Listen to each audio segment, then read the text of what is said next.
savages. What's up, y'all? So today, let's talk about my journey dating overseas. Want to give y'all some pros to dating overseas. Want to let y'all know why I'm choosing to no longer date men from America. Men from overseas only. If you're American, you can't get in. Okay, number one, quality and options. Listen, the quality of men overseas, let's just say the options are endless. 5 minutes later. We're here now.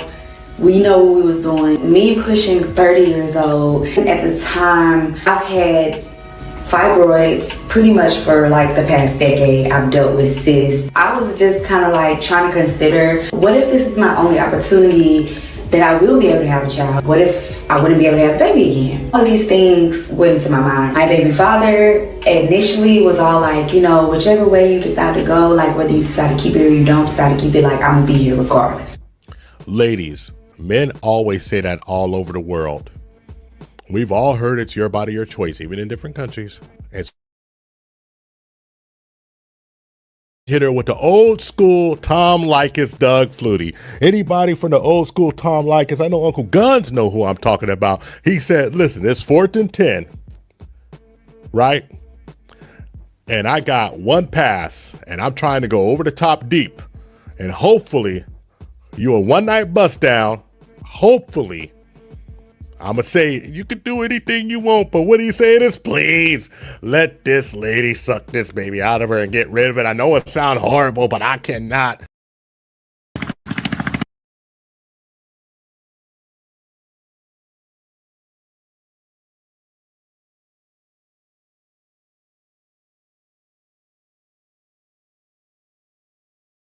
A 6'1" Chinese man in Thailand, businessman. I met her in Phuket. I just wanted some booty.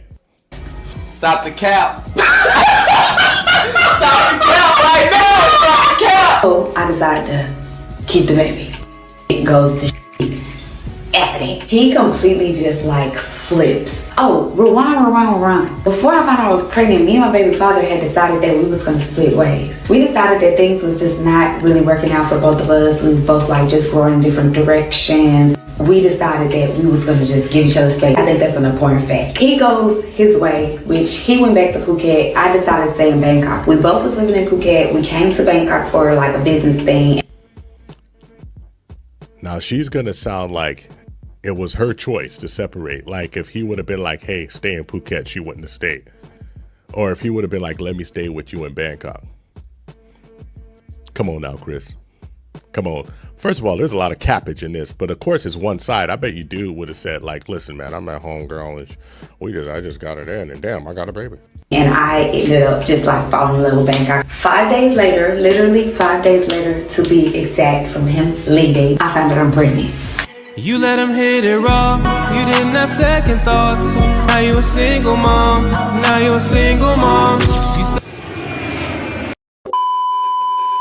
Sir, your credit card has been declined.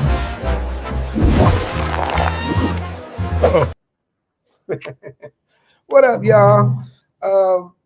That's just a little warm-up, man, for what we're going to do tonight for y'all, today for me. I'm going to reveal where the Travel OG is, and I'm also going to have my special guest, Grover from the Tip Network. Shout out to Scotty as well, his partner. You know me, y'all. I'm at the last minute putting things together, man, trying to make it right. But shout out to y'all that's in the chat already. We getting warmed up in the bullpen. Shout out to the Pookie and Ray Ray show. I love it.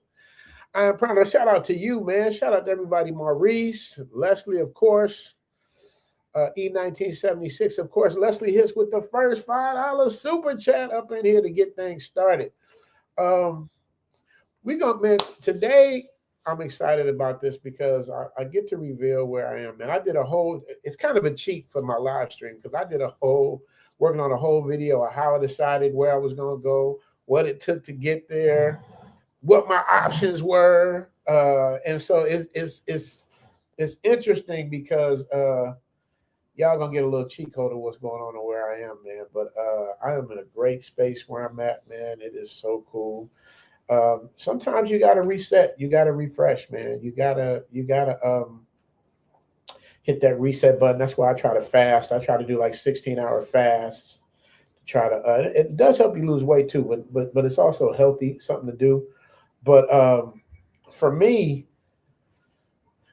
hitting this reset button meant a lot. The only thing is I couldn't bring L with me. So I'm really doing it by myself, man. I'm gonna be out here pretty much on Christmas by myself. No L, no family. But I need this spiritual reset, man. It's for the good of everybody. Trust me. So before I reveal where I'm at, I got to give a shout out to Grover Tip Network. Grover, what I'm doing for you guys, man, and what I try to tell you guys all the time, we got to support each other. We got to love each other, man. We got to respect each other. Those are the three things: support each other, love each other, and respect each other. So with bringing on Grover and later on Theo Watt, shout out to him. I'm trying to help educate you guys and show you guys how it's done the right way. So a lot of you guys want to be YouTubers. Everybody think you can just make a video, hit send, and then you go viral. It does not work like that, man. It does not work like that. There's too many people doing it. The pie is too thin, and there's too much competition. So if you're gonna bring it, you got to bring it. But also with somebody like me who comes from a creative point, like the way I do it, I want to be the best, right?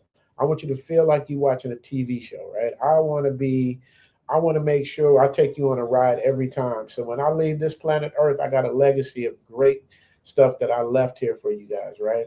So, but even with that, with the talent aspect of it, you still need a business mind. That's the part that I lack. Like, I don't have a business mind. I don't have the, go raise money mind. My mind is strictly on creativity, talent, and using what God blessed me to do. So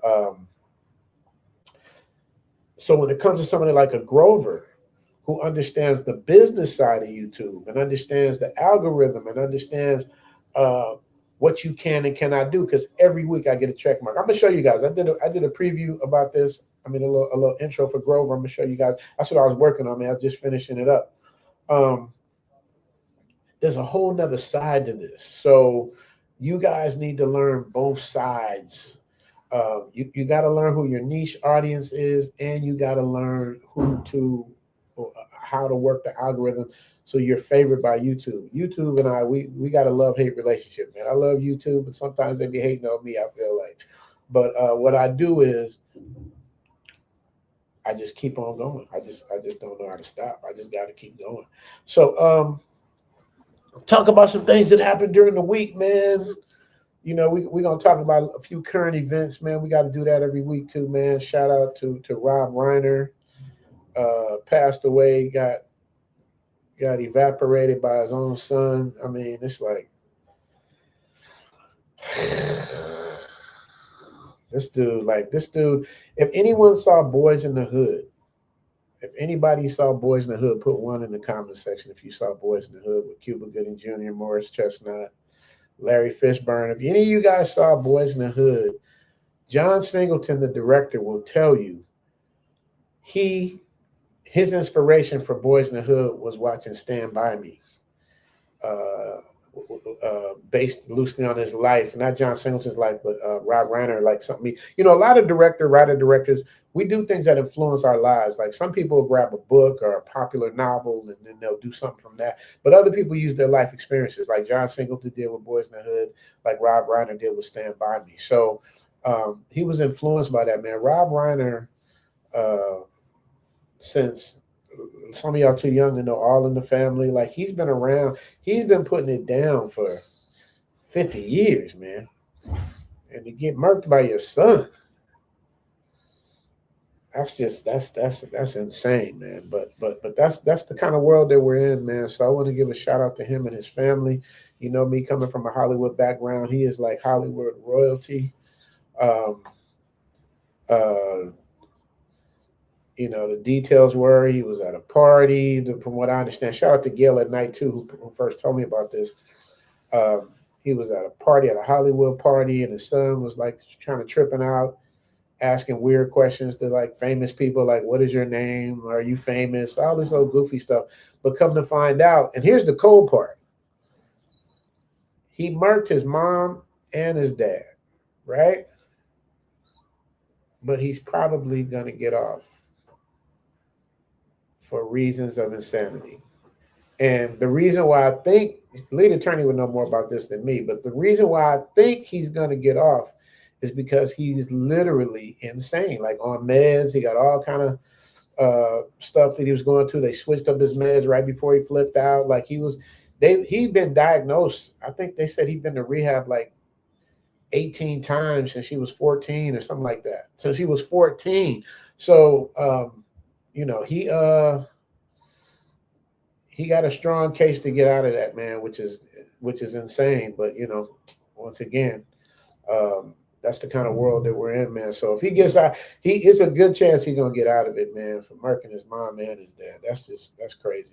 But other things in current events, like y'all seen the video about I showed you about the Brazilian soccer player that went nuts in Isan and start smacking on people, man. YouTube whooped me, man. They beat me all the way to submission. First, they gave me the long, we got to verify it. Because what they do is, y'all think it be taking me so long. It's like, after I'm done, I still got to go through a whole new process with YouTube. I gotta go through the checks and balances. And then once you go through the checks and balances, they give you another check and balance. And then they go, okay, we looked at it, you're good.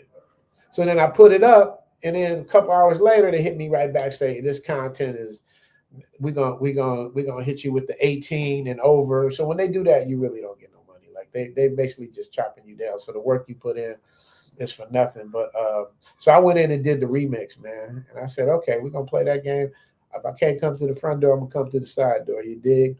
So I remixed it and changed the stuff from what appeared to be violent, but it's not really violent because they let it ride on YouTube for TMZ. They let the whole thing ride. So they didn't put 18 and over on them. So that's how I feel like they be out to get me, man. It's like I'm showing the same thing that TMZ showed, except I'm putting my spin on it and explaining it, because that's what you call, Grover taught me that, like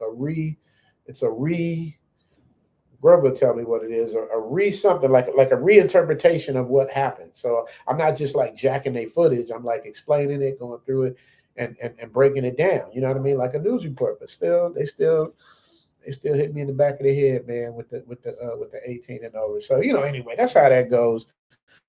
But we're gonna get into it into a minute, man. Shout out to y'all, man. Oh, we got Christmas super chats now, Les. Let me give Les the first Christmas super chat. Les says, giving love and Christmas cheers to Richie Mack. Let me give Les the Christmas super chat. I know it's early for super chats, but I'm excited, man. I was working on this. Where my Christmas super chat at, man? Where the Christmas super chat? Here it is. Christmas super chat, y'all. Hey, I put a bow around the butt so you can put it in the hole. Wrap it up. Big player. $5, $10, $20, holla, bless your heart if it's smaller like this, like that. Me and Richie Mack, thanks for the super chat. Merry Christmas, Zoom Tribe.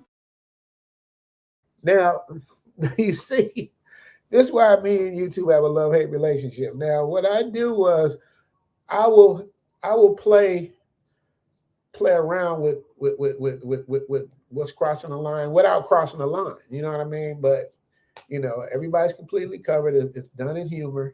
But sometimes they're sticky for that. But shout out to Leslie Lynch for that first Christmas super chat, man. I'm bringing up, that's one of the Christmas super chats I got for y'all. I got a couple good ones, man. So make sure y'all get in with that, man. But where we at, man? Let me see. I'll make sure Grover gets the Grover, you out there, man? I know you shout out to S. James Palmer. Grover, where you at, man? You asked me a question. I wrote you back and I ain't hear from you. But let's get into where I'm at then, because everybody thought I was capping. Everybody, he ain't leaving, he capping, he ain't leaving. Trust me, y'all, I didn't want to leave, but I had to leave. My visa was up. And this is a lesson for all of y'all. Don't try to overstay that visa. They will get you. They will get you. So I actually left a couple of days early, man, just to get my feet on the ground and get myself reacclimated, man. I don't know how long I'm going to be gone. I don't know what's going to happen. I submitted for a different visa, and it's really up to them to say yes or no. I have no control over that.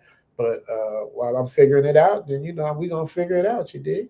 So without further ado, let me see what y'all in the comment section, man. Let me see if y'all know where I'm at. St. James in the building. Love St. James, man. That's my guy. 11111. Okay. Yeah, I love it. All right, you guys. So tell me where you guys think I'm at. Let me see if anybody can tell me. I left a what's name on there. I gave you guys like four places. I'm either in Rome. I'm either in wait, I gotta do it like the thing. I gotta make sure I want to do exactly the way I said it there because I don't want to add nothing to change that. So I'm either in Rome, I'm either in Cambodia, I'm either in Vietnam, I'm either in Greece, or I'm in the Philippines, man. Y'all tell me where y'all think the travel OG is, because I ain't told nobody, not even Leslie from the Godfather from the Zoom tribe don't even know. So let me see y'all take on that. What up, Johnny Red Label in the building? Jingle bell, jingle. Yeah, man, I got some cool. What's her name? You heard what Leslie said. Smack up the like button, you guys. Smack it up. Oh, he said Singapore. See, that wasn't on the list. Nope. He said, I bet you Richie in a hotel in Cambodia. Shit, that's dangerous. If I'm in Cambodia, it ain't on the border. Let's see. Killer Howell say Vietnam. Eastern European. Y'all take a good guess. Leslie Lynch. All right. Philippines. Malik say Cambodia. We got 2 for Cambodia, 2 for Vietnam. Philippines, 2 for the Philippines. Okay. Vietnam is up 3. 1 for Greece. He 1976 for Philippines. So you guys, Greece. Y'all are taking some good guesses. Philippines. Zeus say you're in the Philippines. Y'all heavy with the Philippines, man. Y'all are heavy with the Philippines. Bill from New York say Merry Christmas, everyone. I know it's cold out there in New York, man. Ooh. Ron Saluki in the building. He say the Philippines. Patrick Paul getting specific. He said the name.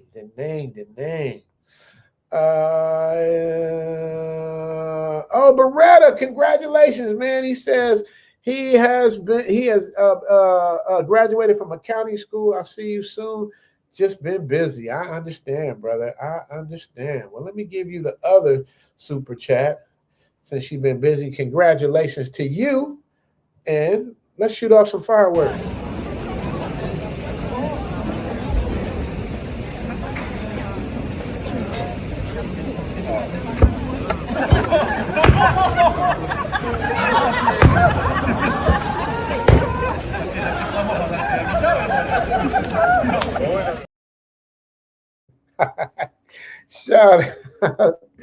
Shout out to you, Beretta, man. Shout out to you, brother. He gonna say Vietnam because it's close. That's a good reason to be. Because it's close. He said he can tell from the Wi-Fi. The Wi-Fi should be good. Am I having a problem with the Wi-Fi, you guys? Let me know. Mega say 100,000. Y'all heavy in Vietnam and Philippines. Let me see. One of my brothers in Cebu right now coming home at the end of the year. Okay. Can you say give a quick tour of the hotel room? And I will have a better understanding. Okay, let me see. Let me see if I can. I'm gonna try to grab from my phone, and I'll give you guys a view of where we are before we release the information. Let me see. Let me invite.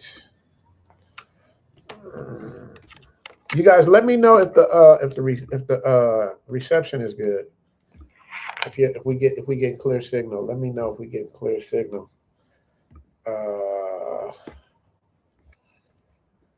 because I can't tell. I'm in a different place. So I need to know if the signal, if we ain't glitching in that. Is we glitching or we good? He said butt burn. Yeah, we should call that the butt burner. Y'all still in Philippines and Vietnam. Y'all in it. Oh, he said a little laggy. Oh, okay. All right, so that means I gotta start closing. I'm gonna close these what's the names there? Close a lot of these because I got about 25 tabs open. Let's see. Let's get rid of that. Let's get rid of you. Get rid of you. Get rid of you. Get rid of you. I literally got like 25 tabs open. Get rid of you. Get rid of you. Get rid of you. Get rid of you. All right, man. I'll close a lot of them.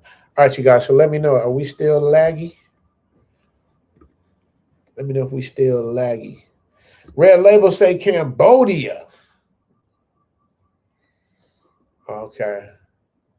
He said the fireworks is nasty stuff. Yeah, man, that's the fireworks super chat, man.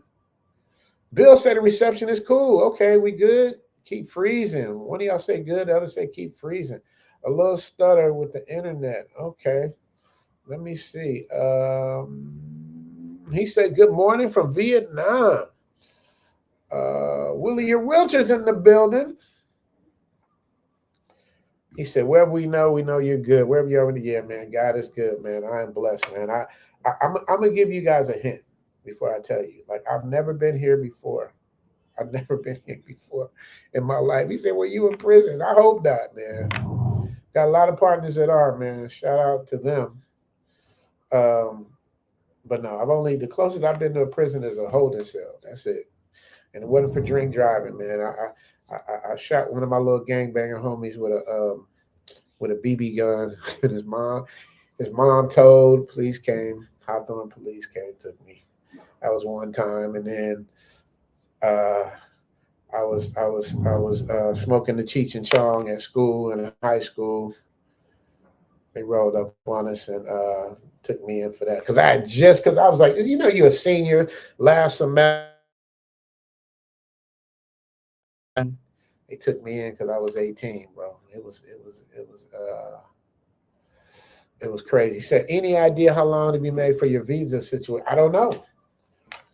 If I knew, then I could like make definite reservations and plans of when I was going and when I was coming back. I really don't know. And they don't tell me. I'm assuming, when they get around to it. I mean, I'm not the only one. So I'm assuming, they'll let me know. But then after that, they still, that don't mean I'm approved. You know what I mean? So, Red Label said, Richie need to close out Pimp in Paradise OnlyFans. Seems good now. Okay, cool. Because reception's fine. Okay, because I closed some of them tabs. I still got 1, 2, 3, 4, 5, 6, 7, 8, 9, 10, 11, 12, 13, 14, 15, 16. Let me close some more of these tabs, man. Yeah, that's being a glutton for punishment, man. When you have all these daggone tabs open. Okay, so I closed a couple more just for good measure. Clark Lee in the building from Facebook says South Padre Island, Texas. What's up? Dang. All right, Texas in the building. Greece. You know what? Greece is an excellent guess. It's an excellent guess. Quiet Storm say Vietnam. Like, I think more people are saying Vietnam and Philippines. Bill say now it's lagging. Bro, you look tired. You had a big old leg. I am tired. Dude, you guys don't understand, man. It's like I be up. Like I've been up since like 4. Because I just work till I fall asleep. So I fell asleep around 11. Then I wake up at 4. And then I'm like, all right, maybe I'll get another nap in before it starts. But I'm still not done. Denang, no, not Denang. All right, I'm gonna start telling y'all where I'm not when y'all start answering. I'm gonna say it again. You mean Joffrey Peterson, Red Label? Yeah, Joffrey. Yeah, he does his thing, man. He be on the. He said I'm in Laos. That's a great guess. No, I'm not Laos. Okay, collection. All right, can you guys hear me? Put a 1 in the chat if y'all can hear me. Put a 1 in the chat if y'all can hear me. Clear. I need those 1s again because now I've closed some tabs. Let me see. Do I got anything else going I need to close to keep my thing from going on? Let me see. We're going to get rid of that. Okay, we got the 1s. We in there, baby. We in there. Pookie and Ray Ray say 1s. Okay. I love that name, Pookie and Ray Ray show. I love that shit. Elo say 1, 1, 1, 1, 1, 1, 1, 1, 1, 1. Willie, your realtor say 1, 1, 1, 1, 1. Okay, we good. So, let me see. Shout out to El Guapo, man. He just sent me a message. Oh man, that's what's up. Love Guap, man. That's my guy. Okay, everybody got the 1s in. Okay, guys, give me your guesses one more time, and I'm gonna narrow it down with the yes and the no's. Now, if you guys guess the country, then we got the city. All right. So let's see what we got. SJ Red says, "Hey, bro, what up? What up? What up?" Oh, he's talking about something else. Red Label says Rome. Even though it looks like it, it feels like it. I am not in Rome. I am not in Rome. So that we got to eliminate Rome out of the mix. Okay, let me see. So I can turn my StreamYard on. It looks like Rome though. That's why I did the pump fake with y'all. Let me see. Accept all cookies. Let me see. Turn the volume down. Continue YouTube.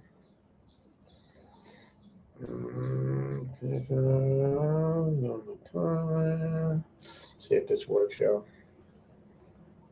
Continue. Let me see. Let me do it. I think I'll be able to show y'all. Let me see. Continue to Zoom to Thailand. Let's see. Allow access. Allow. Okay, looks like we're in, guys. Let me see. I'll turn the camera around. I'll turn the camera around.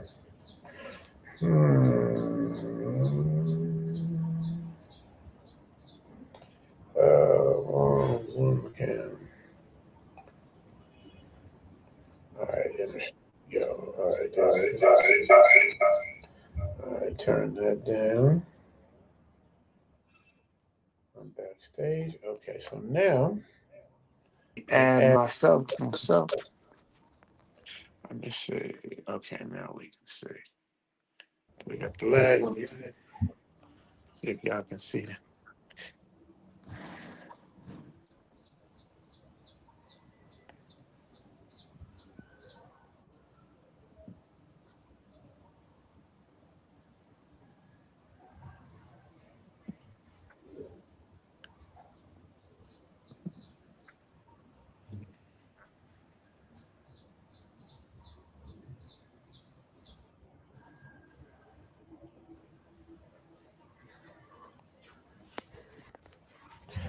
All right, can y'all see that? Can y'all see that? Hit the mic. Can y'all see that? Let me see.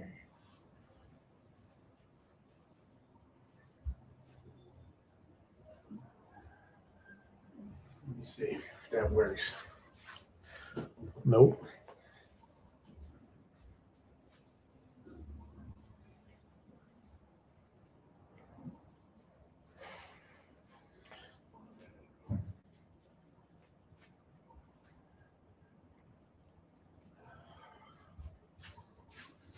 Can y'all see? No, man. It ain't. Oh, yeah, it is. It's showing now. Oh, it can turn it sideways.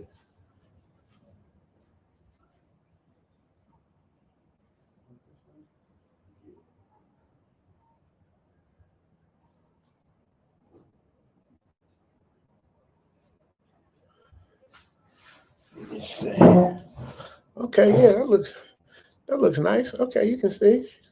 He said must be in an Airbnb. No, this is a hotel. Let me see. Can y'all hear me now? Make sure y'all can. Yeah, okay. I see the mic is on. So the reason why I said Rome, because that kind of looks like Rome a little bit. Oh, y'all coming in with the Let me see. New Jersey. No, definitely not. Chocolate Man's in the building. I got to bring Choc up. You guys, make sure you subscribe to Chocolate Man in Thailand, a.k.a. the king of the clickbait. Make sure you guys subscribe to him. He thinks he's not a clickbaity kind of guy. I know he'll argue that point with me all day long. Greece because of the background color. That's why I said Greece. It does remind you of Greece, even though I've never been to Greece. So Greece is not it. Clark Lee says Cambodia. No, not Cambodia. I want to go to Cambodia, but you know, it's blood and cripping in Cambodia now. Michael Hill say not Greece is kind of cold now. Yes. Sticking with Cambodia. No, not Cambodia. Definitely Greece. No, not Greece. Before I tell you, one of you guys got it right, but I'm gonna run through these before. Japan. No, not Japan. Third guess, Vietnam, maybe. Barcelona, another good place. Indonesia. That's a good guess. Hawaii. Athens. Bali, Hawaii. Very tropical place. You went to the Anthony Joshua party. No. Must be an Airbnb. No, it's a hotel. It does remind you of Hawaii a little bit. Cypress trees. That's why I said Greece. Pookie and Ray Ray Show says Greece. Miramar. Looks like Thailand. See, I'm getting the elite visa. There you go. I couldn't afford the elite visa. James Casino is a wild, wacky dude. Yes, he is. Choc, I'm going to send you the link. This link is for Chocolate Man and Grover, man, because Grover will be coming up at some point. So this is for Chocolate Man and Grover. You guys, anybody else? You guys have to wait to the end. If you guys want to come up and speak your piece, that's for Chocolate Man and Grover. Not Greece. It's cold and overcast in Greece right now. Samoa. Y'all making some damn good guesses. Y'all rocking with Cambodia. Y'all done left the Philippines out now, huh? Ain't no more Philippines. Wakanda. That's where I'm at. Wakanda. Malaysia. I love Malaysia though. No, not Malaysia. Martha's Vineyard.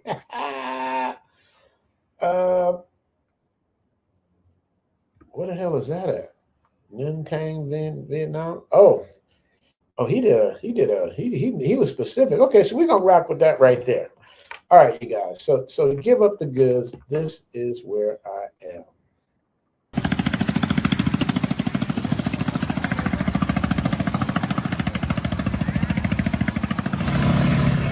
Lo nhân gom mông gom man yen yen dai get check yen young pa. Pourquoi?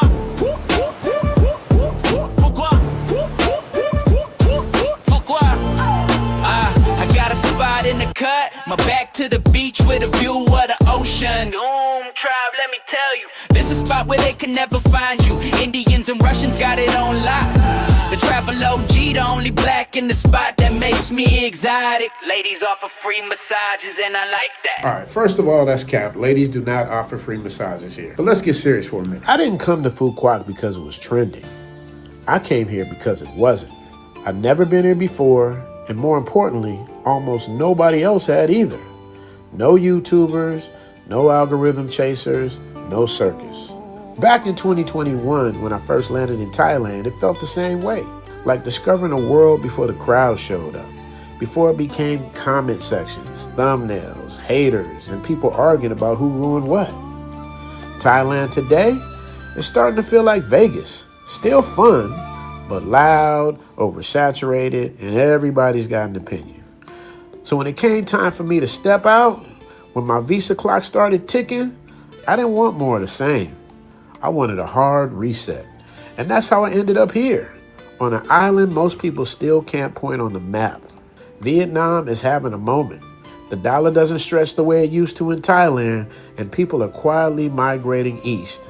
But Phu Quoc, this place hasn't gotten the memo yet. All right, you guys, I got my groceries. Hello. See how much dong this comes out to, you guys. Let's see. Let's see the dong. How much? 420,000 dong, you guys. Okay, thank you. 420,000 dong. Thank you. Bye-bye. And before anyone jumps into the comment section saying, don't tell people you're going to ruin it, let me be clear. This is not a debauchery destination. No wild party nights, no viral chaos. This is a place for families, couples, early mornings, quiet dinners, long walks. And that's exactly the way I like it. Like Thailand, there are restaurants everywhere, massage shops on every corner, but this isn't that scene. I don't think the endings here are happy or unhappy. I think what you see is what you get. And as I wait for answers about my future, about where I land next, this island feels like the right place to pause. A place that started as something dark. Later on, we're going to talk about how this place went from prison to paradise.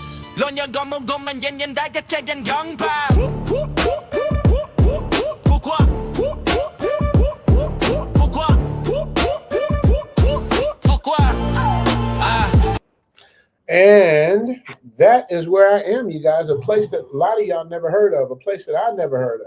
Shout out to Tip Network; he's in the building. I left the link for you in the box.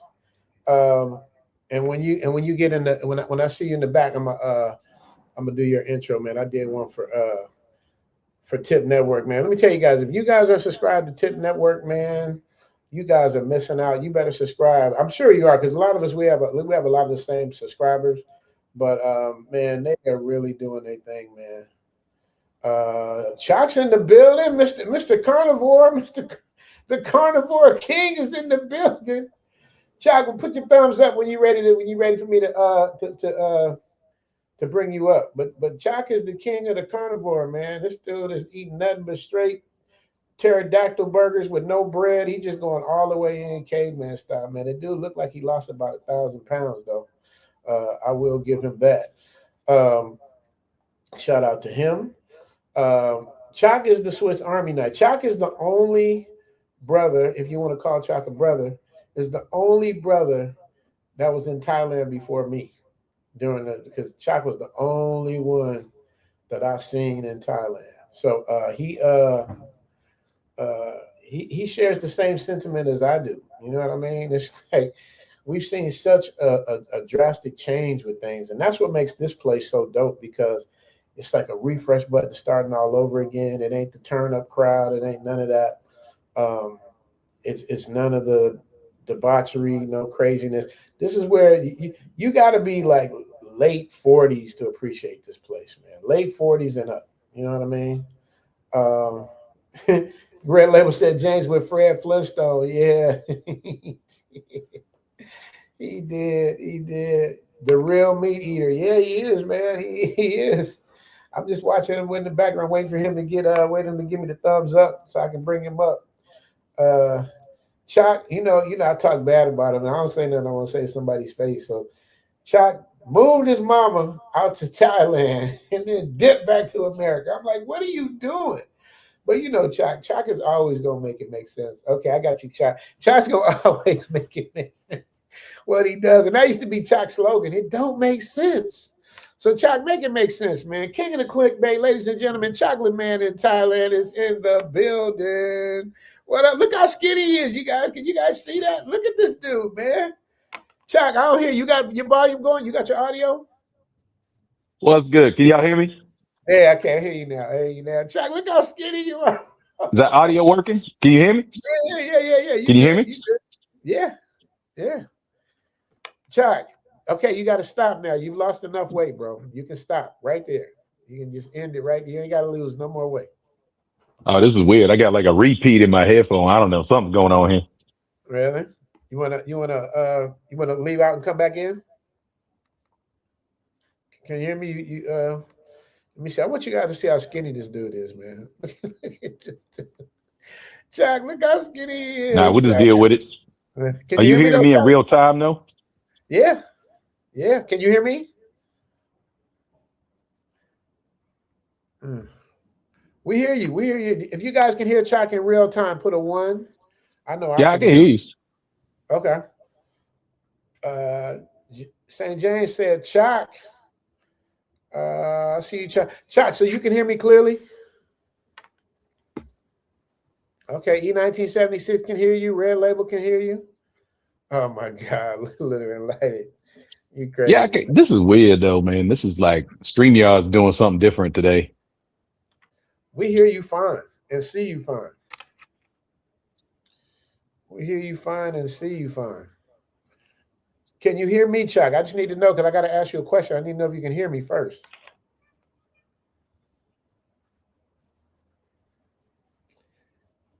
Can you hear me? Yeah, I can hear you fine. It's just gonna be very delayed. It's weird. Okay. Like we in the news, like we from Tel Aviv somewhere talking. Chuck, so it's gonna be delayed, but I'm gonna say this real slow. You've lost enough weight. You're good, bro. You can't. You Yeah, don't this need to this go is no some further. shit that StreamYard always does. This is why I'm never a fan of StreamYard. Well, go ahead and well pop out and this pause. Pop out and pop in, man. I'm gonna remove you and then see if you come in. It works. See if it works. Okay. Let me see. All right. Let me see. All right, Chuck. Hopefully he can come back in. Yeah, man. He lost a lot of work. He lost a lot of weight, bro. And now he's like he. It seemed like he's not gonna stop. You know what I mean?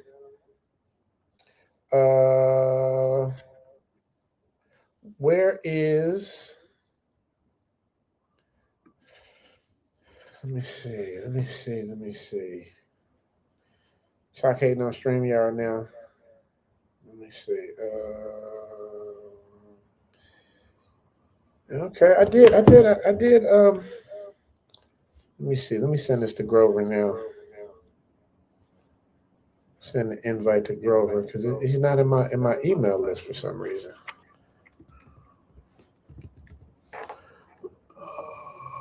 Oh.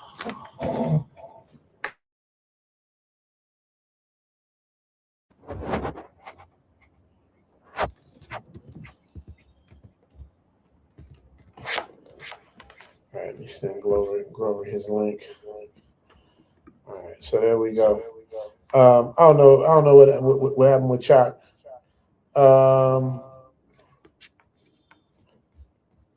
Let me get to this next super chat. Sin Low say, yeah, he lost weight. Wallace Kendrick with the $5 holla. With the $5 holla, we got to give him the Christmas super chat for the $5 holla. Hey, I put a bow around the butt so you can put it in the hole. Wrap it up. Big player. $5, $10, $20 holla. Bless your heart if it's smaller like this, like that. Me and Richie Mac, thanks for the super chat. Merry Christmas, Zoom Tribe. Hey, Merry Christmas, Zoom Tribe. Thank you for that $5 holla. See, I got an echo. I don't know why, because I got this, what's the name on? Because I got that camera on, but I'm about to turn it off. There we go. I bet I don't have no echo now. I bet I ain't got no echo now.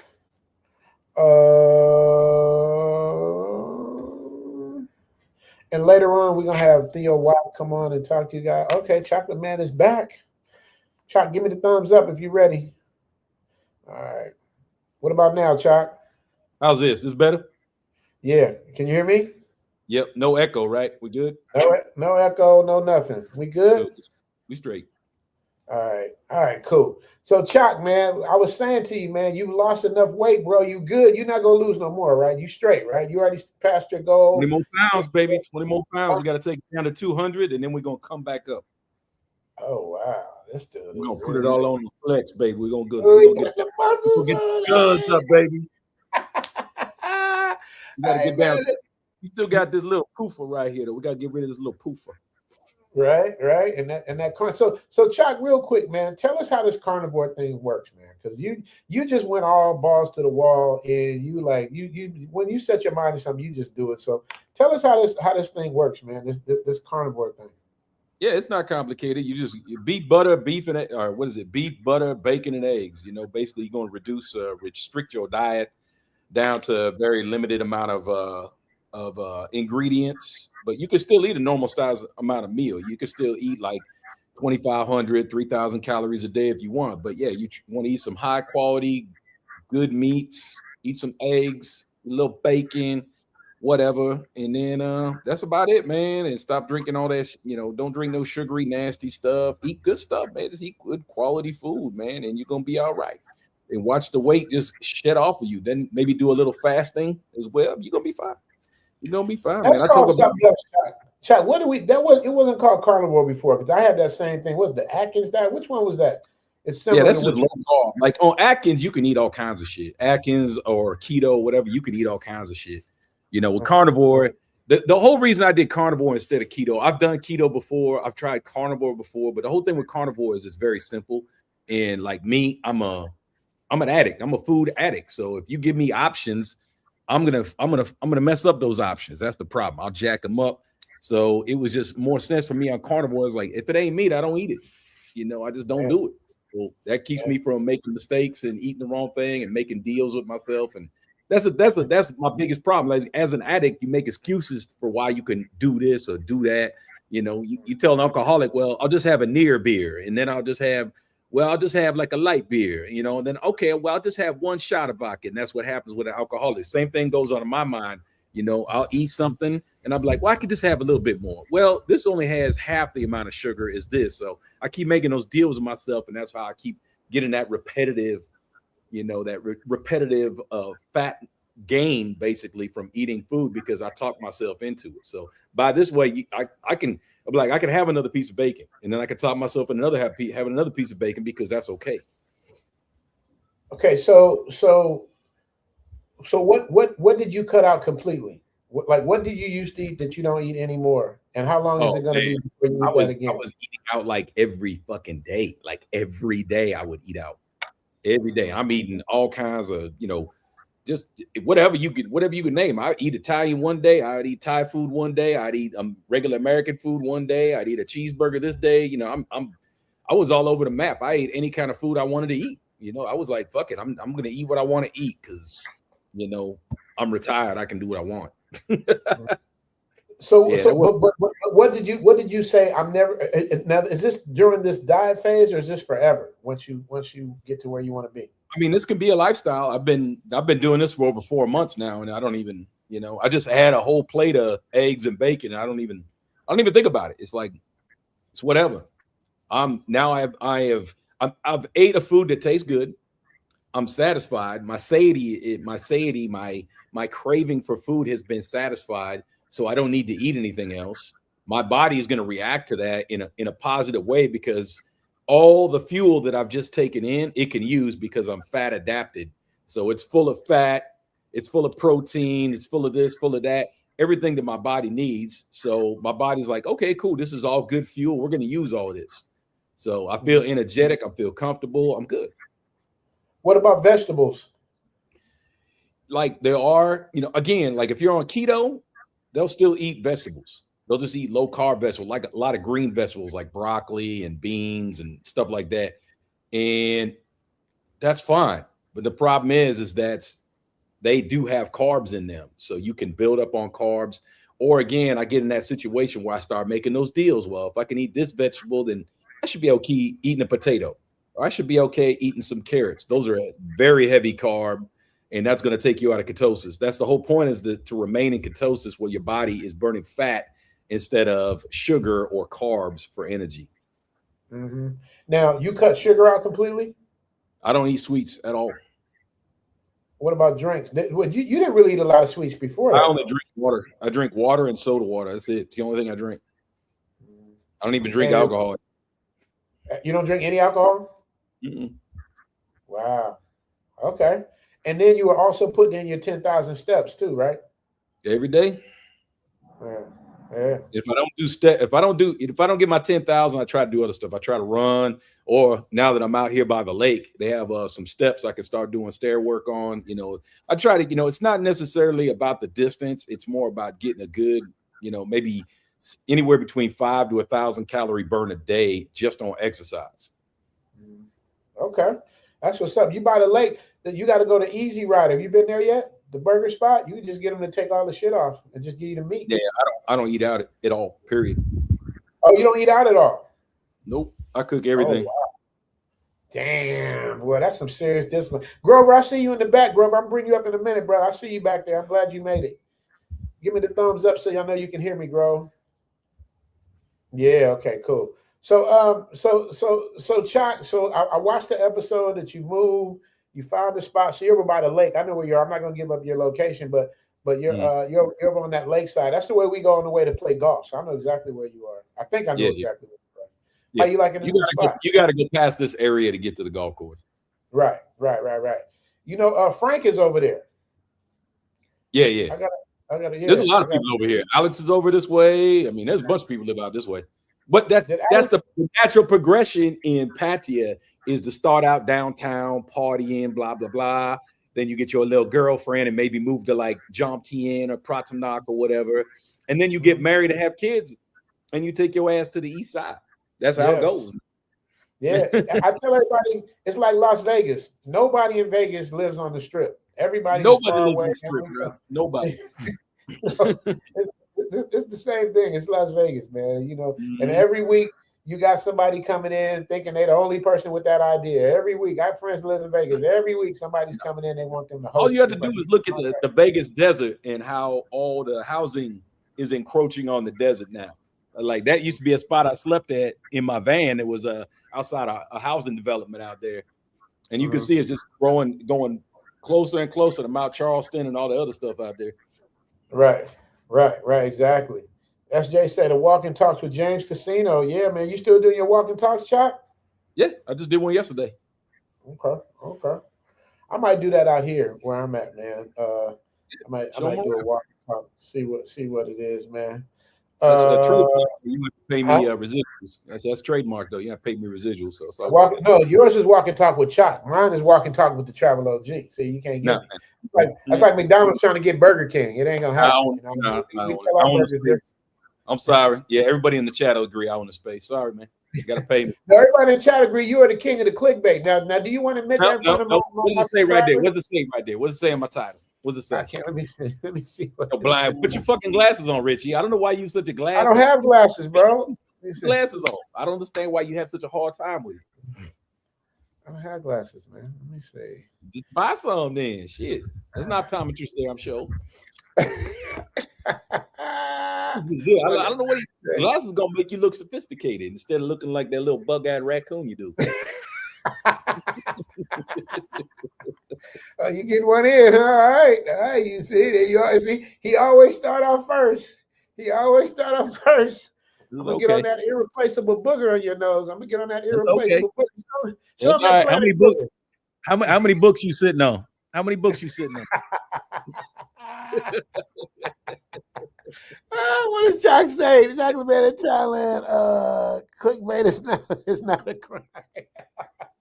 Look, 3 hours later, he finally won. Hey, man, I'm gonna tell you guys, man. Chuck is finally embracing the clickbaitiness.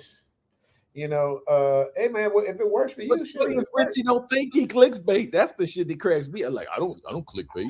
I've never clickbaited in my life. Okay.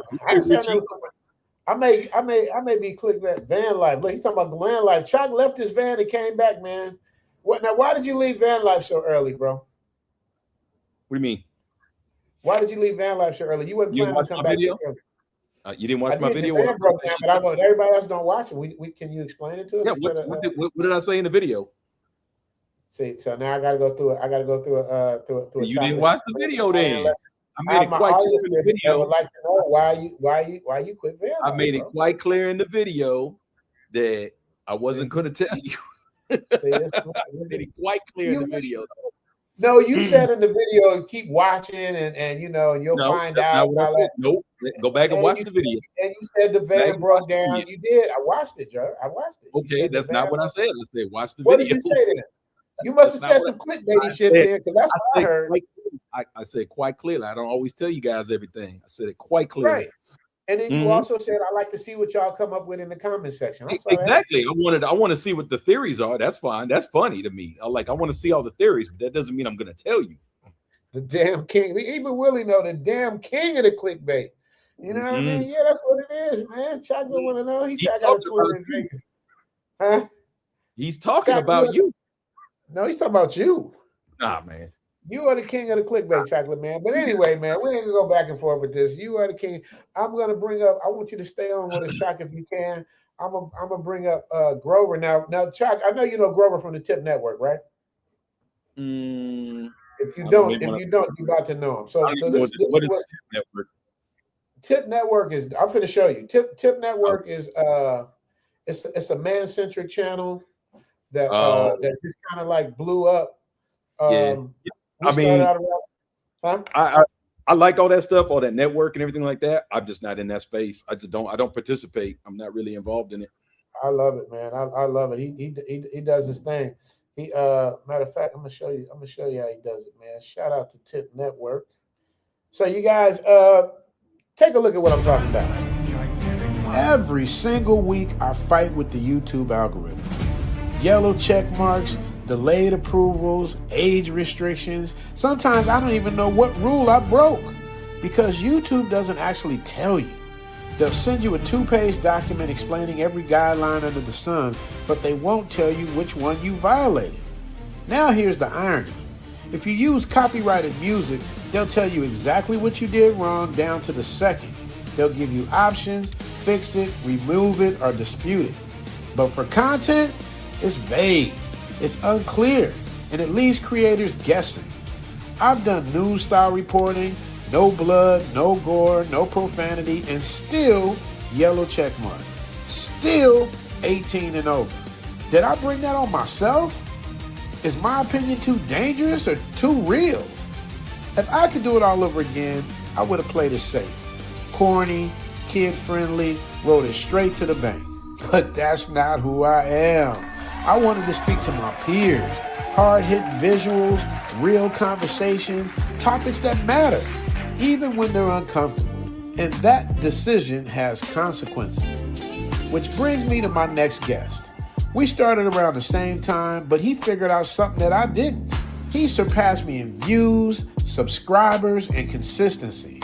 And instead of gatekeeping the knowledge, he's teaching it. So tonight, I want to bring him here so you don't have to make the same mistakes I did. Ladies and gentlemen, without further ado, this is Grover from the Tip Network.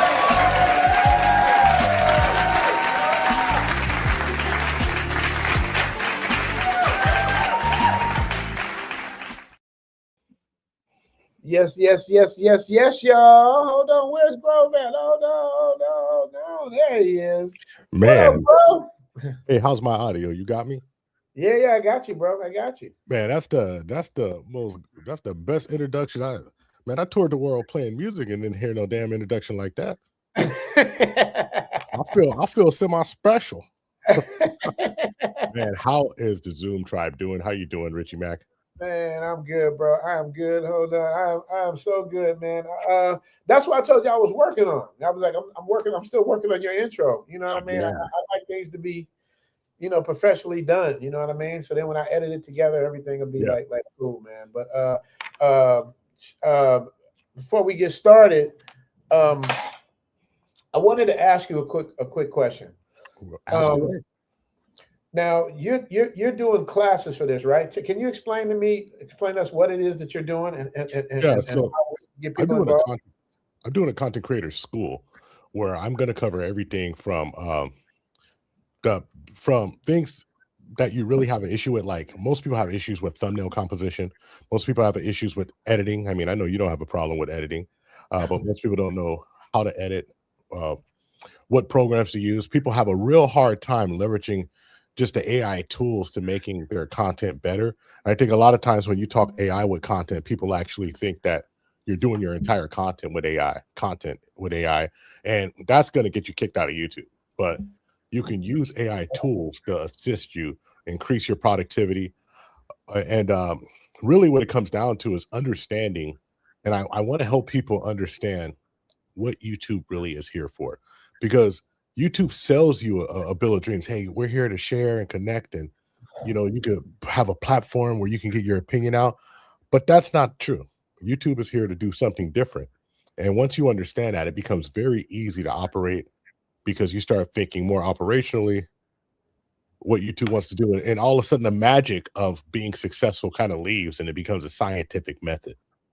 And I really want to, I mean, everything I've done from music, which is a lot of feel, but there's still a science to how you practice, to the hours that you put in, to martial arts, to my business life for 30 years as a corporate manager. It's really about the scientific method and going methodically, hitting boxes and making sure you do exactly what you have to do to be successful. And so that's kind of like the mission with this. I have a special deal for everyone here. I thought about it, and I wanted to move my pro club to an easy platform to get on, which is Patreon, which before I had it kind of going through fourth wall as a payment processor. And I mean, I do everything via Zoom, but I moved it to Patreon, and I cut the price in half for the first 50 people who sign up. So we're usually for 2 classes a week, 1 hour and a half class of curriculum, and an hour and a half plus of AMA and a Q&A twice a month. AMA has asked me anything for more technical questions, like I'm having this problem with the problem that I talked to you about with the why you're getting yellow monetizations. That's like an AMA question, like a deep, in-depth question that takes knowledge, not just a Q&A. A Q&A is you ask me a question, I tell you an answer, right? And it's just from my experience. AMA is I'm researched a little and I know about it. So we have a weekly AMA session on Wednesday nights, and on Sunday nights we have a weekly class session. And just for credentials, because I know a lot of people want to know, how did I learn this? I was in lead attorney's mastermind.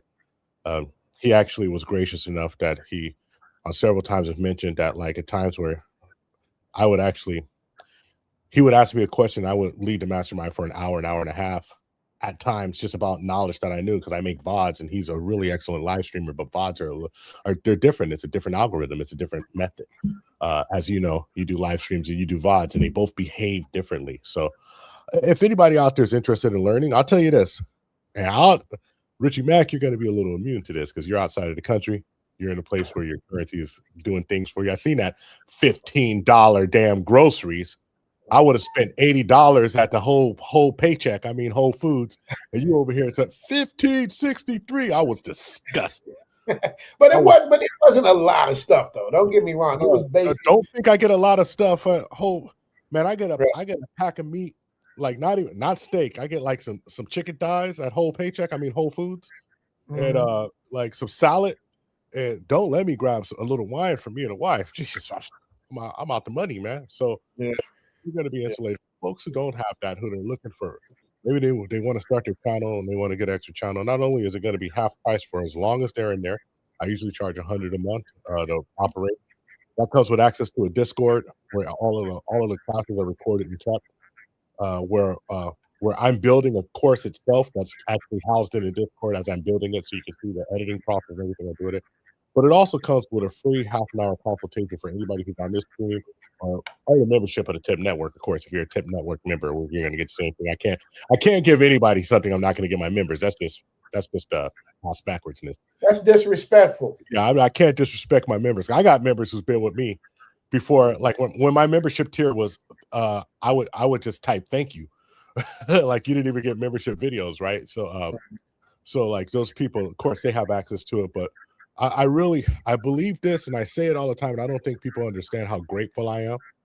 I was in corporate America for 30 years, and I'm really 170 years old. I just look good, but I was in corporate America for 30 years working hard, and I would do things on the side. I'd play music, I'd tour, and I'd have to come back and do the grind again. And then the last 10 years was in tech, and I'm able to just do YouTube, and I'm so grateful to it. Not because it's not a money thing, because I could probably make more money, honestly, if I really just moved up 2 more steps in corporate. I'd moved from the core management to the executive management level. But honestly, this is better. Like every day I wake up and I thank God that I'm able to do what I'm doing because I can talk how I want. I can get my message out. I've learned how to be crazy within the YouTube confines. You know, as you see my my thumbnail behind me, that was from not my last live stream, but my live stream before it. I can talk crap and still get my message out, and it's just a great thing. So like I'm more than happy to, you know, to supply that service. I think it's a great value. And I already got this how excited I am about it. I already got the first quarter of class schedule already written out. Okay, Everything we're well, going to do, the videos tell we're us going to about do. it. Tell us about what it is and how it's going to benefit them so they understand the value. Shout out to Black by Design. So here's the feature. Here's a feature. A feature that really benefits you is that you're going to have somebody who's done it for 10 years, who you're going to be able to tap into, and someone who's failed 35 different ways and be able to do that. And so it's like I'm doing that, so you won't have to do it. That's number one. Number two feature is an actual curriculum where a lot of times you go there and people just want to shoot the breeze with you, and it becomes a fan club. I'm not expecting anybody to be in the Grover or the Tip Network fan club. I'm expecting folks to want me to have to deliver. So the first class I want to really talk about is thumbnail composition, where like you know 3 panels and what to use and what you can't use, and everything it revolves around for YouTube the rules of operation, or what they call advertiser friendly guidelines. And so we really dive into that. We understand that, and then like how to create a thumbnail behind me with using not only AI tools, like in the middle is an AI generated picture, but recreating pictures of real people with AI tools. So you can change their facial expression, remove the background, and then indeed, like whether you use Canva, Photoshop, assembling them, making them look good, and like how to use captions. So that's one of the features. Another class we're going to do is like really how to title things and how the algorithm really works. Because the algorithm now, which a lot of folks doesn't understand, and I'll just give a little game here, right? The algorithm actually scans your video and finds out what your video is about. Is it a video with comedy? Is it a dark video? Is it a video about street life? Is it a video about the underworld? You know, is it true crime? So a lot of times you could be doing a video about the seedy streets of like Vietnam, and they'll put you, because the tone, into true crime, and it's going to fail. So how to navigate that is one of the things that people don't understand, because you're not only dealing with the algorithm scanning the title, scanning the thumbnail, and scanning the description. The algorithm is now interpreting what the video is about and sending it to people. And so that's really a big change. And when that change happened about 3 months ago, people's views dropped 70%, and they had no idea why. And it took a lot of understanding for people to start figuring it out.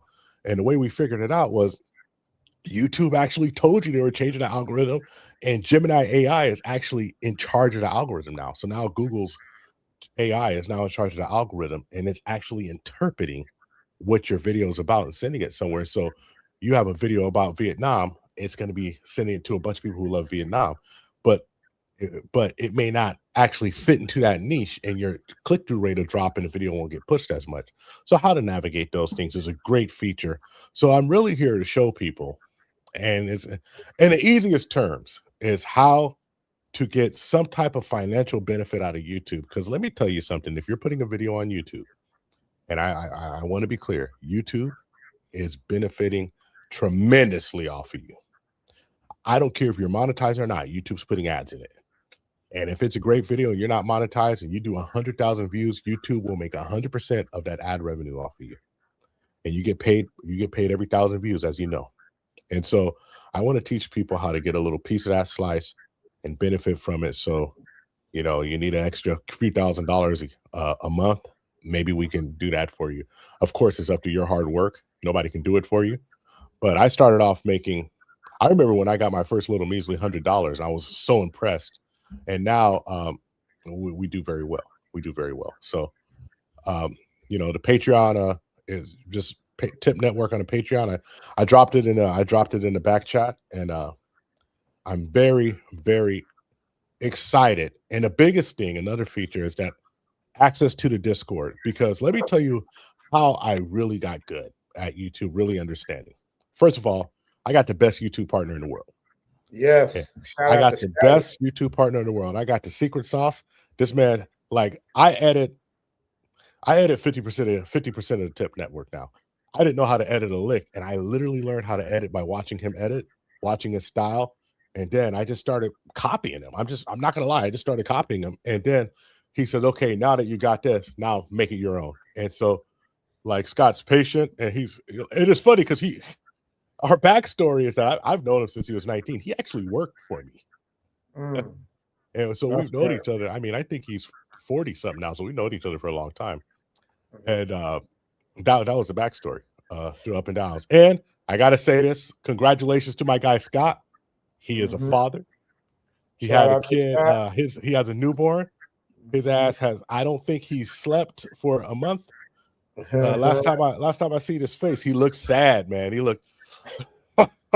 But I'm so excited for him because I can hear. He was holding his kid, talking to me, and I could hear it in his voice.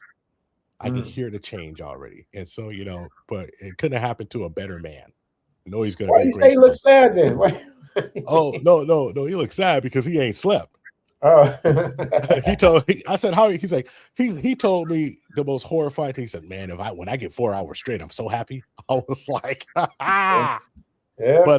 But like I could see like when I said he looked sad, I mean it just looked like he was beat up, right? But his voice and just like the pride, he got a daughter, man. So God bless him. Oh, he got a daughter. Yeah, welcome to my world. Which means that all the bad he did is gonna come back to him. He gonna meet himself 30 times because Scott's sitting there acting like he nice. Scott was a dog. Isn't that crazy though? How when you get daughters, it's considered punishment. You know what I mean? It's supposed to be a beautiful thing. It's considered punishment. I got 3 daughters, so I know, bro. It's like God is smacking y'all across the face. Hold on, you got 3? 3, bro. We already know what you was doing, man. Yeah, man. God, at least I wasn't a dog though, but I did. I definitely had a squad. I definitely had a. I was putting up numbers in the rafters, man. I go to the old Staples Center and I see number 99 Mac hanging up there. I'm like, who? I don't remember. Be over there up there by Kareem for right by Wilt. Damn, you put up them numbers. I didn't put up Wilt numbers, but I put up some serious numbers, man. So it's crazy. But yeah, man. But shout out to Scott, man. I was sitting in the thing. Scott, he helped me get over when I was at like 90,000. Like when your numbers are going, it'll go, and it'll just stop. Or it'll slow down, or it'll go backwards. Like you'll be like, I have like, 90,950. Next thing you know, you wake up 980 and 50. It's like you're like, what happened? I think people are just fickle. I don't know. I've never seen. I don't really do a lot of unsubscribe. If I subscribe to something, I pretty much rock with them. But I don't know, man. Everybody, you can't make nobody. YouTube will go through. And so here's something that a lot of people don't know, and I know this because I actually, like, I'm in Silicon Valley, and I talk to a lot of engineers, and what happens is someone unsubscribes, or someone's not unsubscribed. If they unsubscribe, it's instant. But if their channel becomes inactive or their channel like is dead, if their channel gets deleted, and a lot of channels get deleted and YouTube all the time. Like if you're just chatting someone recklessly and you're like F you, this or that channel will get deleted. And then somebody will sign up and come back with a different email. If they're not monetized, it doesn't make a difference. And so what happens is that every few months, YouTube just does an entire sweep per sector and gets rid of those channels. And so you'll see one day I'm sitting here and it's like I see like my sub count go down 90 subs. And then it'll come back 50 or back the next day. I'm like, what's going on? Well, they're verifying, making sure they're real, and they're really getting rid of some of them. So it's all good. It's all good. I always tell people, don't take it personal. Right. It's just like when people are clowning, somebody gets out of line. I'm just like, they just got to go. Like my mom, just get rid of them. There's no ifs, ands, or buts. I don't care. Yeah, it's so easy to get rid of people. You know what I mean? Now, what about this golden lens he's talking about? Golden Brown trying to say. He said Golden Brown can read Google Lens. Google Lens. Yeah, so Google Lens is what is like Google. It's like kind of like Google Glass, where it actually can interpret pictures. So like if you put a picture into Google Glass, and this what I think it is, and if I'm wrong, just correct me, because I buy I don't know everything. I always tell people I don't know everything, but I'm researching everything I don't know. So it's one of those things where I'm thinking it's Google Glass, and if it's Google Glass, it'll interpret the picture and tell you what the picture's about and give you an AI printout. Now I know that the Gemini can actually give you an entire transcript of what your video is from. Even right now, you have Gemini and you have Chat GPT being leveraged in YouTube, where you go to certain places and ask for a transcript, and I can say, hey, where did the lead attorney mention THPP network on one stream, and it'll tell me when he mentions it. So like they're really reading and interpreting and understanding everything. So like lead attorneys talk about THPP network, and then all of a sudden, boom, it kind of connects you with his channel, because remember, they just want to sell ads. And I really want you to understand that just because you're on the internet, the advertisers are still the same advertisers that's always been.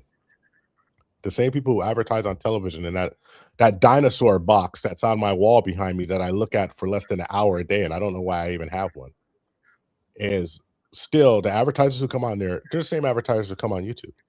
And so they still have to operate. They have a way that they operate because they're the customer. And as a customer, they say, hey, we want to buy this much advertising time there. They're a customer. They're buying something. And so, but they're not going to buy something unless they know what it is, and they have to be very careful of where they're putting their stuff at. That's why, like, if you're Zoom to Thailand and you're talking about Vietnam, what's some great advertising for that? Well, the same thing that would be great for affiliate links. So like credit card, airline miles, travel insurance. This is what they're trying to do if they're talking about travel.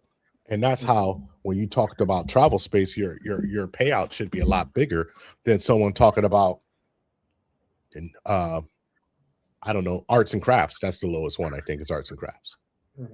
And so another thing we do is affiliate marketing, affiliate links. And the biggest thing is what sponsorships to take and what not to take, because a sponsorship can really ruin you.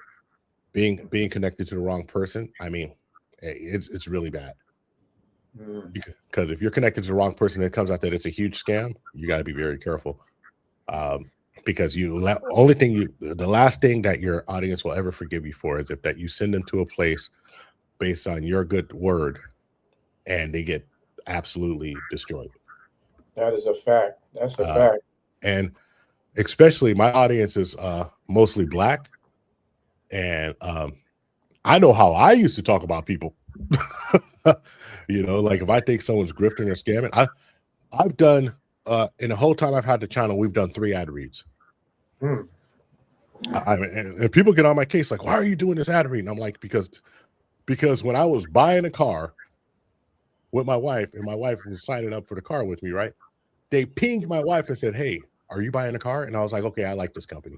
This company's actively monitoring, and you know, I need to beware for my family. So, but you know, that, like, I'm very selective, and that's very important too.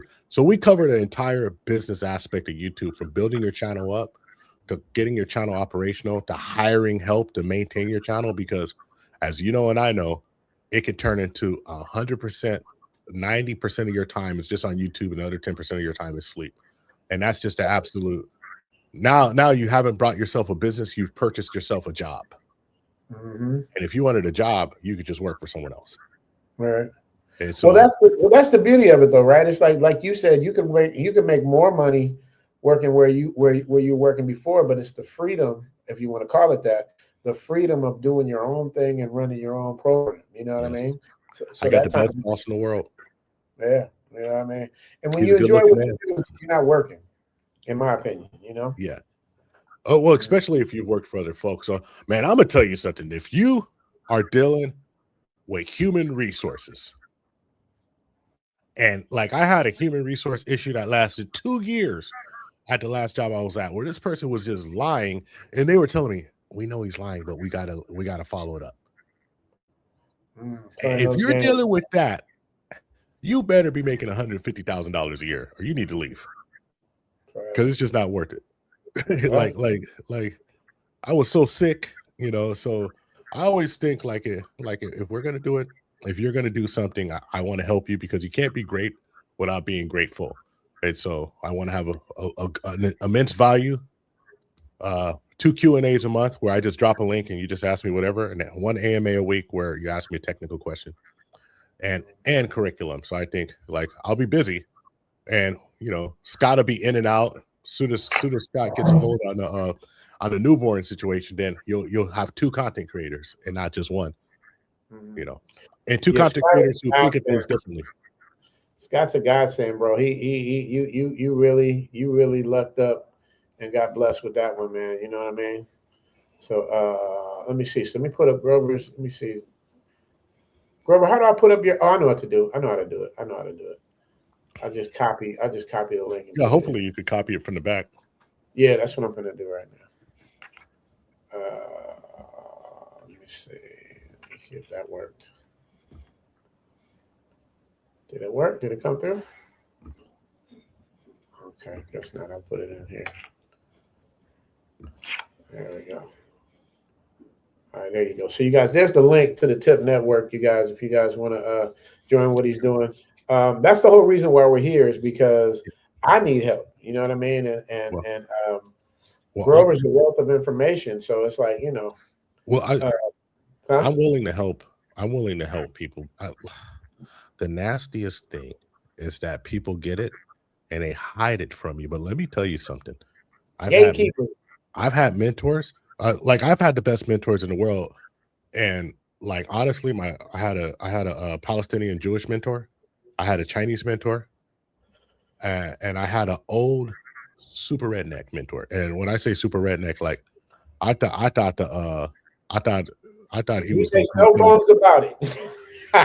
But he wasn't racist. He was just a redneck. It was the weirdest thing ever. Like he had a Confederate belt buckle, and I was like, "Bro, you really coming to dinner at my house wearing this?" He said, "Why would I not?" I was like, "Geez," but he was cool as hell, and one of the taught me more than anybody ever taught me about a certain business. But my Jewish mentor told me, he said, the biggest thing that happens, he says, I don't understand why black people don't do business together because everybody wants to be black. And he told me this in 1994. He said, I don't understand because everywhere you go, people want to dress like you, people want to talk like you, and people want to sing like you and dance like you. He's like, I grew up worshiping Sammy Davis Jr. He said, I thought Sammy Davis Jr. he had to be the closest thing to the most talented individual I ever seen in my life because he could do everything.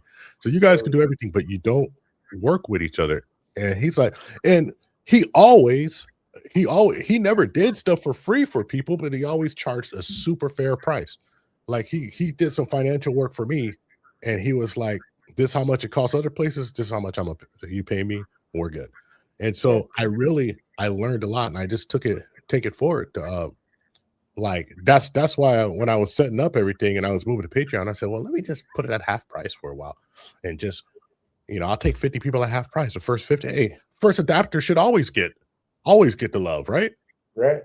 Like your OG should get more love to the people who just came here. I respect everybody, but absolutely. That's my OG, I got to give you OG status. With my Patreon, man, it's like, you know, they come first for me because they don't have to rock with me. They rock with me every month in and month out. Wow! Shout out to Rob for that child. Let me get Black by Design. Where you have Richie Mack and Grover and your polite savages? You know that's Grover slang. Polite savage. Back in the building, bourbon on the deck. Let's go. He said he got his bourbon. That's a El Guapo right there. He got the bourbon on deck. Let me shoot out that fire. Let me shoot out that fire for you.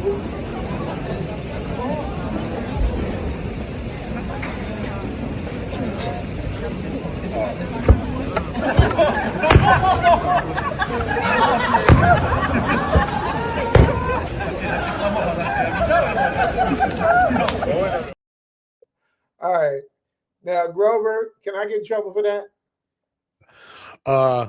No, actually, you won't. See, you just don't know. It's hit and miss. Why do you say? Well, all right. So this is why you won't get. This is why you won't get. This is why you should not get in trouble for it. You should be able to. You should be able to get it back. All right. So number one, there's not a fart sound. Number two, it's I'm serious. Nasty sounds are like one of those things that people say. Number two, it's performative, and it seems like it's a professional performance. Uh, So even though she's there, it seems like it's staged and she's doing that, right? So the things that you get in trouble most for at YouTube is like where people are dirty dancing with each other at a party and they're showing too much flesh at a party, and you're zooming in on the nasty parts. You didn't zoom in on her butt from the other side. So she was face forward. You seen her butt, but she was looking up and you seen her face. So the focus is actually supposed to be on her face when she's doing that. Plus, the firing out the butt looks like a special effect. It doesn't look like she's actually like her raw butt cheeks are doing it. So that would be something that I don't think you should get in trouble for. See, this is why you guys need to take Grover's class, because it confuses the shit out of me. Shout out to the Kosher Clinician. I'm gonna show you the other one I have, the Christmas one. Is that kosher? That's Kosher Clinician in the building. Fire. Well, I've been trying to talk to Kosher for a minute, dude. I want to talk to Kosher Clinician, man. You have to, bro. You Kosher Clinician, that's my dude. Man, I have a problem with Kosher Clinician. Now, Grover, you're in close. How tall are you, Grover? I'm 6'1". You 6'1". Coach Clinician like 6'6", 6'7". Yeah. I'm 5'8" on a good day. Oh, geez. Hey, Grover, every time I see him, we fight. We wrestling, we fighting. I'm picking him up, throwing him on the bed, he's squeezing. I mean, we go at it all the time. He called me Mighty Mouse. I forgot what he called me something. But I'm deceptively strong for my size. And I can't go one day. Like when I see him now, it's like Hatfield McCoy. I'm like, man, come on. I'm not fighting with you today, man. I'm not fighting with you, Coach. Man, can we just get along? Hey. So we do it all the time, man. Hey, well, hold on. How tall you say you were? 5'8", standing on a 5'8", light skinned from Los Angeles. You dangerous, man. We already know you beige rage, upset all the time. That's why nobody really mess with Steph Curry like that. They leave him alone because we already know something bad gonna happen in the Bay if he do it, man. Hey, you know what's funny, Grover? You always say that light skin shit. You ain't exactly dark skinned yourself, bro. I got a bright light in my face. You in the mid range, bro. You in the mid. My brother is black. Well, you know I know black when I see it. Well, you know what's funny is my mom is super Creole, right? Super light. And my dad is darker than he was darker than my shirt. Right. Coach Clinician. Coach Clinician dark. You know what I mean? Yeah. But that's how it is. And that's why you got that middle hue. But let me give Coach Clinician his and you guys, I'm gonna do these Christmas super chats, and then I'm gonna have Grover critique and let me know. Right on. Let's see. All right, you ready? Here we go. This is for Coach Clinician with the Christmas super chat. Hey, I put a bow around the butt so you can put it in the hole. Wrap it up. Big player. $5, $10, $20 holla. Bless your heart if it's smaller like this, like that. Me and Richie Mac, thanks for the super chat. Merry Christmas, Zoom Tribe. All right.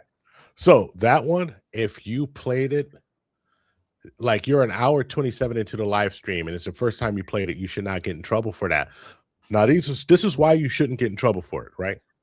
Number one, the first one, you have no idea what's really going on. If you look at her, it's just a face upside down. So it's an optical illusion. Right. It's a face with colors. It's optical illusion. The second one, if she didn't put her face down, I would say no problem at all. But it takes a while because you're just like, you don't know if it's a human being. If it's a dummy, you don't know what it is, right? I don't think that you should get in trouble with that, but that's not something that I will put at the beginning of your video. So what are the things I always do when I tell people who are live streaming, right? You got to put, and people hate this, you got to put an intro in. That intro needs to buy you time because you may slip an F-bomb or something like that, but you want it towards the middle or the end of your presentation. Because there's also rules about where profanity can fall and how many F-bombs. Like you can have like 3 F-bombs, 3 hardcore F-bombs, right? The N-word can never really fly. The N-word, you should try to like curtail it or something like that. Or if it's dropped a bunch while you're on a video, when you pull it down, you should edit it out and put the video back up. You know, you can always edit it in the back office and you know, if you know where it's at. But I always say, like, we really want to be in a situation when you're doing content that you want to stay. So just think of it like they have a social score. And once you get on the bad side, you got to dig yourself out. That's me. I know. I'm definitely on the bad side of the social So, score because they yeah. hit me for everything, bro.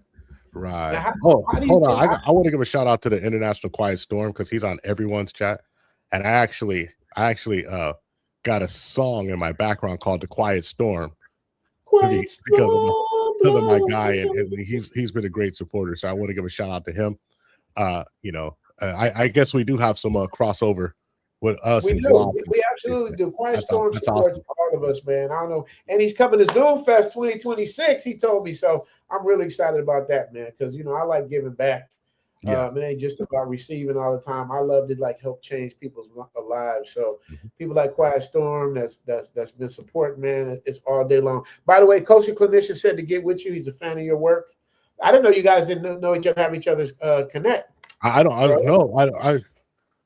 And the thing is that he said, tell him to hit me up. I love your content. Grover, hit me up soon. Richie, give me his information. Yeah, man. Yeah, just send him my email. Well, tell him now. Well, here, let me Grover. I didn't even have your email when I tried to send you the what's the name. So he has it right now because I forget. Grover, Grover at thppnetwork.com. You got that, Kosher? Because I'll forget. As soon as the screen's over, I'll forget exactly what I was supposed to do, man. My memory is shot. Hold on a second. Here, I'll put it in the chat right now. Saying he got a link to the Patreon. Quiet Storm is coming to Zoom Fest 2026, and I was so happy you sent me the email. Oh, dude, you don't understand, man. To get to meet the guys in my Patreon is like the biggest reward for me, bro. Because I get to see people in front in real time that's been supporting me for years. I want Leslie to come so bad. You know what I mean? Pause. Godfather of the Zoom travel. I'm trying to figure out a way to do something with Leslie, man. I know it's he's not able to move around like I want him to. He said text it. Okay. Here you go. Here's I actually just dropped it in the chat. Whoa. And so because everybody who signs up, I want them to hit everybody who signs up, I want them to hit me up too, because I want to make sure I give them their half-hour free consultation who signs up from this. So just hit me up over at THPP Network after you sign up and let me know so I can schedule you. Now let me be quiet. You got work to do. Yeah, I do. Quiet Storm said, yeah, it's time. I dug Zoom Fest for far too long. He has, man, for years, man. But I got a super sponsor today. It's my brother. I love him. First of all, he hit me with something on the Cash App, and now he just hit me with something crazy on the Super Chat. Ladies and gentlemen, for the Super Chat, for the sponsor, I don't think nobody's going to beat this sponsor today. Shout out to my man, Rob Johnson, 4826. This dude, Grover, has been, me and him just we just became like brothers in such a short period of time. We laugh like brothers, argue like brothers, support each other like brothers, help each other through tough times like brothers. Love this dude, man. I love it. Only thing I don't like about this dude, man, he's always sending me hints. You know what I mean? Like, I'll be over here editing. You see I'm up all night. I'm tired doing my stuff. He'll be like, yeah, man, watch this live stream for 2.5 hours. What am I looking for? Oh, don't worry about it. Just watch it. I'm like, I got time for that. Watch a live stream for 2.5 hours. Yeah, he wants me to, he thinks I got time for that. He doesn't understand. I'm literally up to the minute, like putting your thing together for your intro. Yeah. Like, I was up to the minute doing it because I never get it done. But this dude, man, this dude right here. I haven't even started on my live stream tomorrow. I'll be up till 4 a.m. Understand what it is? Where's my I gotta give him I gotta give him a couple. Here's one right now though. We got that $50 holla. Oh yeah. Thank you for the super chat, for the Zoom chat. Ooh, $50 holla, $50 holla. Thank you for the super chat, for the Zoom chat. $50 holla. Thank you for the super chat.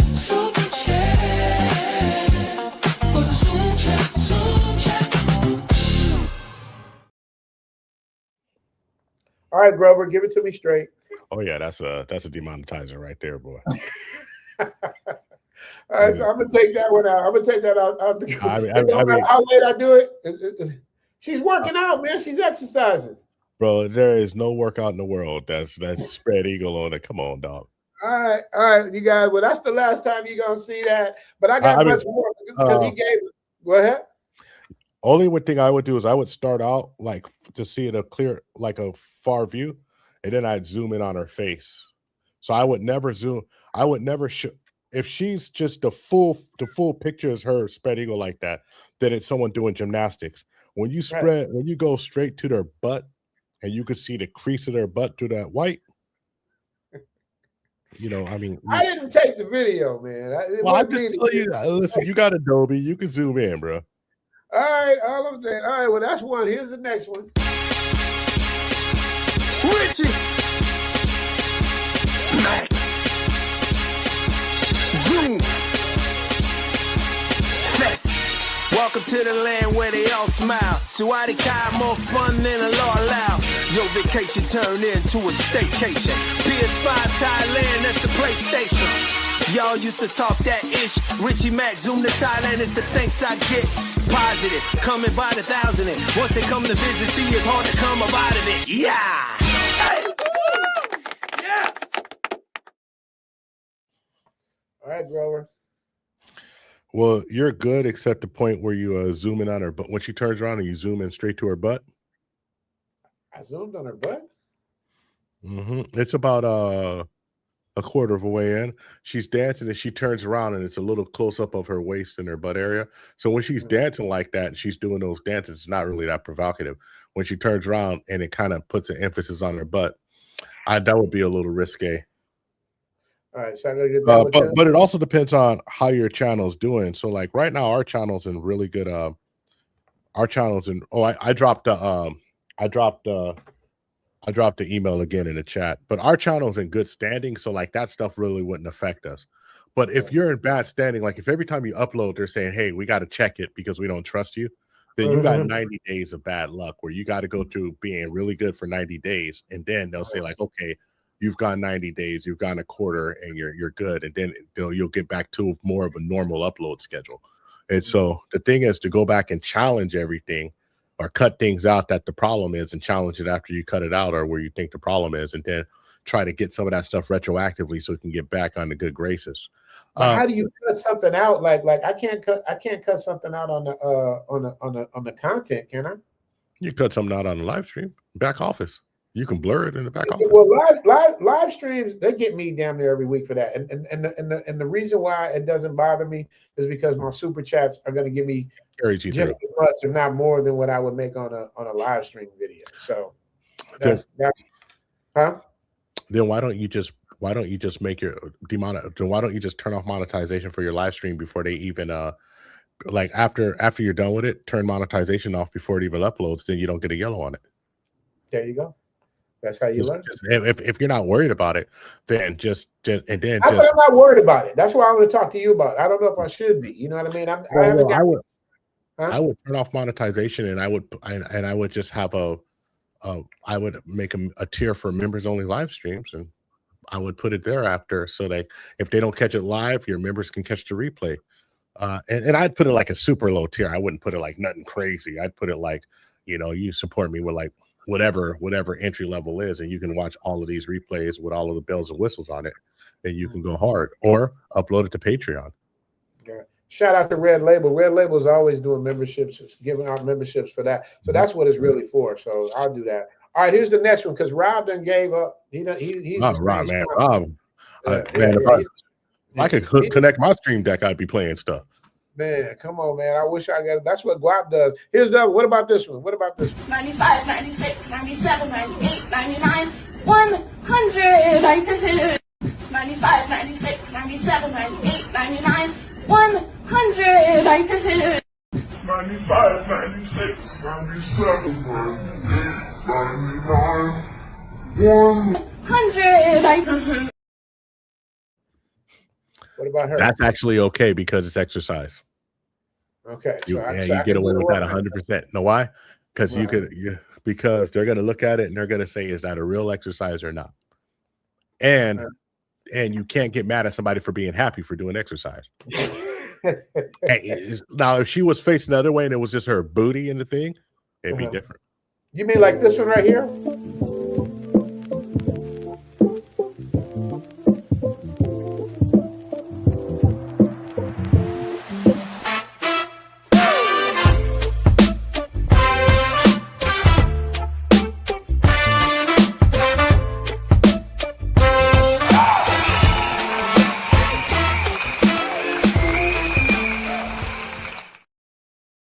You nodding your head. Is that a yay or a nay? Come on, man. Grover, what is that? She's on the street in public. Yeah, and the camera just happened to be squarely on her hind parts. Okay, so get rid of that one. I mean, like I said, if it was zoomed back a little, it'd be different. But it's just like, okay. The whole camera's full of booty. Okay. All right. Well, I saw you liked it though. Hey,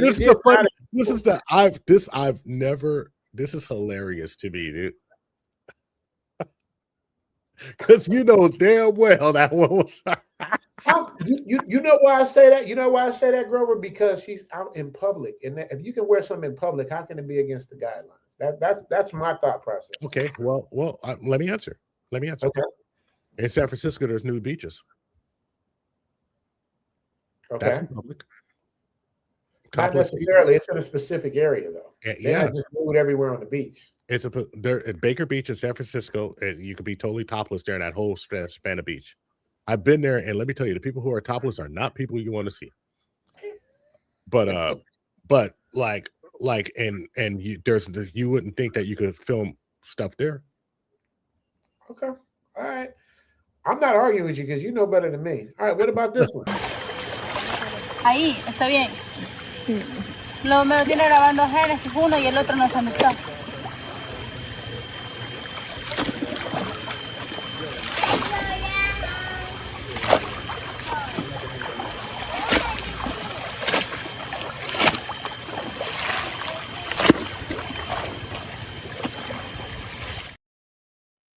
Nothing wrong with that. Nothing wrong with that. Nothing wrong. She says it's just a woman washing her clothes. Like, she's impoverished. She doesn't have anything to wear. She's not in a bathing suit. She's actually wearing a long dress. It's wet. It's fitting her. I mean, fitting her hind parts. I quite enjoyed it. I think that it was I wish I could get my clothes washed there. My wife's gonna pop in. She's gonna be like, "What?" Okay, so that was good. All right, so because as you said, I'm deleting the ones that aren't I wouldn't delete them. I would alter them. Well, I mean, delete them for now, like in the situation they're in. Mm-hmm. All right, so let me see. So Robin gave me 4 nights. So I got some more super chats for him. This is Theo's favorite. I know this can't be bad, right?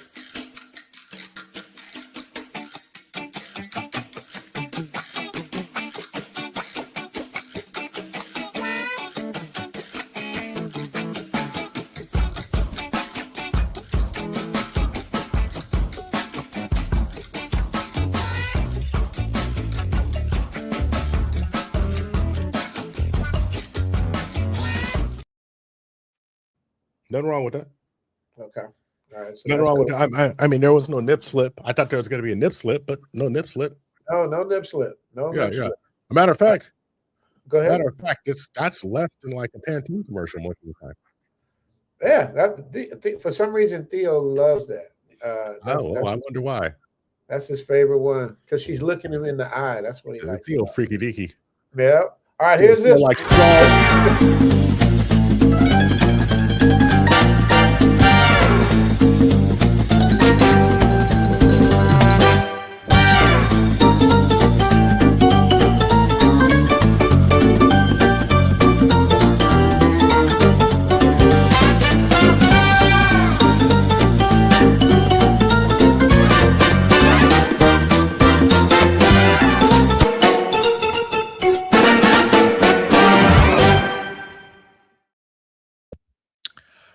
yeah, that one right there, it was going really good, but like that zoom in on the butt like 4 times throughout it would probably get you a little. All right, so that was actually a little borderline though, because it's not like she's not like twerking or anything or doing anything like that, you know. I feel like they're all borderline, but here's one you're gonna tell me is not borderline. How about this?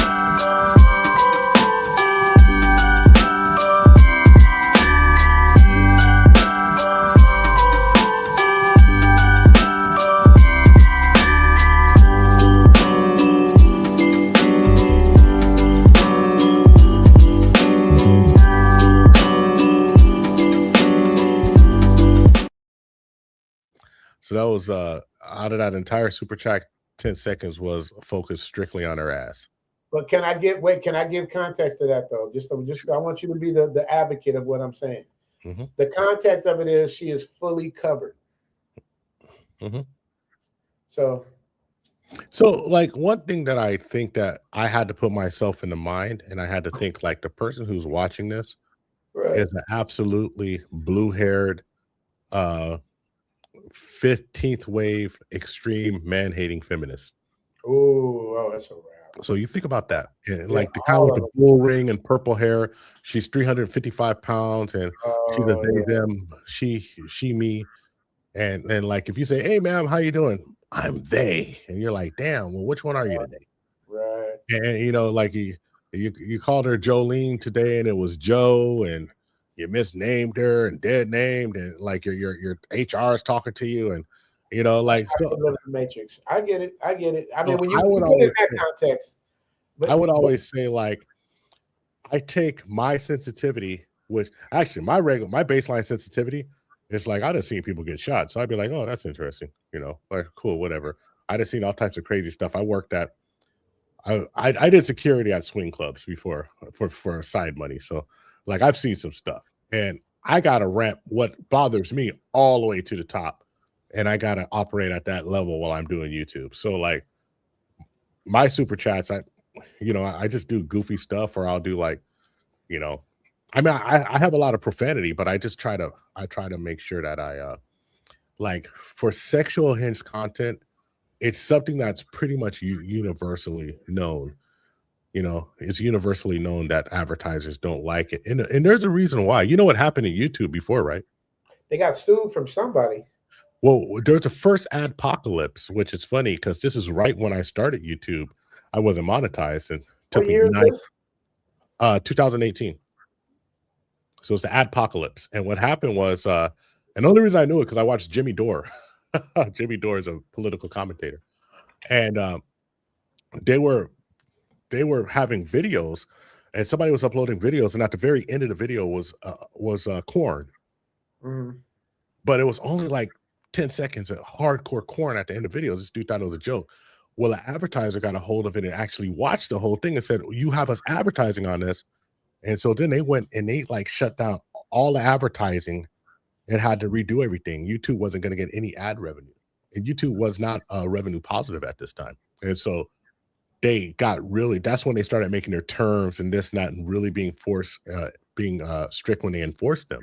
But also what happened with their terms of advertiser friendly terms and conditions is that they're very non-consistent to how they apply them. And this is what really gets to people. It's like you're kind of playing a guessing game. And so I tell people, go as conservative as you can, because some things that you think should be bad and you say, nah, I can't do that. Then you do something that should be good, but it just flashed in on a butt for a second. And you're like, well, why did I get hit on this? For instance, one of my videos went yellow monetization because somebody said coon. But the person who said coon was literally an actor saying they offered me this role when I was doing this, and I'm not that type of person. I'm a strong black man, and they wanted me to play a coon, so I didn't do it.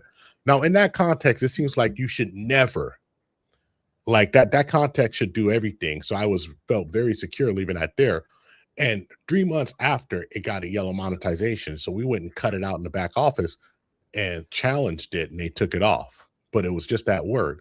Also, when we have anything, and maybe it's just where we are at YouTube because we're in a partner program, we actually see, if you go into the back office, I can see where they're flagging us and exactly why they're flagging us.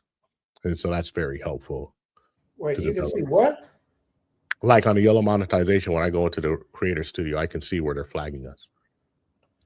Will it show it for me too? Because I don't have a person to talk to. I don't have none of that stuff.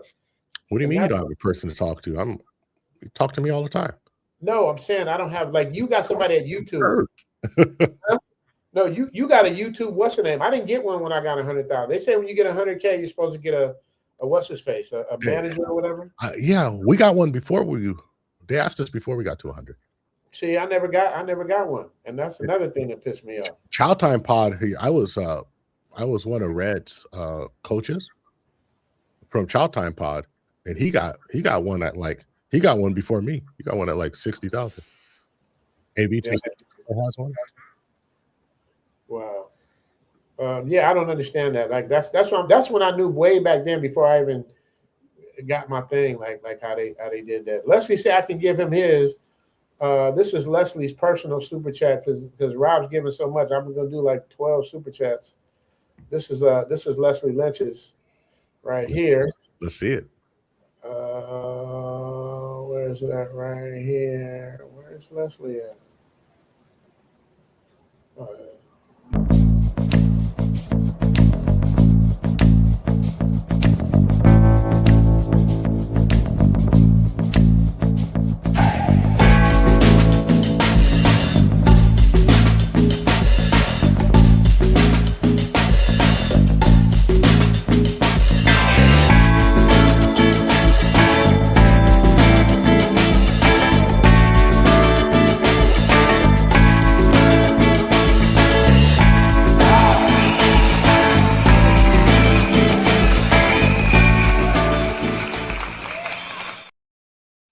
I would like to say that I'm a big fan of Leslie. I don't know who Leslie is, but I'm a fan.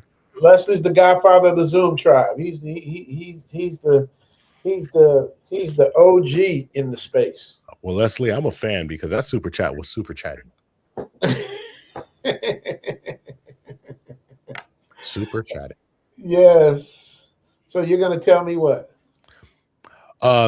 I counted to seconds. It was like less than 3 seconds. So I don't think that's a problem. A little wiggle at the end, but I don't think that's an issue. So they can't wiggle at the end?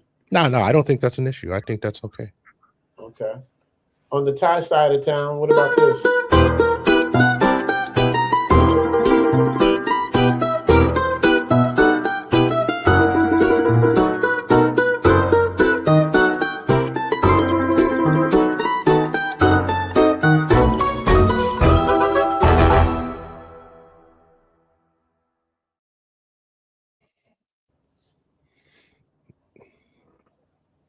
I don't, the problem is that it's a long walk just looking at someone's butt. Okay. Red Label like stuff like that. See, I'm trying to like purge all this stuff. What I normally do with something like that is I normally put text writing over it like "thank you" a few times over the butt or something like that. Okay. So I usually do something like that. I usually try to distract the attention from just her bottom because listen, the male gaze is going to go there anyway. Right. So that's just what I try to do. Okay. Last one. Well, actually, I got one more.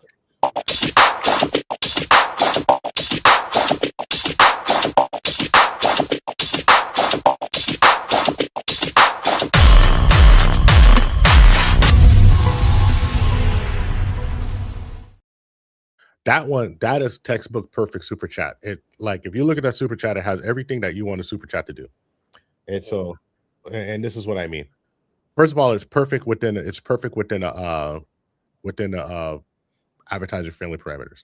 It's perfect. The reason why it's perfect is because they're making strong eye contact. You have your entire body in frame, so you're not accentuating anything. You're not going under boobs. You're not going in their crotch.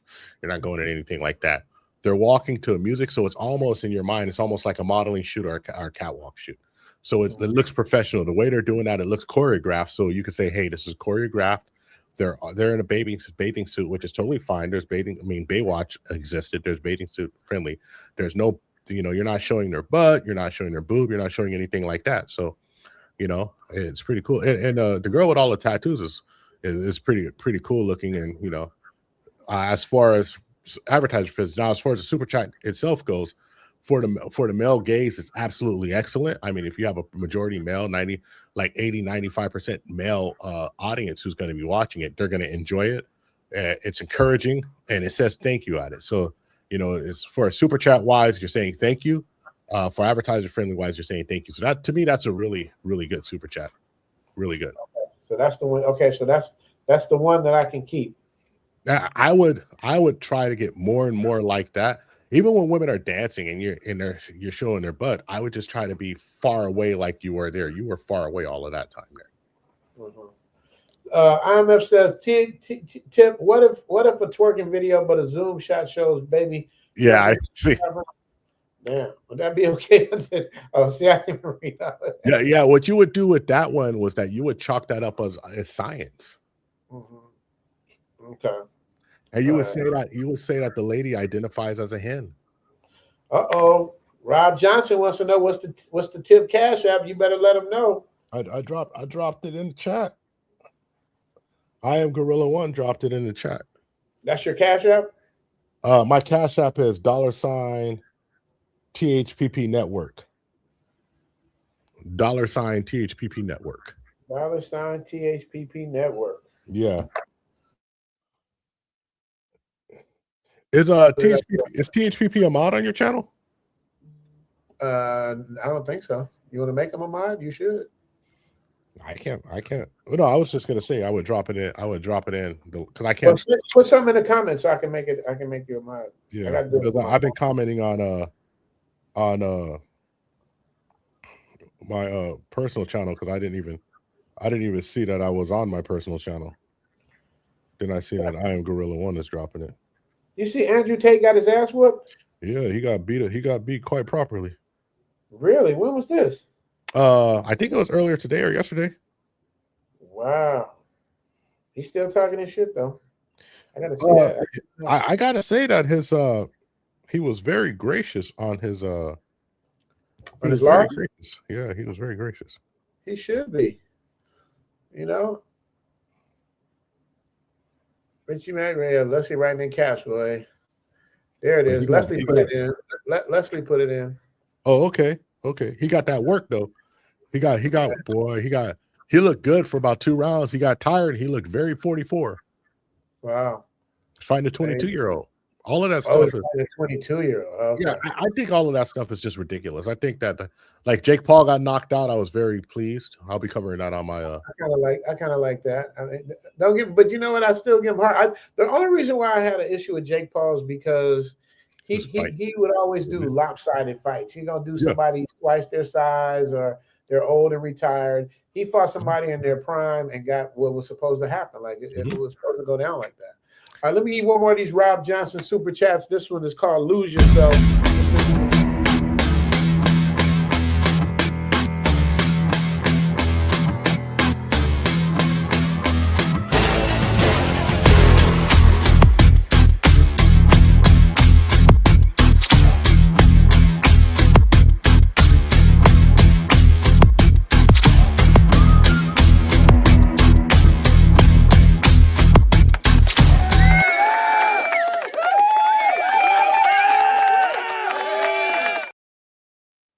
Another great super chat. I mean, if I'm looking at it from a point of view where you want to look at it from advertiser friendly, you're not zoomed in on anything. It looks like a model photo shoot. You can't fault anyone for showing that.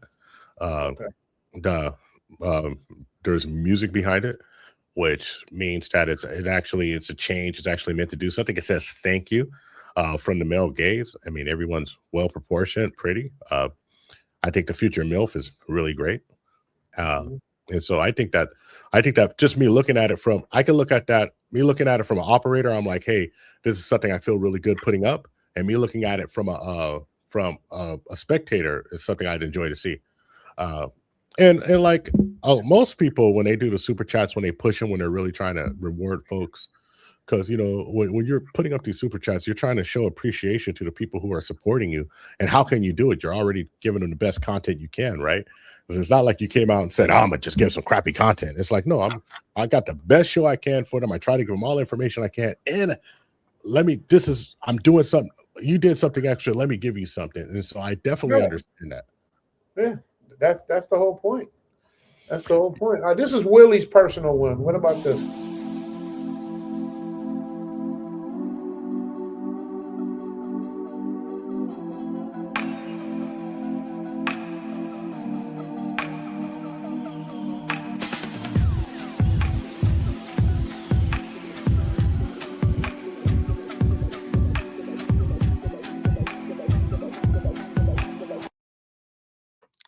That one's a little borderline just because it's kind of an upshot.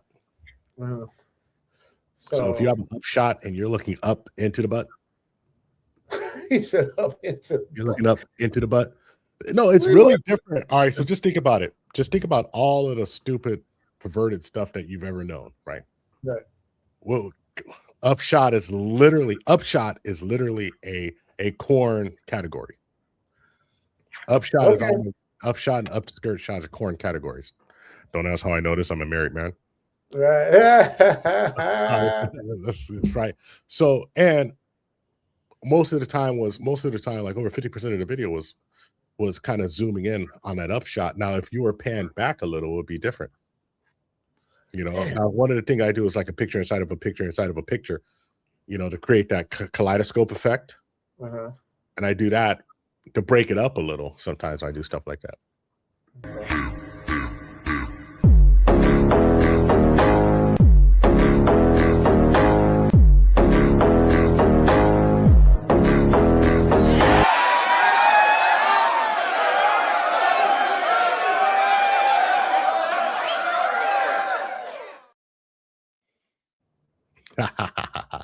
I'd say this, like any of the last three by themselves, you'd probably be okay. But if you follow them up with each other, you'd probably get yellow monetized. You probably get demonetized for the stream. All right, so that was a demonetizable image. Well, the thing is, if it was just by itself and that's all that you had one of those and you had the other ones that were really cool, right? That wouldn't be a big deal. But if you had that one with the upshot, it'd probably be a problem. Anything that's borderline. And like, remember, they're just going to try to build a case to demonetize you when they look at it. First thing that's going to happen is they're going to scan it with an AI, and AI is going to miss all of that. It's going to miss all of that. AI is not going to, it can't interpret sexuality. It's just looking for like, is there a nip slip? Like, is there a raw butt? Anything like that, right? Then if somebody goes to see it, and the reason why somebody would review it, you've seen how it says human reviewer, like a person's reviewed this and we've decided, right? Maybe you haven't seen that. They do. They'll go through the whole damn video because I usually wait till the end. What they normally do with the video is that AI will flash some parts that they think is questionable that they can't really determine, and they'll review those parts and see if they see anything in it. Those specific parts. Right. And so because you got a 5-hour stream, ain't nobody got time for that. Matter of fact, the longer your stream is, the better off you usually are. Right. That's what I'm saying. How would they even know to like do something like that? Because like all right, so let's say if you were playing, let's say if you played a clip of Tommy Sotomayor, automatically Tommy Sotomayor, they're going to look at that automatically. If you play Fresh and Fit, somebody who's like demonetized already, they're already going to look at it to see if they're doing something like that, because they already don't like that. They already don't like the fact that somebody who's not supposed to be on YouTube's on YouTube. Wow. Did you check your super chat? Huh? Did you check your super chat? You mean my Cash App? Your Cash App? Let's see.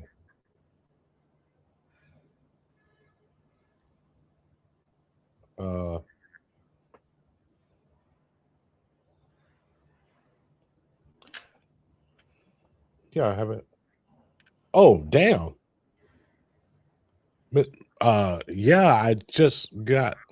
Hold on, let me get my life together, Mr. Hold on, Mr. Rob Johnson. I want to thank you for the $500 Cash App, man. I'm taken aback. First of all, I've never received any gift like that so big from somebody on stream. I'm so thankful to you, man. I wish I had a super chat to give you, but it's not my stream. I'm not on mine. But I just want to say thank you so much. And if there's anything I can do for you, if there's any knowledge I have that you want to know about something that I consider myself pretty well versed on, and that's anything from like, I don't know if you're a content creator, please feel free to reach out to me if you're a content creator, and I'd be happy to give you a consult and answer any questions you have. If you're interested in anything martial arts that I can help you with, I'll be happy to answer it for you. I'm so humbled, and I'm blown away. Yeah, man, I just thank you so much, because like, I don't know how to express this type of gratitude of being supported. I'm super just humbled by that. And I wish I had my words together, because I was not expecting anything. I just expected to come out and tell everybody about the pro club and, you know, get as many people in who wanted to learn as I could, because I wanted to teach. But Mr. Johnson, I just thank you from the bottom of my heart. And I said, you look like another light-skinned brother, so I guess I got to stop being so critical on you beige rage folks. 'Cause y'all been pretty good to me. Man, thank you so much, man. I appreciate you 1,000%, my brother. 1,000%. I don't know how to express it. Now you see, I'll give one for you, and you tell me. Super chat. There's a cure for this. I don't want it. I don't want it. I don't want it, baby. Ooh, if there's a cure for this, I don't want it. I don't want it. I don't want it. I don't want it, baby. Ooh. That's Leslie's. Is that a bad one? Yeah, you know, a lingerie model is a little tough to advertise on, man. Even though Victoria's Secrets is a thing, that's gonna really take it's gonna shrink the amount of advertisers who can advertise on it to a very small group. So I want you to think of what it says. It's good for most advertisers, and that's what they're looking for. They're looking at to be able to advertise to about 60% of the people who's in their roster. If you get under that, then they're yellow monetization, which means that they got to work very hard to get advertising on it, and they do make money from it. You just don't get it. Right, and that's what makes it crazy. Oh yeah, you ain't making a ton of money off your ass. We're not sharing it with you though. Yeah. Oh yes. I 100% feel it and know it. Wow. Yeah, that's crazy. Yeah, Rob is he's man, that just blows me away, man. Like it's such a dynamic dynamic group of folks you have here, and like it really proves that like something. I was watching Eric Sermon, and Eric Sermon was saying he doesn't like to stream his music, he likes to sell his music, and he says I only need 20,000 Eric Sermon fans out of all the millions who's ever brought my records, and I'm fine for the rest of my life as long as I can give my core fans what they need, and I'll keep doing it. And that's what this really comes down to. Yeah, facts. That is a fact. Yeah. Shout out to Rob again, man. Appreciate that, Rob. Black by Design wants a black woman. So I do have a black woman on deck. I have a new black woman on deck for 2026, but right now I'm gonna give you the one I have. I call her Black Barbie.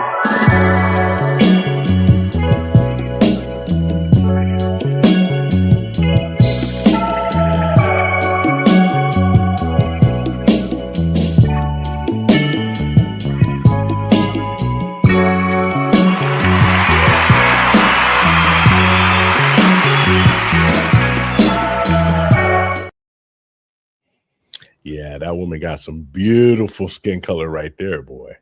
No, can we get demonetized for that? No, there's nothing wrong with Black that. by Design, we made it. Just only way you get demonetized by that is somebody scared of that chocolate, boy. You know, ain't got enough to penetrate the cushion. It ain't our fault, man. You know that it ain't for everybody. That's just crazy, man. It's just Black by Design. Everyone's Leslie's wife. Leslie got a bunch of. Is Leslie from Saudi Arabia? He got a bunch of wives. He lives in New York, but he's his son came out to Thailand. He couldn't make it, but Leslie, every woman on YouTube is Leslie's woman. It's Leslie's every super chat woman, like Leslie is just greedy like that, man. He is greedy. My has an abundance mind state. Yeah, he definitely has an abundance mind state. He talks about his stories playing basketball with Denzel Washington in New York back in the day during his time. Oh, he's from Mount Vernon. I don't know if Leslie's from Mount Vernon. But Leslie, are you from Mount Vernon? Les, where you from, man? Red Label say Leslie the man. Yeah, Leslie with an IE, boy, you getting cussed out. I've been cussed out a few times. So yeah, that's crazy. So Rob's nickname is Mr. Impulsive. So Mr. Impulsive just hit you off with an impulsive, beautiful super chat. He did, man. Oh, Leslie say he was born in Mount Vernon. Money Yeah. earning Mount Vernon. Y'all some suburb kids. I might not be from New York, but I know Mount Vernon is the suburbs. I do know that. Y'all out there in the burbs. I get it. Who's from Mount Vernon too? Is Heavy D from Mount Vernon? Heavy D from Mount Vernon. Yeah. Who else? It's a couple other famous people. Heavy D, Denzel Washington. He grew up with Denzel. He grew up with Denzel. Who else is? No, there's like 2 or 3 other people from Mount Vernon. There's a few. Yeah. I tried to live in New York in the 90s for 6 months, man. It got ran out. It was too fast for me, bro. Like they wouldn't sleep. These fools don't sleep. They don't do nothing. That Art Carney. Damn, I love Art Carney. Y'all might be too young to know who Art Carney is. Wow. We know Denzel. We know Heavy D. Who else is from Money Earning Mount Vernon? Somebody else. Dick Clark. Damn. Dick Clark from Mount Vernon? Mr. New Year's Eve. Wow. Who else, Leslie? I don't know who Gus Williams is. Damn. Yeah, no, Puff is from Mount Vernon. Oh yeah, Puff. Yeah. Yeah. Who's Gus Williams? I don't know who that is. I don't know. Bad Puff. Man, let me ask you a question, Richie Back. Yes, sir. I want to ask you a question. So, yeah, and I want to ask you what you think about it. Then I said, so what do you think about 50 Cent executively producing the Netflix documentary? I think it's classic 50 Cent. Are you surprised? No. I just mean for like, I hear a lot of folks say it's just like he's tearing a black man down and doing this and that. I'm just wondering. Okay, go ahead. I'll let you finish the question. I was just wondering what you thought of it besides classic 50 Cent, which King Petty is petty as petty could be, but you know. Yeah. I mean, we always run to the black card, man. We always turn the black man down, yet black man is getting shot down every single day in every hood, everywhere in America, and nobody has nothing to say. You won't even tell the police who did it. And all of this, that's to me is tearing down black man. You're tearing down families, you're tearing down people. We like to selectively choose when we tearing the black man down. First of all, Puff did it to himself. 50 didn't go looking for that. Puff did it to himself. I'm just tired of the excuses, man. We got to do better as a people. It's like you said earlier with your guy saying, everybody wants to be like us. Why don't we want to be like us and support each other? And it's just frustrating. I'm just tired of the excuses, man. I'm sick of it. I'm sick of the excuses. We're tearing the black man down, but yet we can't support each other and nothing. This is what this whole channel is about, man. Giving back and helping people. You know what I mean? And then, if 50 does a documentary, he's tearing the black man down. But when he does Power and showing about selling dope and cocaine and all this stuff, I don't know if I can say that word. That's okay. So it's just selective racism for me. I don't. To me, it's a fake outrage, and this is why. Yeah.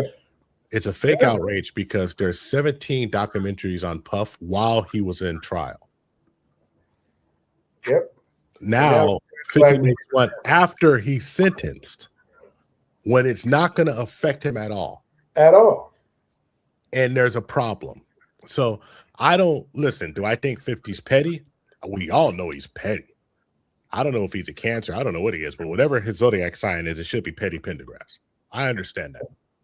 But he could have partnered with anybody else and did that. He could have did one with Court TV. Everybody wanted him, and they wanted him early, and he did Netflix last. So to me, he's actually being more. He gave Puff more grace than Hulu did, because Hulu did it before Puff went to trial. They were surviving Diddy. So that's just my issue with it. It's like, how many complaints did you hear about that when they did that? Not one. Exactly. I didn't hear any complaints. And you know what? I've also not heard. I don't hear anybody complaining now about the things that he was allegedly done. Now, listen, I understand that. I'll say this because two things can be true at one time. I believe that the government overcharged him. I believe that it wasn't a RICO. I believe that basically he got in trouble for being a freak. That's what I believe. He got in trouble. They can only prove that he was a freak, and they can prove the Mann Act. I said he was guilty of the Mann Act from the beginning because it was just that, right? He's transporting prostitutes across state lines. That's the Mann Act. But I'm just very curious of why somebody's a sucker and someone's this and that, but Hulu wasn't a sucker, Lifetime wasn't a sucker, Court TV wasn't a sucker, Law and Crime wasn't a sucker, the 75 YouTube documentarians who don't know him wasn't a sucker, Tisa Tells wasn't a sucker, but he's a sucker, and that's just my problem with it. It's black on black crime. It's always black. We are the first ones to attack each other. They attack. Dame Dash started that time about he's tearing down a black man. Yeah, but it's bullshit. Yeah, I was just curious about it because I've been thinking about it a lot lately, and one of the things that really bothers me, and I'll tell you this, that really bothered me. I'll tell you this. When I first started YouTube, when I was building the company and we were trying to get people to work for us to help us, first thing I went to was black people. And I said, listen, I can teach you how to do something. I'll set you up with your own channel. I'm going to pay you very little, but as I get paid more, you're going to get paid more. And all 12 people I went to told me that I was absolutely trying to rip them off. And that, or they tell me that Scott's the real person in charge and we're not partners and I'm working for it and all this weird shit, right? Excuse me, I'm sorry to swear. All this weird stuff. Hey, I'm already demonetized. Help yourself. But the only people who wanted to ever work with me and would ever take my advice when I first started were Asian cats. And bro, like I'm talking about, they're making like the ones who I helped are making like some months $30,000 a month. And I can say it like without stuttering. They've showed me like this is what you've done for me. Thank you. I've got presents. I've got kickbacks from them. And so I was trying to give this away. And so it's just that if somebody else was doing it with a different queue, with the same size channel, with a 50,000 channel at the time, they would have like ran to that person and jumped down their throat. But because I'm a black dude, they just don't believe me. And these are my own people. And that's heartbreaking. That's heartbreaking.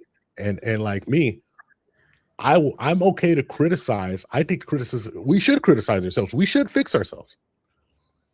But also we should also be the same person to help somebody with knowledge. I don't need to help you with money. I need to help you get money. I don't want to give you money. I want to help you learn how to make money. And I want everybody to be more successful than me. I want to be the least successful. Yeah, and like I want my wolf pack to be deep. So like when we have a meetup, and I want the wolf pack to be deep enough that if I have a channel meetup and people want to come out to see me or people I've helped, that like we're all fighting over who gets the bill and there's no one feeling like, man, I can't afford all this. Right.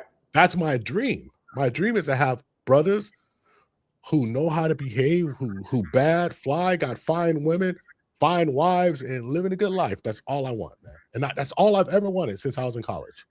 Right. So I'm sorry I'm starting to no, it's all let me get my fan and start singing spirituals. It's frustrating for me because I always hear, I call it the black shit. Black man this and the black man that, and I hear the same shit 1965 Martin Luther King videos, but I don't see any aggression. I don't see any unity, but I'm always hearing that black shit. And it irritates the shit out of me because I fell for it so many times. Now it just irritates me. So, but I'm never gonna give up on my people. But anyway, on a lighter note, let me give Ross Snoop his super chat. Thank you for that super chat for the chat.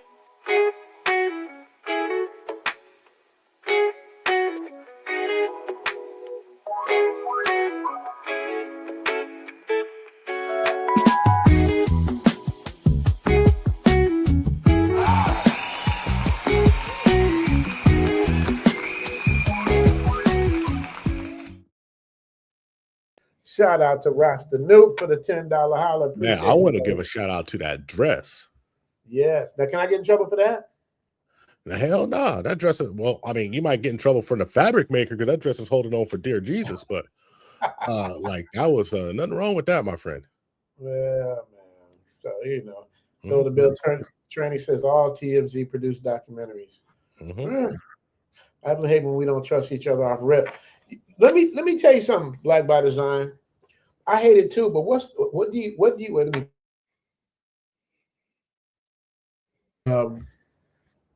where is it at? There it is.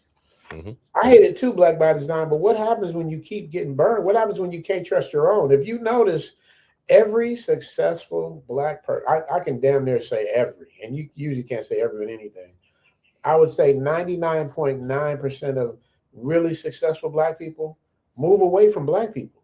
You have to. Unless you're in like Prince George's County in DC, like in the Maryland area, that's like the only place. That's like one stronghold. But everywhere else, they're getting away from these ninjas because they know there's hate, jealousy, envy. The support isn't really there, man, and that's the frustrating thing because if we got together and formed like Voltron, it would be a wrap. But well, you can't. We can't have it all, right? I apologize for interrupting you. You can't form like Voltron for people who can't form like Voltron. You have to have the same mentality. And let me tell you something. You have to put yourself in a position to be around people who want to push for the same direction. Like the biggest thing that I've done, the best thing I did, and it took me a long time to do this, was separate myself from people who weren't purpose-driven. And it was hard because, I mean, I came up with musicians. And you know how musicians are. I'm talking about jazz musicians. They doing everything under the sun. Yeah. And talented.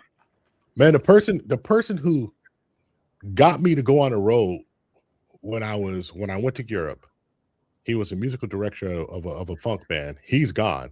He died younger than me. And like I'm a year older than him, and he died 2 years ago. And he's a good dude.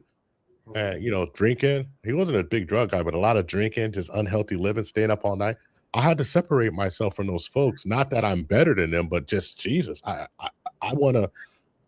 can't achieve what I want to achieve by living a lifestyle that's in everything except achieve worthy.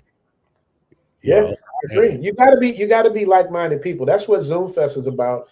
It's like-minded people. When I do Zoom Fest, I do consultations with people first just to see where they're at. You know, to see if it's somebody I want to spend 2-3 weeks with at a time to make sure that we're on the same wavelength. You know what I mean? I got to take into consideration everybody's personalities, and you know, most people don't do that. But I know all it takes is one person to kill the whole energy of the whole group. So you know, so yeah, you're right. And I'm doing a membership thing where I say in the membership exactly what you said.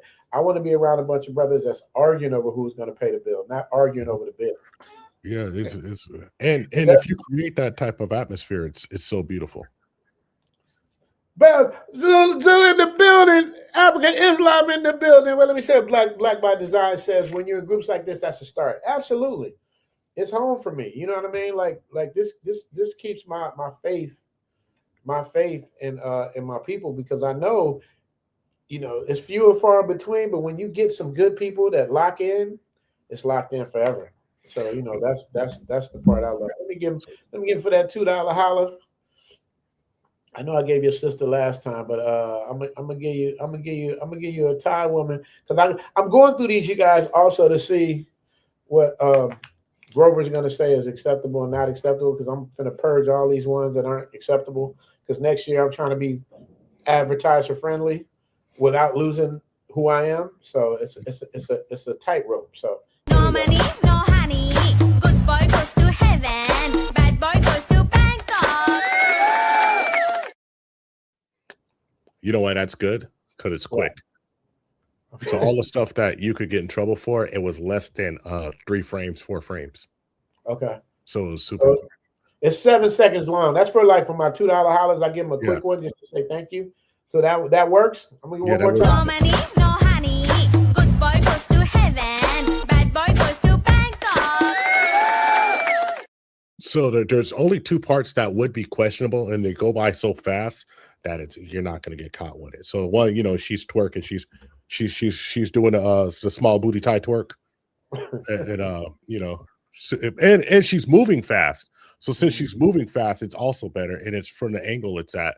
But that's just really quick. It's like maybe a second, a half second. Then the other time at the end when she's dancing and she turns around and you see a little booty meat on the bottom, you know. But that's very quick. You said Africa Islam? Africa Islam, that's him right there. Like Africa Islam, like from Africa Islam. Africa Islam for Rhyme Syndicate? Yes. Bruh, okay, hold on. Now you're gonna see me turn into a kid. My favorite rapper in the world is Ice-T. Oh wow. My favorite rapper in the world. I don't think he's the best rapper, but my favorite rapper is Ice-T because of this. I was at the Sacramento State Fair. Right. And all the rappers used to go to state fairs because they couldn't go anywhere. And Ice-T was just walking with him and Darlene. And I ain't gonna lie, Darlene was fine. I was like 14 and Darlene was like 18 or something. I was like staring at her. Then I look, I said, oh shit, that's Ice-T. This is like when 6 in the morning was out. And dude was the coolest person. Like Africa Islam. Go ahead, finish that. I'll be gaming. Go ahead. Finish what you're saying. Dude, I'm a huge fan, bro. Like I can rock the Ryan Payne's album damn near word for word, bro. Hey, let me tell you something, dude. By the time you get done with this, Islam will have a signed autograph from Ice-T with the Darlene poster. Like that's how thorough he is. Listen what he did for me. Hey, yo, peace, Richie Mack, yo, Africa Islam. Iceberg in the building, man. Respect, man. I understand you holding down Thailand. Iz told me you got it locked. That's what's up. We in the building. We in New Jersey right now, my crib. Zulu Thailand, yo, peace. Peace to the Zulu Nation. Damn, man. Bro, literally, like squeeze the trigger. Cops hate kids, kids hate cops, cops kill kids with warning shots. Like 6 in the morning, bro. Like the Killing Fields for the album. Damn, bro. Like, now, if you really want to see me geek out, because I love Ice-T for this reason. Every story he told, the bad guy never, it was reality. The bad guy always got in trouble. He always went to jail. He always died. He never got to retire. So it was actually one of the reasons why when I was trying to be a knucklehead, and like my homeboys would be like, we'd be talking and he'd be like, man, listen to this. Like Ice is a real thorough cat from LA, you know, and nobody wins. And so I literally went to HBC because of Public Enemy, Ice-T, and KRS-One, bro. This is no cap. This is why I went to school, because I was either going to the military or I was going to the streets. I didn't care. That's crazy. And so I'm a huge Ice-T fan. I even like his monotone ass acting. I be watching Law and Order, hoping to catch. Well, he ain't got the ponytail. I used to watch it to catch the ponytail, man. I don't even like that show. I'm a fan. And like I don't geek out like this. I'm a fan though, for real. Hey man, Islam is your man, dude. I did a cop show with Ice-T. I did a cop show with Ice-T. I don't think I could get Ice-T to do that. Like, you know, Islam got him this dude's for bro. Yeah, to make the drop, man, and it means a lot. I'm gonna use it in an upcoming episode, but I always say that, man, because whenever he comes, that was my. Pookie and Ray say Deuce Revolver was my problem solver. You hear that, Islam? They doing quotes now. Man, bro, even 7 Deadly Sins, man. 7 Deadly Sins when that album came out, Don't Hate the Player, Hate the Game was my theme song, man. I was a grown-ass man listening to that. Man, Islam, you don't understand, man. Islam been writing me. We've been missing each other. He's been coming to Thailand, coming back and forth. He sends me coded messages. Wow. You know, be there on the 8th. It don't say nothing. Then you look in the message box in the email and nothing there. You know, like I like what you did yesterday. Like he just sends these coded messages. He just dropped encouragement. Yeah, he drops encouragement like he just did here.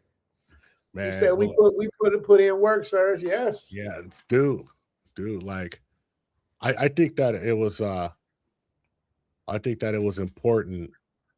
The last thing I'll say about it is because at that time, music was, I mean, unless he was listening to Schoolie D, I'm going way. That's where Ice-T got it from. Hey, I put up the link for Islam if he wants to come up. If Islam wants to come up and speak, because I got questions for Islam, man, because he sent me emails. So I feel like if I talk to him, if you could just hit the link and come up and talk to me so I can ask you some questions. Because every time I ask him a question, I don't hear nothing back. he said, I got questions. I'm here with the family. Woo, woo, woo. I'm leaving. Woo, woo, woo. I'll be back. Woo, woo, woo. And that's it. You ain't getting it ain't giving you no long ass love letter. You ain't getting no 2 paragraphs. No, you getting direct communication. Yeah, you get straight bullet. Ain't no appetizer. You getting the straight steak. And you get 2 bites of the steak and they taking it away. That's how it is. Right. Chris Baby in the building. He said, sitting in my condo and patio. That's all I get right there. All right, he's in condo. Shout out to Chris Baby. Even Rob quoting Ice-T. 6 in the morning. Yeah, 6 in the morning, police at my door, fresh Adidas sneakers across the bathroom floor. Shoot. Hey man, I'm considering. I know I'm gonna have a stream that's demonetized, but I'm considering doing like a my favorite music review for one of my live streams. Dude, I did that. They demonetized the shit out of me. I did the most iconic bass lines of all time. Yeah, and it was so much fun, man. We had such a great stream, boy. But they slapped me all across the face with those. I know you had Easy Does It in there, huh? I know you had Easy Does It in there. No, I said the most iconic. Are you talking about just music in general? Yeah, I'm talking about the most iconic. Let's see. I'm already demonetized. So you had Barry White. Da da da da da da da da da da. Like that. Or it could be that or DJs and MCs, whichever one you want to call it, but the original. You had it. If you didn't have to have that, then I don't know if I can holler at you no more, man. Man, do you understand? I am the man. You know what I'm saying? I was a DJ first. Let me see. All right, let me see which one I gave you. And I know they're gonna hit me over the head. Let's see what. And this girl is nice with the bass too. Watch her with this. This is just one of them. This ain't all of them. This is just one of them. So I tried to be slick and have the woman play it over the beat. They still hit me in the head. She's pretty dope though, bro. That's what I'm trying to tell you, man. Dude, I got some. Yeah, slide. All of that, man. Like stuff. Hold on, you didn't have Fence Walk in there? Who? Fence Walk. What's Fence Walk? Tell us Fence Walk. You don't know Fence Walk? Oh, I must have see some of these. I deleted them. I deleted them because I got demonetized. So I'm like, let me see, where is it at?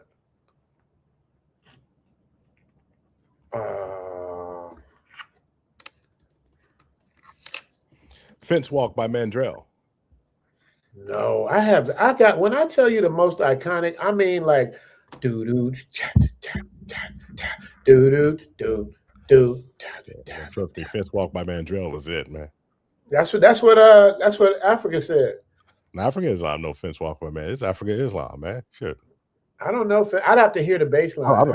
I'd be scared to talk music around super duper cats. Man, it's, I toured the world playing jazz, man, and funk, but I am more of a, like, when it comes to, like, I think of iconic funk lines, Well, what are you saying? Get out of here, way Rich. What is life? What's up? Your chat is man, you got all the OGs in the chat I see around. Man, Baz coming in kind of late. I got Baz, Rodney on, Joe Cooley. Okay, that's where we get fun. Yeah. So man. I got Africa Islam, Big Baz, Pookie and Ray Ray show. We in here, baby. We in here. I like the Pookie and Ray Ray show. That sounded like a great YouTube channel, bro. That sounded like a great live stream, bro. That sounded like barbershop talk. Man, I always try to get people to sit down, because I miss when I was a kid, when I used to just sit down with brothers and just talk the topic of the day and go back and forth on stuff. And I wanted to do something like in the background, to have superimpose a background and just bring people up and to call it barbershop talk, and just have 3 things that you go through and just get in and get out. And I could never get people to do it with me. Then I got so busy I didn't want to do it no more.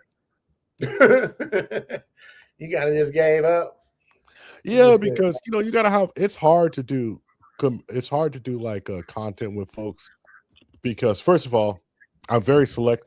I don't know if you understand this, Richie, but I'm very selective of who I come up on now and who I'm around.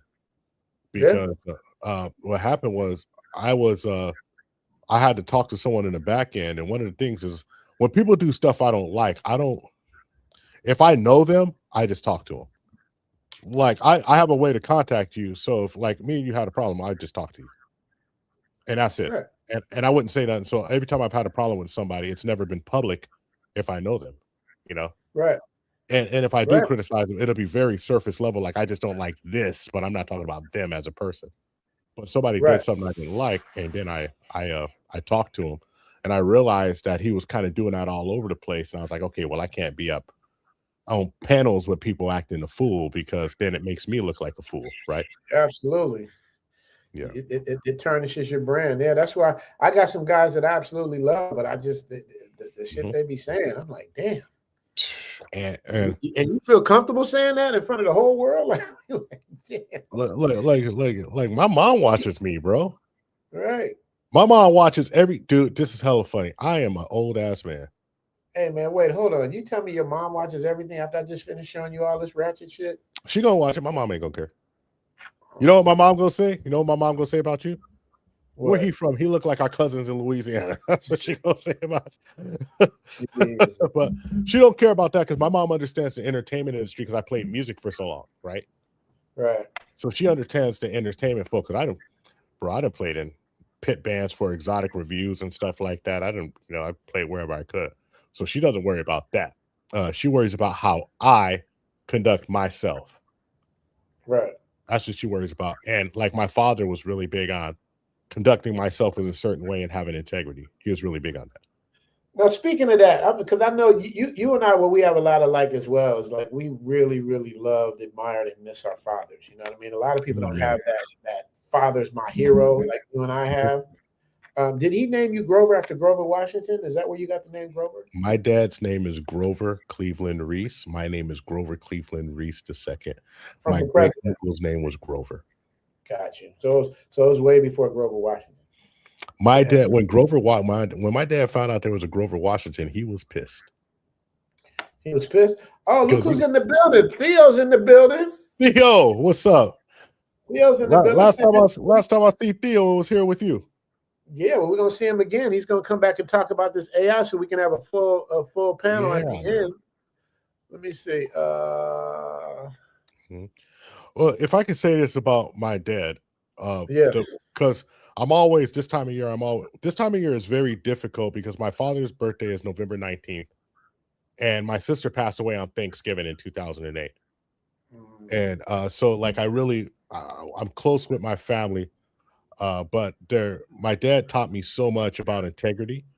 And one of the things my dad taught me was how to draw the line and like how to actually like have steel in your spine and not do something you didn't want to do. And he told me, don't be a fool. Don't just walk out of something if it's your job or something, but always look for a different job to do that you can keep your head up, you know?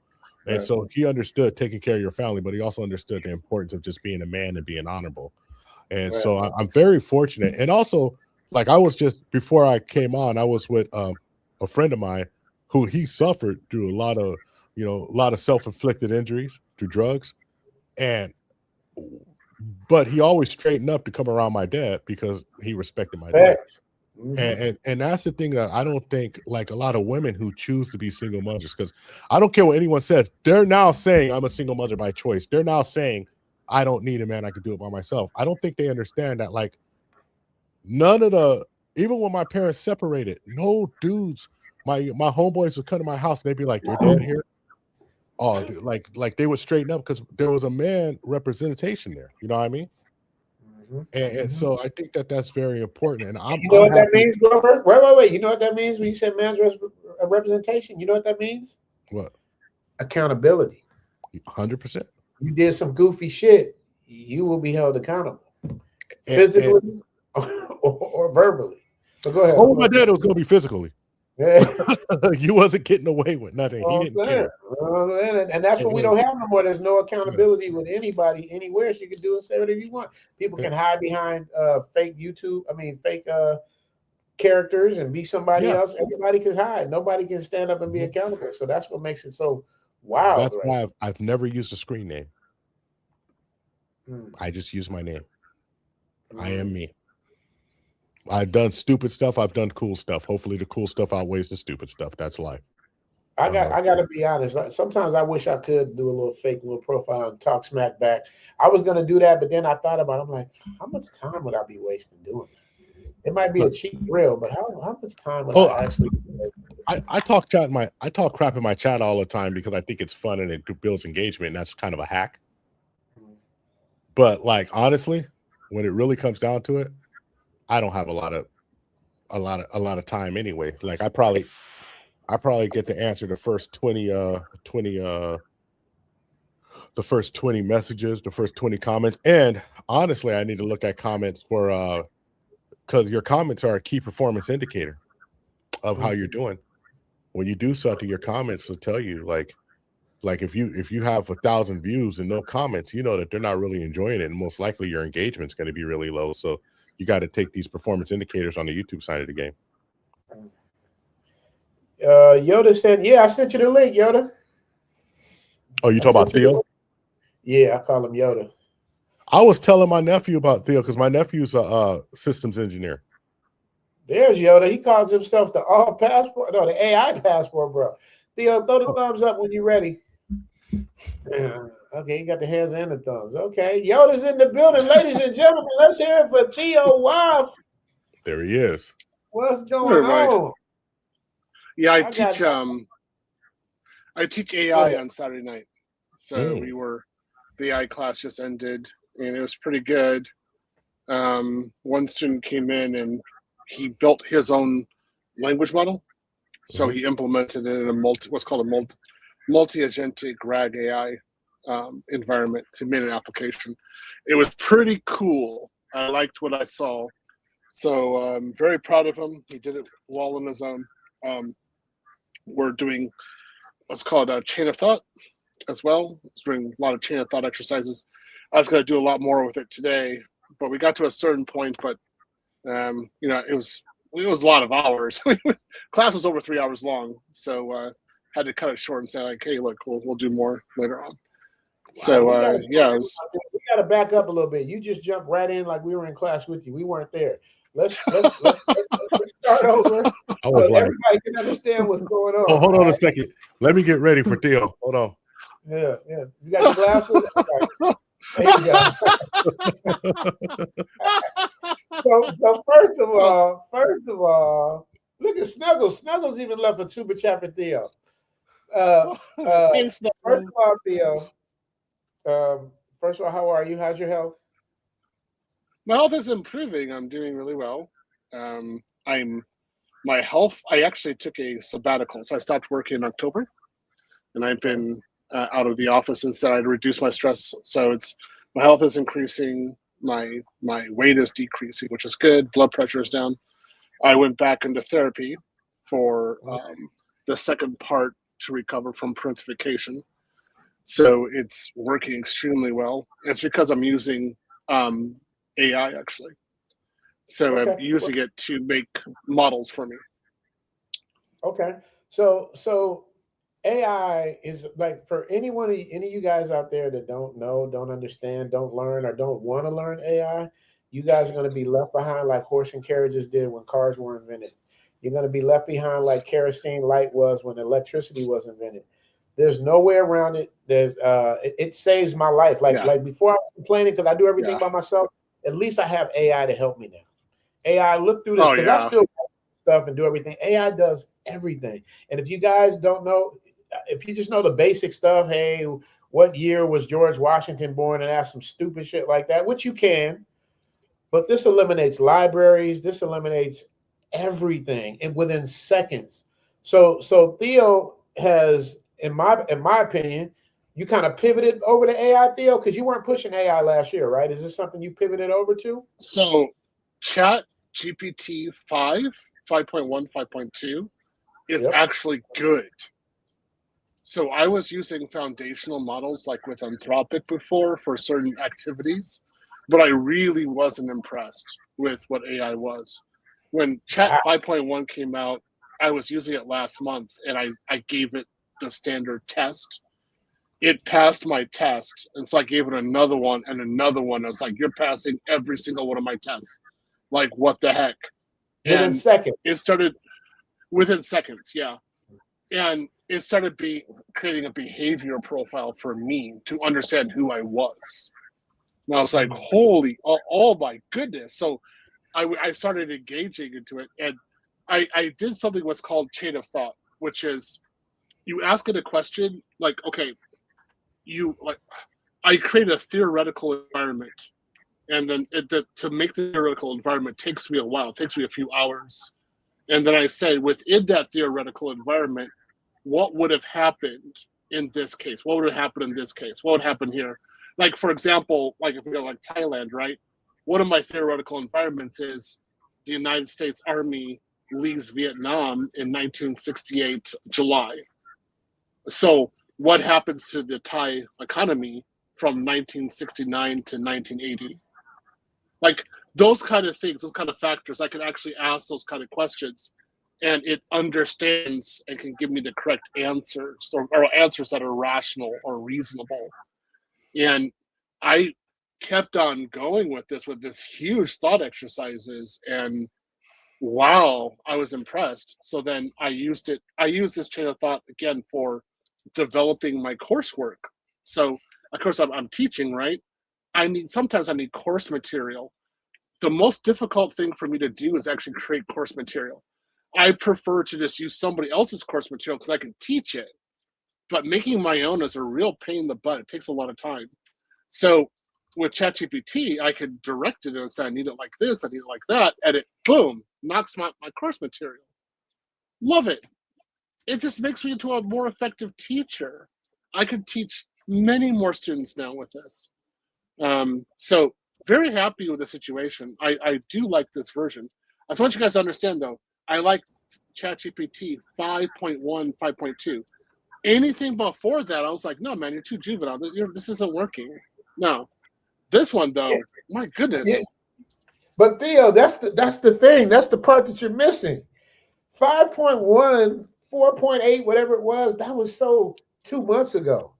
I know, right? Yeah. You know, in 6 months from now, it's going to be even crazier. And that's the scary part.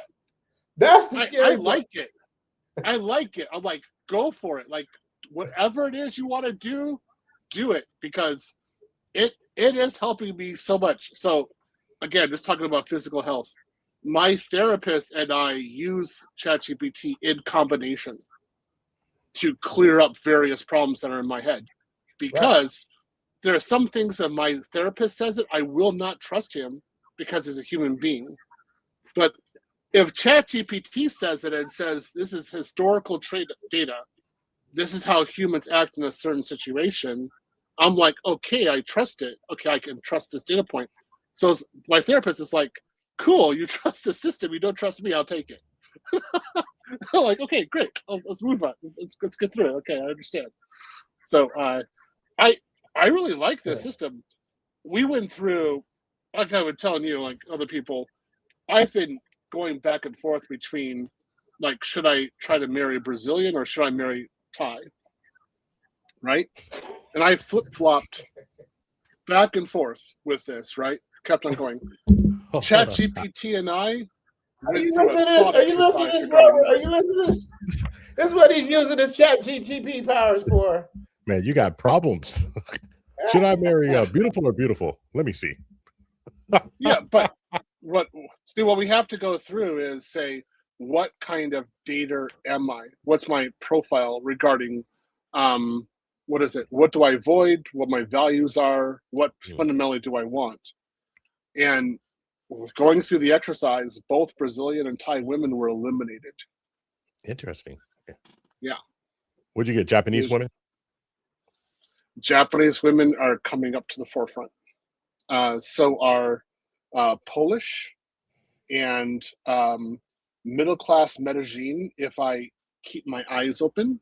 It gave me the instructions about how to keep my eyes open for that. What is it? Peruvian Japanese, Brazilian Japanese. This is amazing. German and Swedish. What is it? Chileans, German, Argentinians.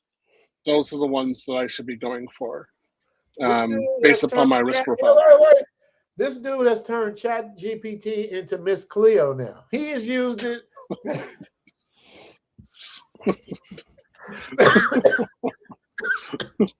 Call me now.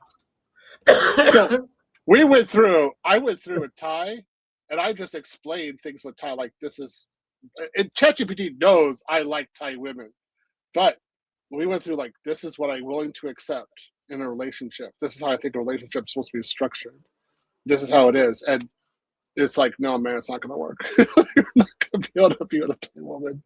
It doesn't work because the way I am, the way I think about relationships and what my end goal is very different from what Thai women end goal is. So there's this idea, of course, you guys all know this. So there's serial monogamy. I'm very much against serial monogamy. I don't do that. I never have. I get out of serial monogamous relationships or situations as fast as I can. Once I recognize it's something like that, boom, I'm done. And ChatGPT was like, well, that's what you're going to get in Thailand. You're going to get serial monogamy. Pretty much, it'd have to be a very specific group where there was a specific structure where the women were not into serial monogamy by themselves as a choice. And it says it's unlikely I'm going to find that. You heard it first from Theo, you guys. Let me read some of these super chats off. So Theo, we still got to go back because we're moving. I want you to explain AI from your perspective because I know how I use it, and I'm sure Grover uses it this way. I want to know what your perspective is and how you teach it. But let me get some of these super chats out of the way. Let me get Snuggles out of the way. Snuggles with the $2 holler says, "Hello, Theo Waff." Snuggles is our friendly troll. Oh, I've known Snuggles for the last 5 years. Okay, yeah. So Snuggles AKA drop the link. Yeah. For Snuggles ain't coming up. No, but that'd be always used to put drop the link in the chat. Right. Who said it? Snuggles always says that. Snuggles never does it though. But let me give you this $2 holler. No honey, good boy goes to heaven, bad boy goes to Bangkok. Theo already showed Grover your personal super chat, and he approves. He approves of your personal super chat. Let me go down here. Let me see. 4 days in the building with the $2 holler. Wait a minute, 4 days. I got to get back. Wait, Red Label, so I missed this. Good Lord. What did I just see? That's the largest super chat I've ever seen in my life. Yeah, me too. And he sent one to Grover. Oh my goodness. Wow. Yeah, as a gesture of thank you. There it is. Red Label gifted 1 membership, you guys. Make sure you get that membership. Thank you, Johnny Red Label. Appreciate you. I know what Johnny likes. He likes women that are from his ilk. So we're going to give him.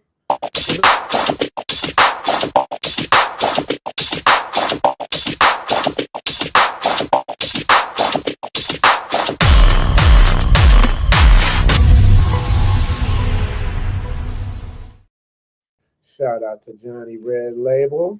Get these other. We got a couple heavy hitters in here. We got Jack Dragner in the building. Jack Dragner with the $100 holler.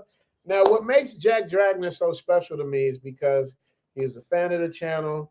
He decided he's just zooming to Thailand. He's moving. I plugged him up with time to retire. Got him a place. He didn't listen to the full consultation though. I told him how to move. He's kind of like Rob, like they kind of jumped the gun and did what they wanted to do and didn't really do it the way I kind of explained it to him. Mm-hmm. And so hopefully both of them are happy with their decisions. But when you guys book a consultation, man, you got to follow the instructions because if you don't, you're going to waste time and money, which defeats the purpose of doing a consultation. But Jack Dragner has been supporting me for the longest. Great guy. I haven't gotten the details because as he was coming to Thailand, I was leaving Thailand. Do you know where I'm at so far, Theo? Have you caught up? Do you know where I am right now? Yep. I don't know where you're at. Oh, okay. So I'm gonna show you that too. But let me give him his because I'm purging my super chats because Grover is a watcher that can tell pretty much where I'm screwing up and where I'm going wrong, and that's for anybody. You guys don't forget to sign up to his Patreon. Grover, yep. Theo was one of my first Patreons. He gave me my first $200 on Patreon, bro. I didn't even know what it meant. I didn't even understand. He's like, I believe in what you're doing, and that was it. I didn't know who Theo was. I didn't think we talked for a year after that. That's just how he's been. So he's just been that guy, and I appreciate him so much. What can I give Jack Dragner for $100? I better give you something that I'm taking away. Some of these things he says I can't use anymore. So let me see. I'm gonna start with the Christmas, and then I'm gonna get it. Did you see the Christmas deal? You ain't seen the Christmas one, have you? No. Hey, I put a bow around the butt so you can put it in the hole. Wrap it up. Big player. $5, $10, $20, holla, bless your heart if it's smaller like this, like that. Me and Richie Mac, thanks for the super chat. Merry Christmas, Zoom Tribe. Hey. What I really like is the insert, by the way. The insert going is, You like that one? Yeah, that's the part that like they would miss it, but if they ever find it, you'd be in trouble with that one. All right. See, Grover's let me know what I can and can't do because I got to get rid of some of these. But these are new ones right here. He said I can keep this.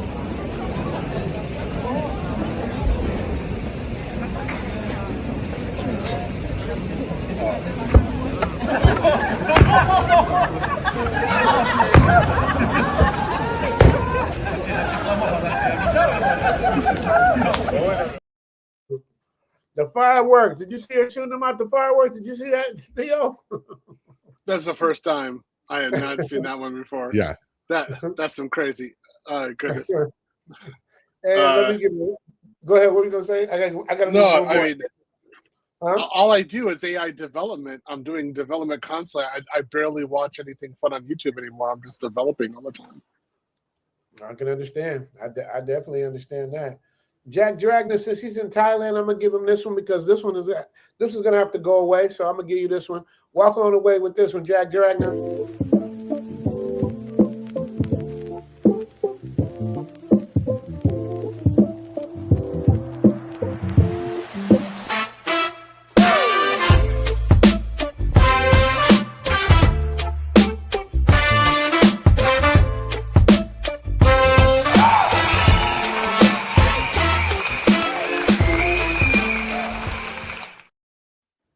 Shout out once again to Dragner. You guys say bye to that one. That one has to go.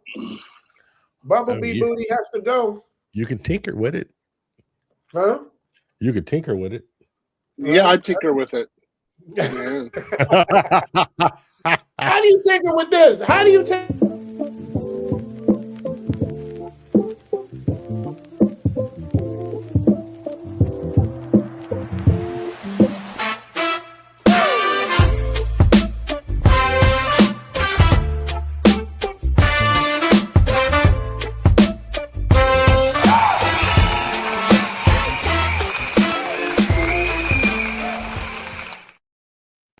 So what I would do is I would just trim the one to the left side and just make 3 of them walking away, and I would just get away from the zoom in and out.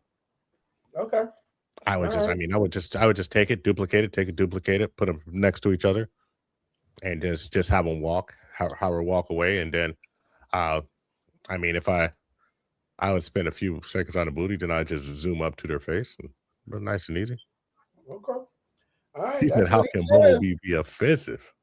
I mean, the Bumblebee. I mean, I'm purging, man. I'm purging, but that's what's good. So Theo just gifted 5 Zoom to Thailand memberships, so we know what we give him. We know what Theo wants. He wants the soapy wash. Oh, let me see this. I haven't seen the soapy wash. Well, I call it soapy wash. You seen it because I told you this is Theo's favorite one. Remember? Oh, okay. I thought it was something different. I thought it was like no. I call it the soap.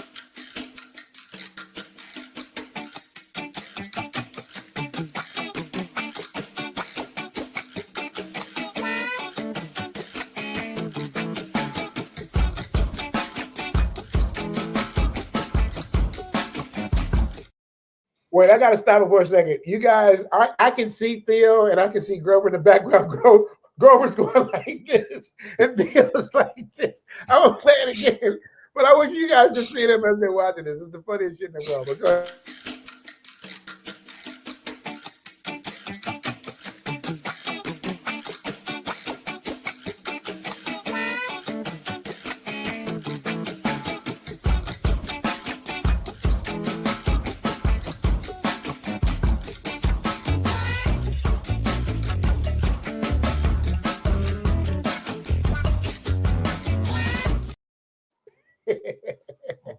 I can see them moving and grooving, you guys. It's the funniest thing in the world.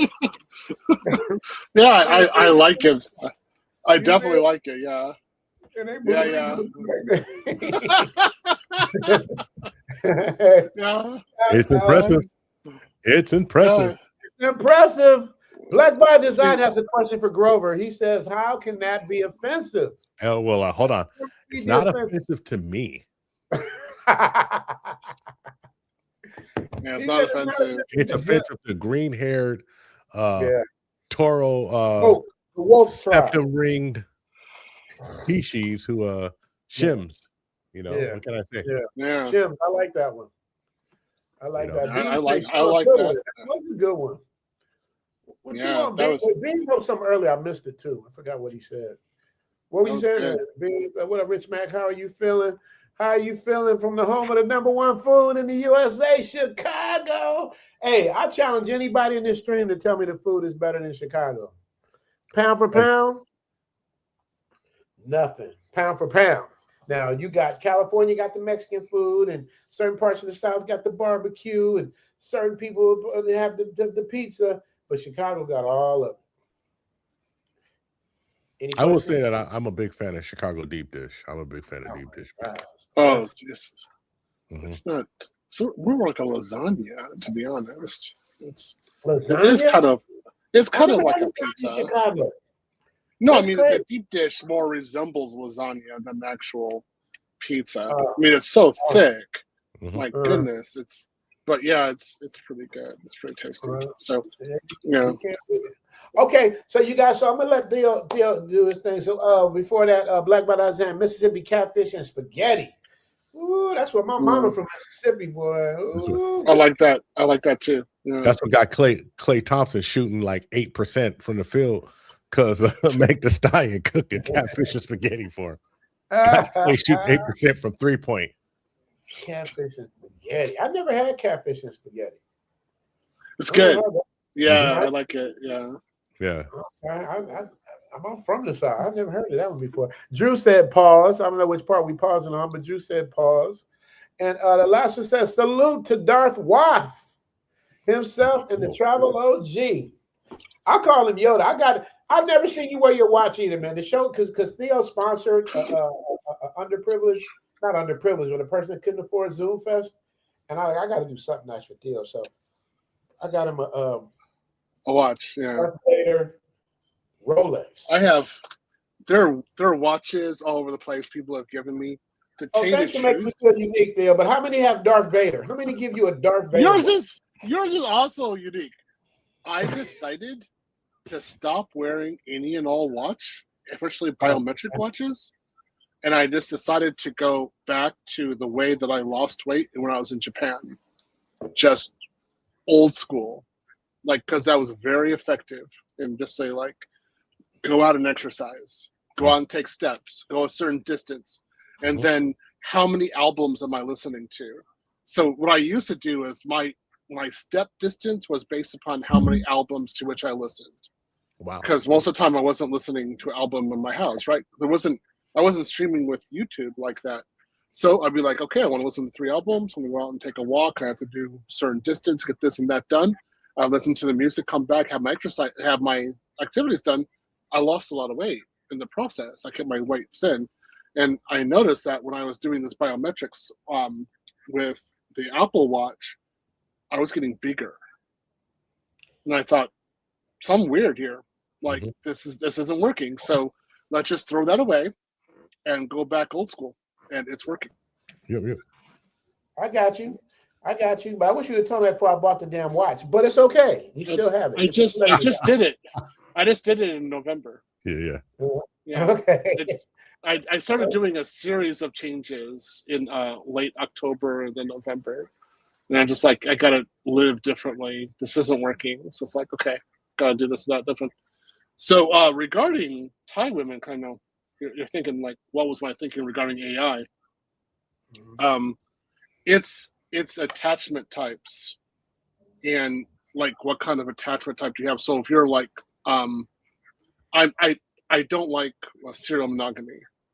It's just a particular thing I doesn't compute in my head, because as far as I'm concerned, I'm just going from woman to woman.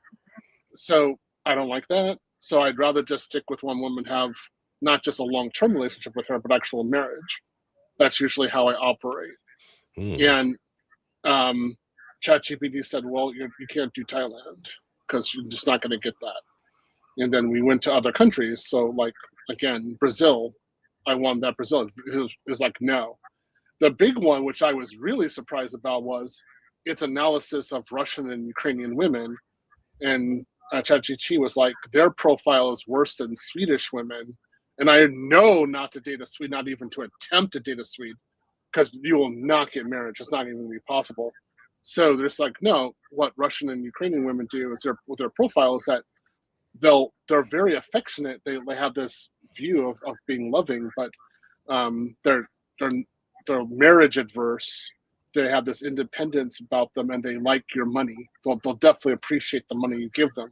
So you think that you're doing something to build a relationship by giving them money, but it actually doesn't.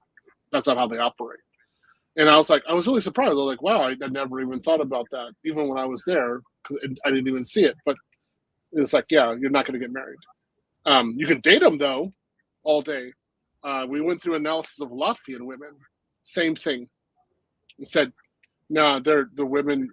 If they basically, like, they're coming on YouTube and saying, we don't have men. And my question to ChatGPT was, are they trying to get married, or are they trying to increase the pool of available men so they can continue doing serial monogamy? And ChatGPT said it's the second one. They just want more selection of men for serial monogamy. That's it. So, I mean, those are the kind of analysis that I'm doing with it.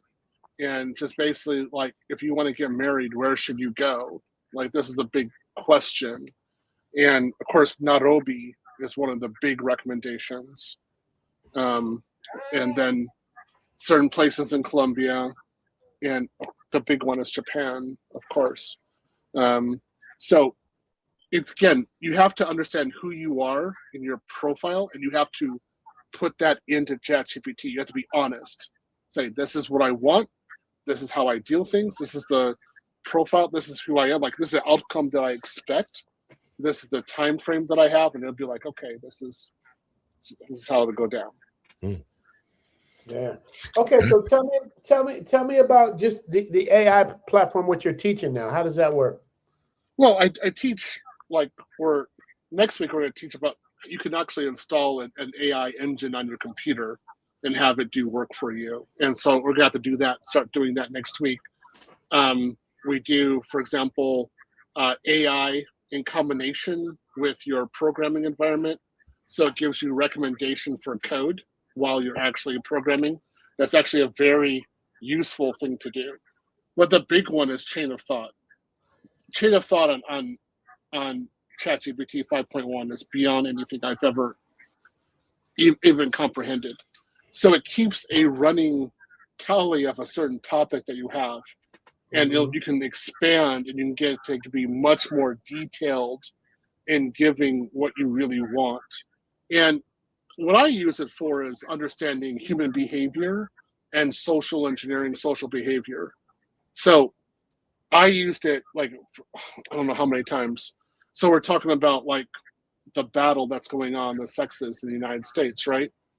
And I gave it certain scenarios. I was like, I said, let's just look at the data. Let's look at the behavior. What do Western women want? What do the men want? Where is this going? And it just broke it down and said the marriage market is basically irretrievable. And there's various factors for this. And I didn't even say it. It said that it talked about the passport bro movement straight out and said the only real option that you have if you want marriage and you want to actually live in the house with your wife and you want a long-term, you don't want to have a threat of like divorce or alimony or child support or anything like that. The only option you have is to leave the country.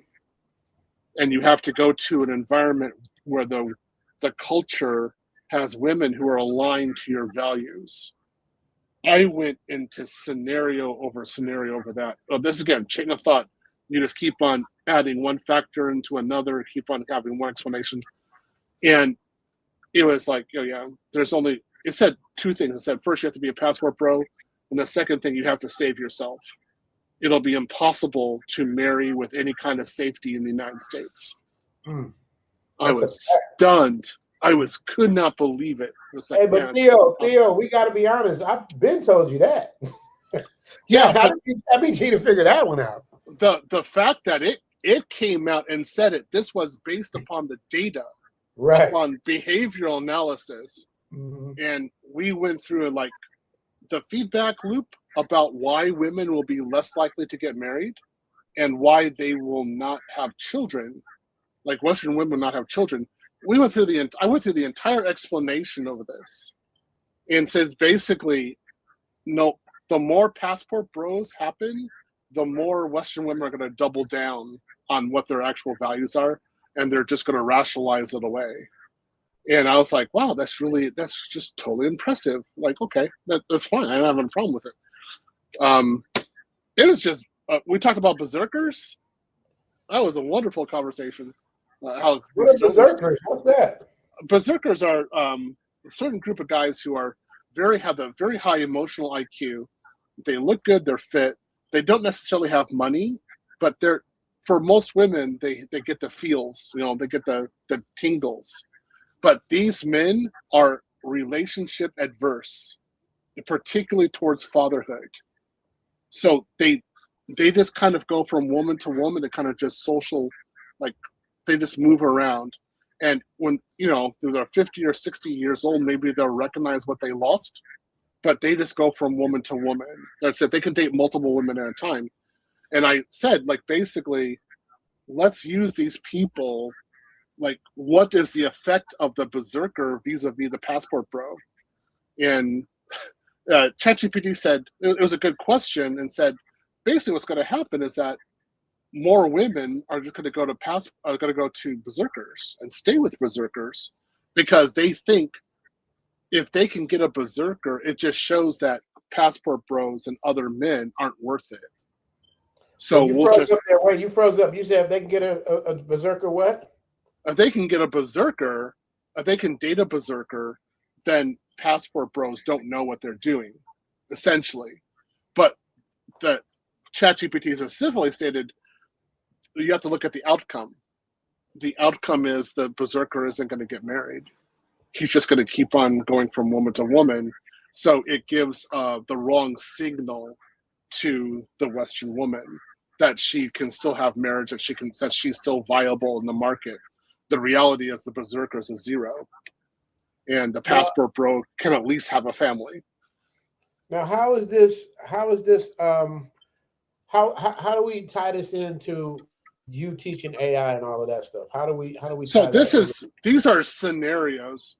So the thing is that you have to understand how to create these scenarios, because then you know how to describe what you want, and then you go to AI and you take a few hours.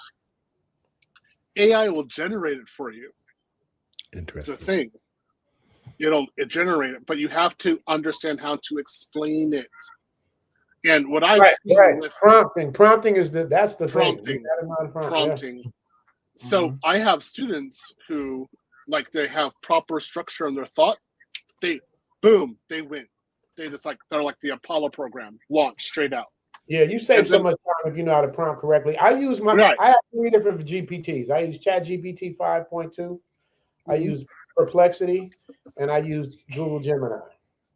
And I use my ChatGPT to check the ChatGPT. So if I need a prompt, I'll ask ChatGPT to give me the prompt to give to Gemini. I'll have Gemini do it, then I have Perplexity look it over. that's kind of the way I do it. I kind of have like checks and balances with all three. Yeah, that's how I do it. Yeah, I don't mind. I get that system. I just to take it for me once it for ChatGPT it passed the test. I was like, I'm good with you. Okay, I can trust you. I just keep on. But well, another reason too is because they all do different things a little better than other things. The general information is the same, but some things they do different. Like Gemini makes better video, AI video for me than ChatGPT. ChatGPT does better storytelling when I'm putting together a story than Perplexity. Perplexity, I ask just general questions whenever I just want just general information real fast, and it'll do prompting for me. So they all do different things, but it's worth it. It's the best $20 I've ever spent. ChatGPT's behavioral analysis is unbelievably, uncannily good. It just understands. You broke up. What did you say? You said ChatGPT's behavioral analysis is uncannily good. It's superb. Yeah, it's the best. So it knew. I gave I went to the Sorbonne in Paris in 94, 95, and I explained various bookstores that I went to, and it says, well, did you like this one bookstore in Milano? And I was like, what the hell? How do you know I was in Milano and I went to that bookstore? How do you know I went to this area? I didn't even talk about this with you. And it says, well, because you have a pattern. This is your pattern. And other people did the same thing as you. Yeah. How scary is that? How scary is that? You didn't talk about the scary part. This is fucking scary. So it's building a behavioral model based on what other people have told it that they do. Yeah. And so it's so basically the algorithm categorizes you just like the same way that the algorithm on YouTube categorizes your viewers. So if your viewer watches Zoom to Thailand, and then maybe they'll go watch, and I'm just trying to put this in an analogy so I won't get lost in the weeds. If your viewer watches Zoom to Thailand, and then let's say your viewer watches Law and Crime, you know, because so you have somebody who likes to travel but loves true crime. That's an archetype of person. That's usually like for most people who watch Law and Crime are women actually. So that's an archetype of person. So it may be a female viewer of Zoom to Thailand.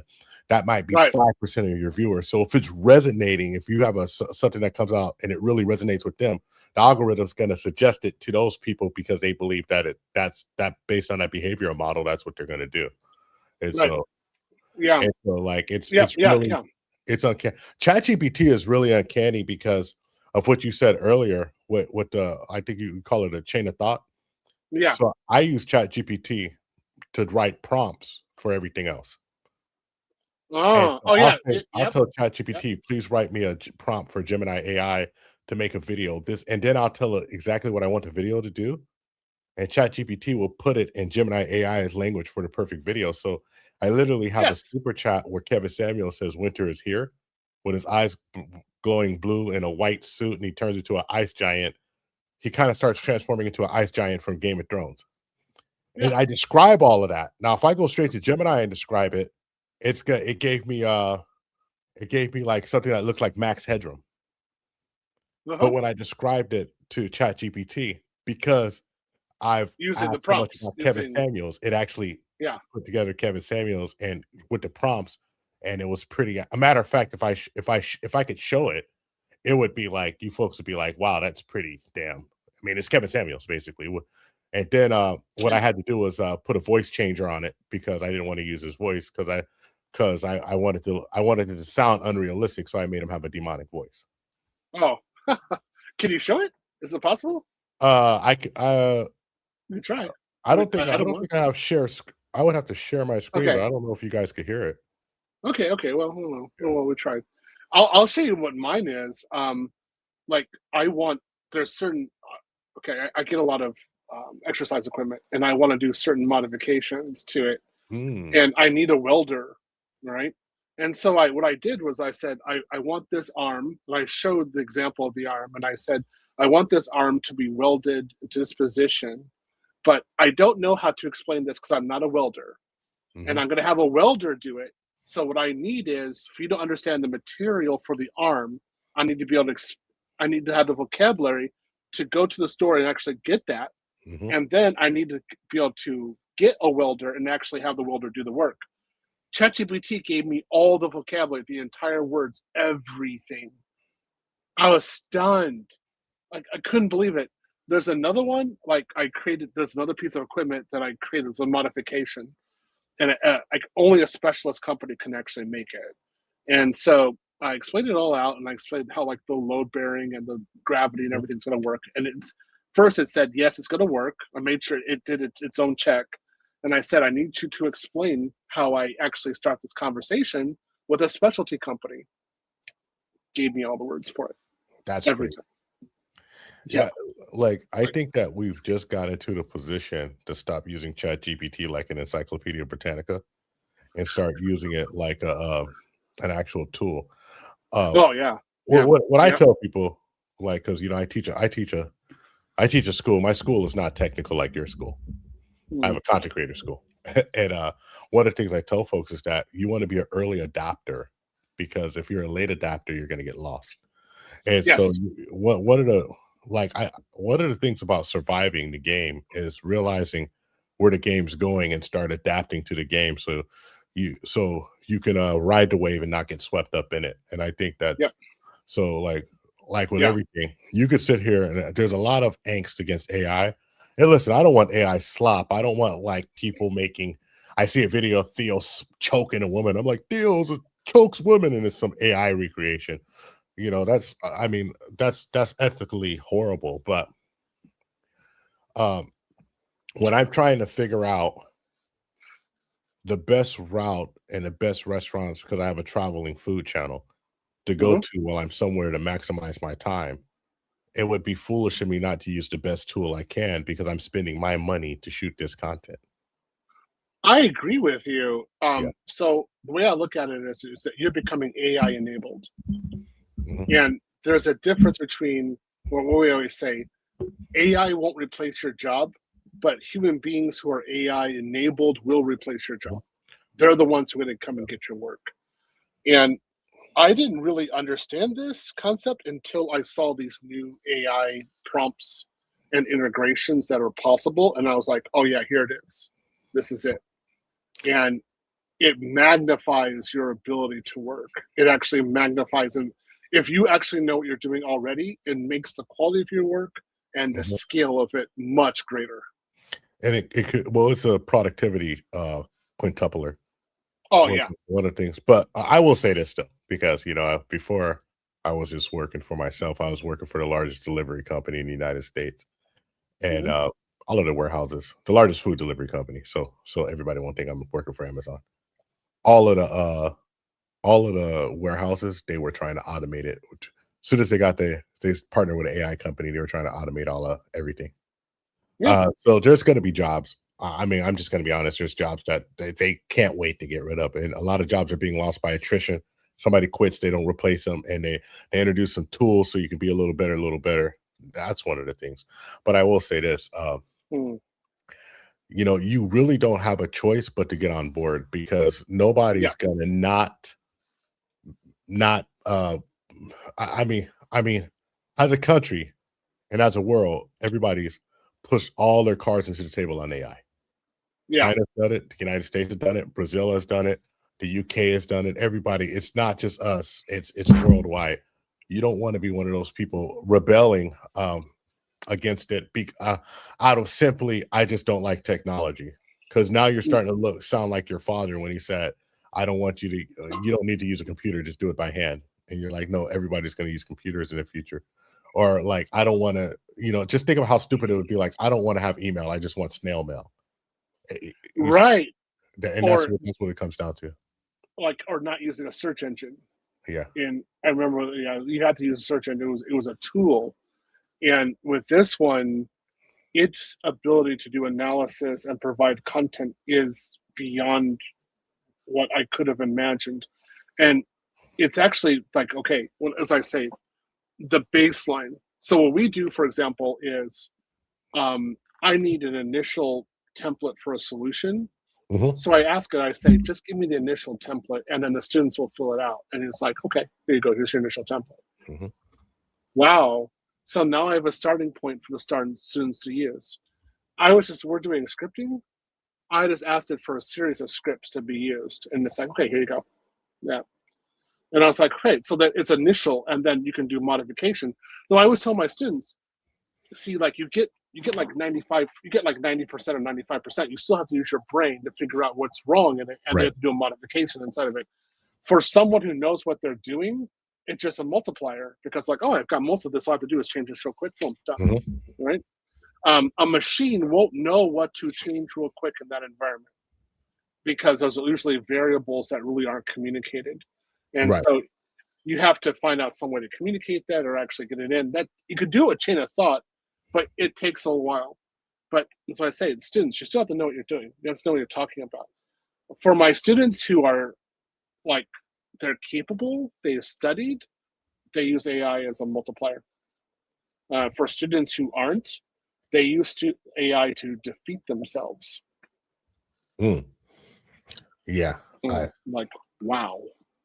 You know, I think that it's going to be like, we started our channel talking about AI automation and the ups, the downs, the pitfalls on it. That's what we really spoke about at first. And we were speaking about it because the pandemic came around. We were absolutely shadow banned, and we were stuck at like 100 subs forever because what we were talking about. And we didn't understand, like YouTube, you can't like say stuff, right? So I'll say just one of the things I've always said is that there's going to be a point where it doesn't make a difference whether you like it or not. AI is going to come, and it's going to drastically change the landscape, just like the Industrial Revolution did. And what came out of the Industrial Revolution was the 8-hour workday, laws against child labor, and things of that nature. There was a drastic change, but there was a lot of pain in it. I think there'll probably be some pain, but I tell people like this: when you're not holding the strings and you're not in control, you have to get with the program. And unfortunately, we're in a situation where we have to look at it and just get with the program. So what you're doing, adapting it to use it, I looked at it like, you know, like at first people be like, oh, this is AI art, I can't support your channel. I'm like, don't support me. It's okay. Because guess what? Now you have to support me because everybody's using it. I'm just better than everybody at doing it, or I understand it a little more. You know, I don't think I'm better than everybody at anything except being me. And so that's one of those situations. Yeah, well, I'm seeing a lot of content creators use it now, and it makes sense because they can make better, more relevant content at a quicker pace, so their quality of life is increasing, when it's improving. But the thing is, they're making more of it. There's more of it. It's actually more relevant. I'm very surprised. Like I had ChatGPT, again, behavioral analysis, understanding patterns, say like, okay, in 2035, what are Western women going to be doing? Like, what is the conversation against passport bros? How are they going to be talking? It gave me the anticipated behavioral analysis. It gave me the anticipated conversations. And I was really surprised. So I could have actually, based upon that, I could have actually made a video, right? Because you could have got all the prompts from there. You could have put into like another AI engine that you're using. It could have generated the video from there. And or you could just talk about it and use AI for bells and whistles, right? Yeah. I mean, yeah, you know, I do think that like the human aspect of it is what people connect with, and they want to connect with that. I tell you this though, I bet you right now, if we prompted and asked, what are you, 5.2? I'm using 5.2. Yeah, that's what I use too. If you asked them based on analysis, what you think they were doing, I guarantee you they say that more women are going to try to travel and do what men are doing and fail. Oh, I already asked it. Did they say that? Did they say women will try to join the movement and fail?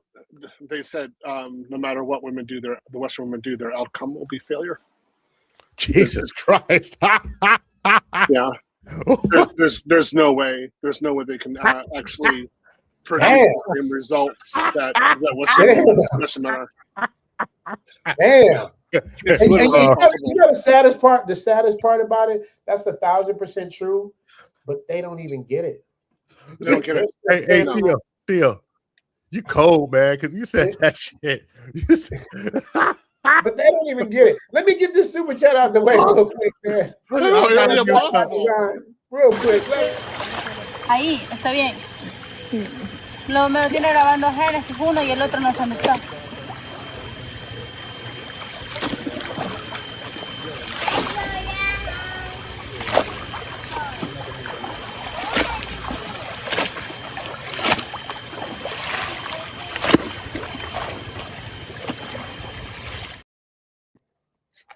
So I had to get that out the way because he got his AO1C down. She'll help you get your AO1C. Hey, bro, I'm Just sitting watching her here. watch Good clothes. deal.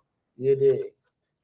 So Hey, bro, what I did, you said what that I shit did with was, you said Yeah. that shit with the emotion of Data from fucking Star Trek, dude. I didn't have anything. I didn't Honestly, even no care. matter what they did, the bitches are out. I'm sorry. You just They're gone. It's yeah, done. get your mind right. Hey, So- we were at the Manosphere Conclave last year. We had a big old round table with all the important people. And so I wasn't saying nothing. And then they said, "Oh, what do you think, Zoom in Thailand?" I said, "It's a wrap." I said, "America's cooked." America's cooked. You Yeah. I went through an analysis. I started with white college educated European women. And I said specifically, I want this from LA to Moscow. I want you to treat them all as a monolith. Okay. And I said, what's going on with their reproduction? Like, let's just talk about it in terms of pattern. And it straight out said, these women are the most difficult, like the least likely to reproduce demographic in the planet.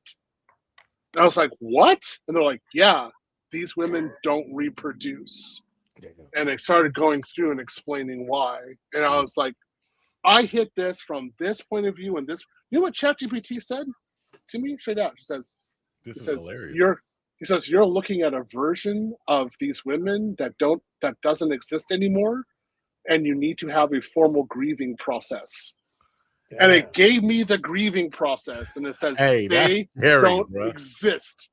Dude, this is it crazy. Says, the way they are right now is they're being fed a certain kind of like education to do various, like I said monetizing their beauty online.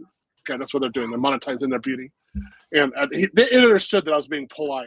And I said, but monetizing beauty had a lot of ramifications, a very wide area. And I said, yep, they're going to continue doing that. There's nothing you can do. And if I try to stop it, you know, I get penalized. And it says, yes, you do. And there's nothing you can do about it.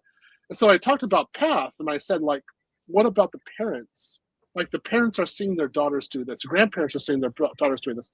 You're seeing generations, people who won't be able to have children, will have grandchildren. And ChatGPT said, there's nothing you can do about it. It's not your battle. Yeah. Wow. That's bro, that's cold. Dr. Mr. Spock shit, if you ever heard it. Yeah, cold. That's an cold stuff. Yeah, it understood fully. I bet you I could tell you what women do reproduce though. Mexican women, because my wife's family, boy, they popping them out. Yeah. So it said basically you have to look at what your values are and then go to a culture that aligns with those values. Yeah, no, it's true. That's the only thing you can do. It's true because, you know, at one point, everybody says save yourself, but you really, like, this is something I tell anybody, you really have to. Oh, check out the Flyboy Way. Flyboy Way's in the building. Flyboy, I don't watch the Flyboys channel for years, man. Flyboy is an OG in this space, man. Yeah. He's before me. He's in the wave of Kevin Samuels, and before that, he's been doing this for a long time, man. I remember. Hero, man. He did some funny. You guys got to check out his Instagram. He does some funny Santa Claus. Oh, I'll check his Instagram. I remember Flyboy and homeboy who was the cool dude from the Dominican Republic who was out there, the cooler older cat who was in the Dominican Republic. He had the TaylorMade. Huh?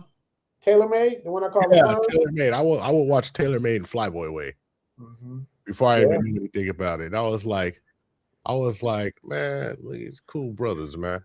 It's your boy FLYBOY. Don't ask why. Just subscribe to the channel. He's a fly little East Coast dude, man. You know, that's my dude, man. And that's how we communicate. We don't really talk that much anymore. He sends me the heart with the fist, and I'll send him the heart with the fist. Let him know that's love. That's a yeah. Sometimes you got to keep it moving. You got to just pay a little respect and love and keep it. Sometimes I jump in and out. I'll be like, I'll send you a little super chat. I'll be in the middle of 17 things. I'll be like, "What's up, Richie? I gotta go." Yep. He does $20 here, and it is appreciated, bro. Every time you do. Man, I'll tell you this because I actually got to edit for another 3 hours, so I got to run soon. Yeah, I got to get ready to go too. It's been 3 hours, but I think this conversation needs to be finished and it needs to be had more in depth in terms of. Well, I think about the Western women and about like how you were saying it, because if there's models, if there's mathematical, because listen, ChatGPT is a mathematical model, and if there's mathematical models that they're saying, listen, man, y'all are cooked, then we really need to stop playing around. Listen, I met my lady in the States, but she came from Mexico when she was a kid, and you know how she lived in one of those neighborhoods that was basically Mexico. You know what I'm talking about if you're from the West Coast. Yeah. And so, like, when I met her, and I was talking to her mom and her dad, they was like, nah, she was raised right the old-fashioned way. And that's all you can accept. That's the only thing that's acceptable. And the responsibility on me is like, I gotta be a man. Like, I really gotta like there's also responsibility on me. And I think one thing that like fellas gotta understand is that if you get with somebody with those real values that you're looking for, you have to be the man that they need also. Yes. And so it's not easy, bro. No. Okay. Well, you talking about the Mexican, that environment? I talk about I wanted somebody who would do certain things for me, and I needed to be the man who would do certain things so we can meet in the middle. Yeah. So okay, in that situation, that will work, right? Because but basically what it is you're already coming in with a certain kind of attachment style. You're coming with a certain kind of goal, right? And a certain kind of value. And so you're like, hey, both of you have the same kind of goals. You're like, okay, how do you meet in the middle? How do you do a synergy, right? That's it. That's very easy. But if you don't have the same kind of attachment style, and if your penalty for leaving a relationship is mismatched, impossible. Yeah. So, like, for example, Brazilian women have a very low penalty for leaving, right? So that's why they can leave a lot. Do what they want. Right. They can leave a lot. So I went through, I don't know how many hours trying to figure out how to marry a Brazilian. And it says, nope, you're going to have serial monogamy. This is your end point, serial monogamy. It basically told you just to pound cheeks. That's what they told you. Yeah, ChatGPT said, listen, bro, you need to just go out there and slap some butts and keep it moving.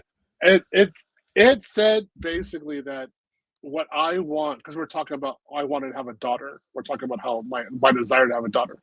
And they said, basically, you're not going to be able to do that unless you maintain super frame with a woman.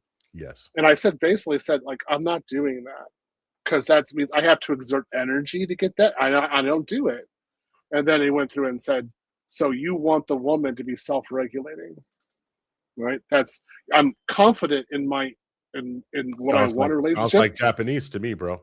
Right. And that's what it went straight to Japan and said, you had a Japanese wife before, and that's what you're going to go back to. I never knew you had a Japanese wife, but from what you told me, from my time in Japan and around Japanese people, like one of my best friend growing up, his mother's Japanese, and she was very I mean, she cooked me dinner like once a week for like 4 years. I mean, she's a wonderful woman, wonderful family. From what you told me, I would say that would be what you should look for. Yeah, it just kept on going right straight back to Japan, and I was totally surprised about it. So then we talked about I talked about Peruvian Japanese, and also like Colombian Japanese. I said, oh yeah, that'll also work. That's fine. And we talked about I lived in Japan 16 years and various experiences I had there. And says, yeah, it gets it. And I said, I'm not going to go back. And says, yeah, it understands. So I'm going to make my base of operations in Medellin. I'm going to move there and make my gym and everything there. And then I'm going to go outside and get a wife and then bring her in. And that plan will actually work. there's a possibility that I would marry locally to a Colombian woman. I'm going to move to a certain area where those women do share my values. So there is a possibility, but it's kind of like touch and go. Whereas if I'm in any vicinity with a Japanese woman, and if she has any connection to Japan, it's almost magical. The likelihood of me marrying her is extremely high because our values are almost entirely the same. Did you mention Peruvians? Because there's a lot of Peruvian. Japanese. Okay, I think Peruvian I heard Japanese. yeah.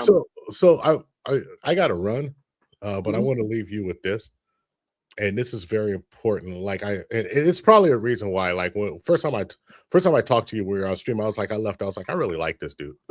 Like I was like, I like Theo. I think Theo's cool breeze, right? But one thing I'll say this: there's a difference between science and magic, and a lot of people they depend their whole life on everything they do. They want to magic their way through it, and magic means that it works, and you have no idea why it works. You're just happy it worked, and like regardless of how it sounds, with how much work you're doing, and how technically it is, and how unromantic it is, because who gives a flying horse's ass about that? You're using science as a predictor to try to direct yourself. And I had to start doing that and you have to do that with everything you do. I tell folks, if you want to be successful, don't depend on the magic of the circumstance, depend on the science of the circumstance, because the science and mathematics really runs the world. And you're just kind of running around in it if you're looking for magic.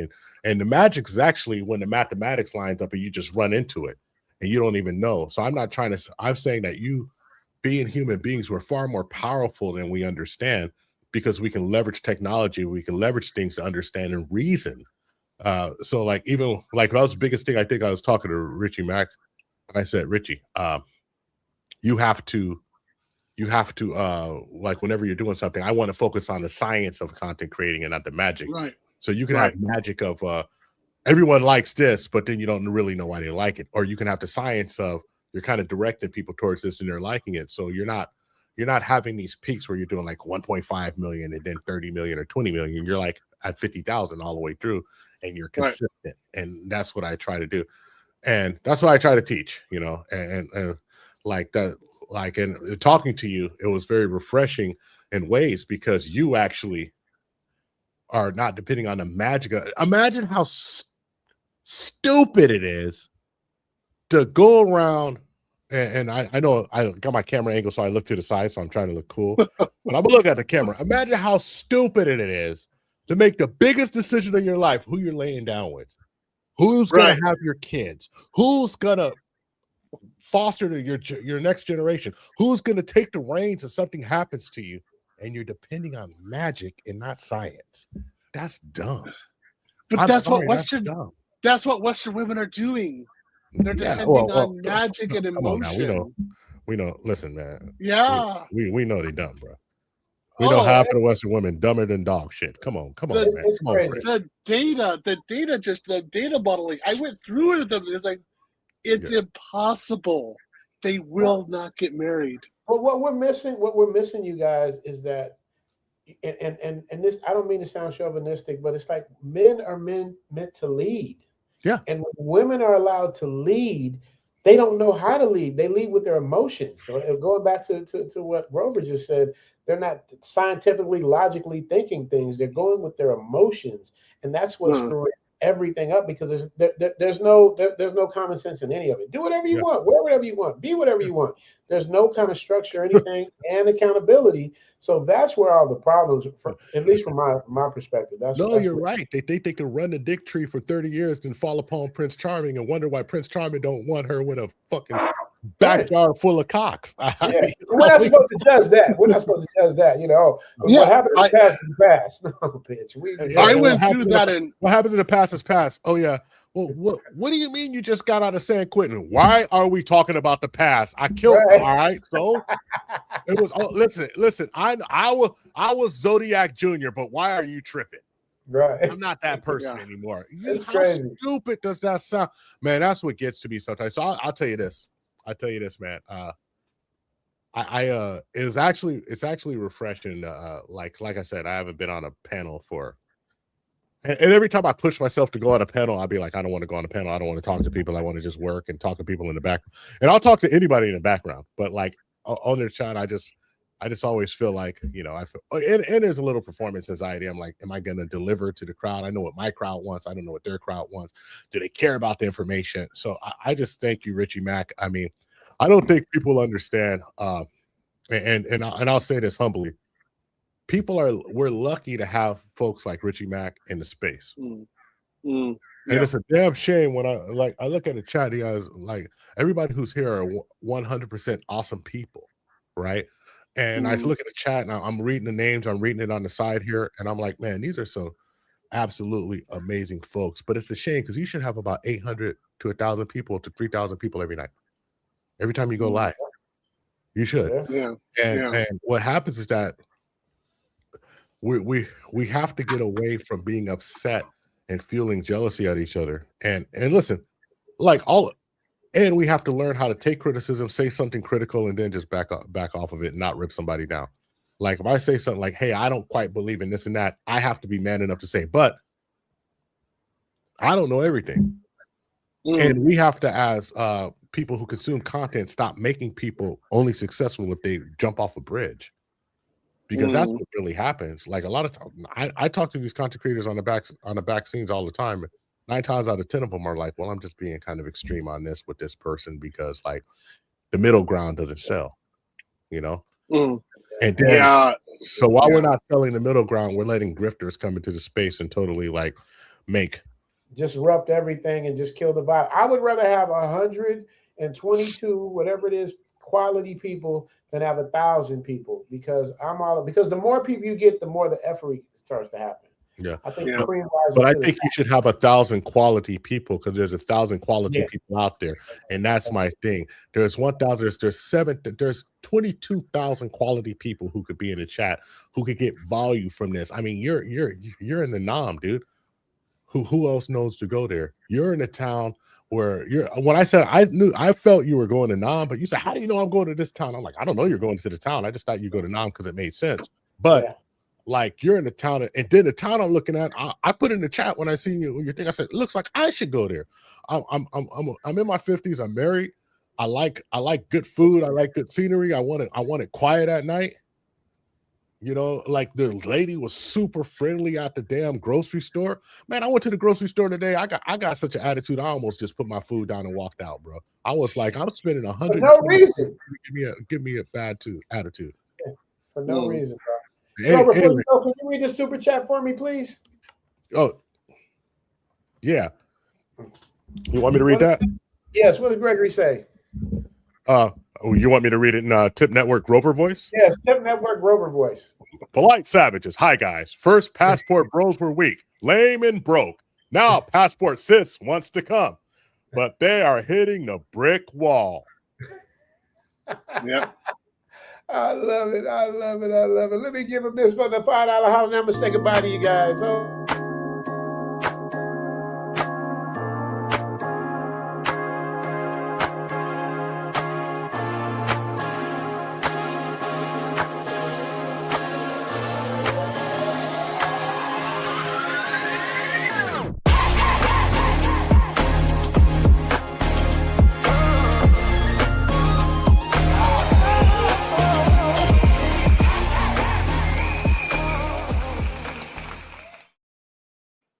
Yeah, I like that. I like that one. Yeah. That was good. Yeah, we about that. I had to do that. I had to do that with the right brand with Grover because his mom might be watching, so I had to make sure I did it right. Yeah, my mama watching. Dude, like I'm gonna tell you something. I'm blessed with family that is like super down to earth, super realistic, and super hardworking.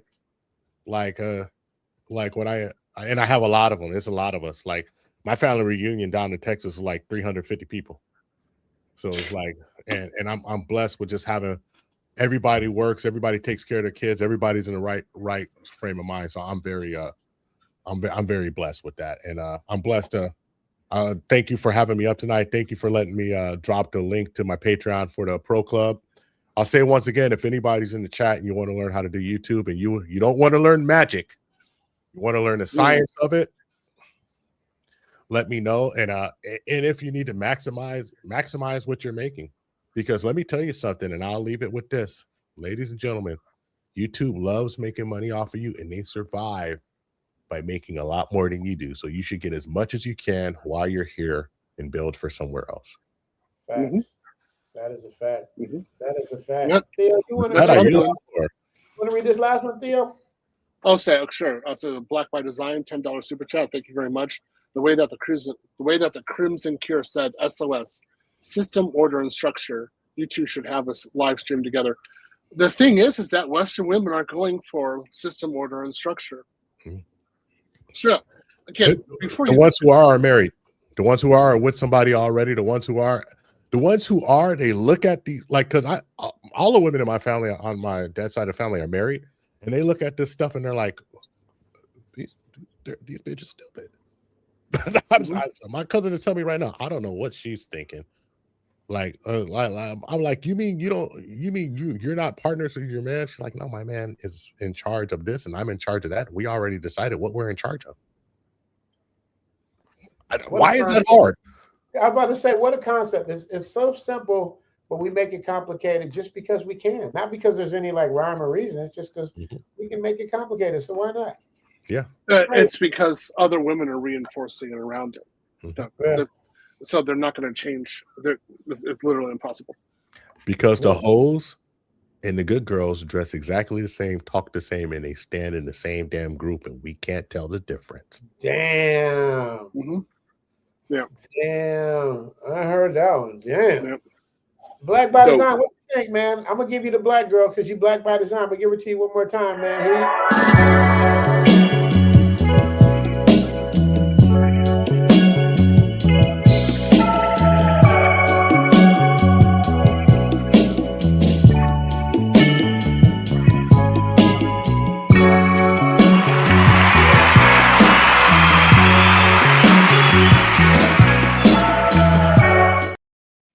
Shout out to Black by Design. Black by Design. I like her too, man.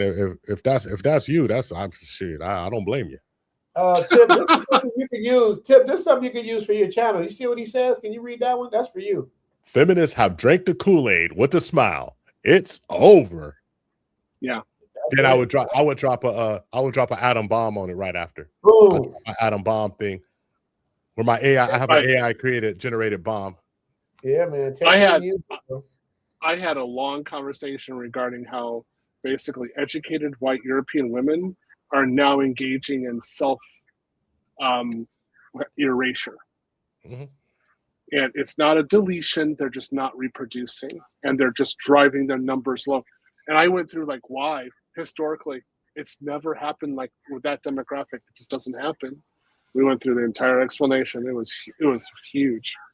It's attrition. It's attrition. Yeah. It's self-attrition. It's unnecessary. Well, there's no reason for it. Actually, I think it is necessary. I think it's necessary because I think at one point, like as much as people don't want to believe it, I've been trying to. I'm giving y'all a Texas goodbye. Yeah, we're trying to leave for like 4 hours. Right. As much as people don't want to believe it, I tell you this.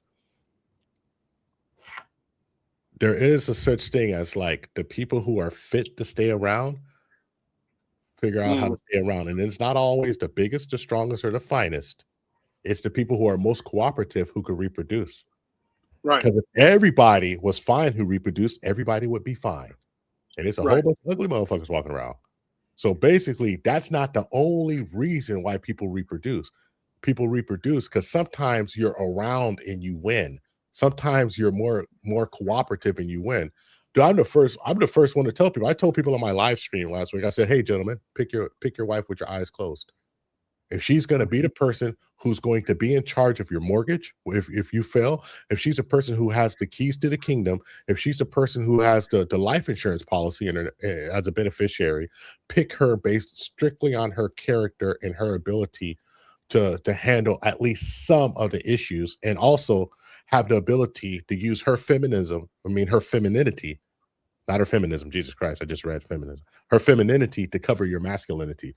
Because look, when I get ready, the only thing I know is like someone's insulted my family, maybe it's war. Maybe I got to defend. This is what I'm programmed to do, right? And my wife would be like, this is okay. We don't have to do that. Just calm down. Let's try it this way. That's what a woman's supposed to do for you.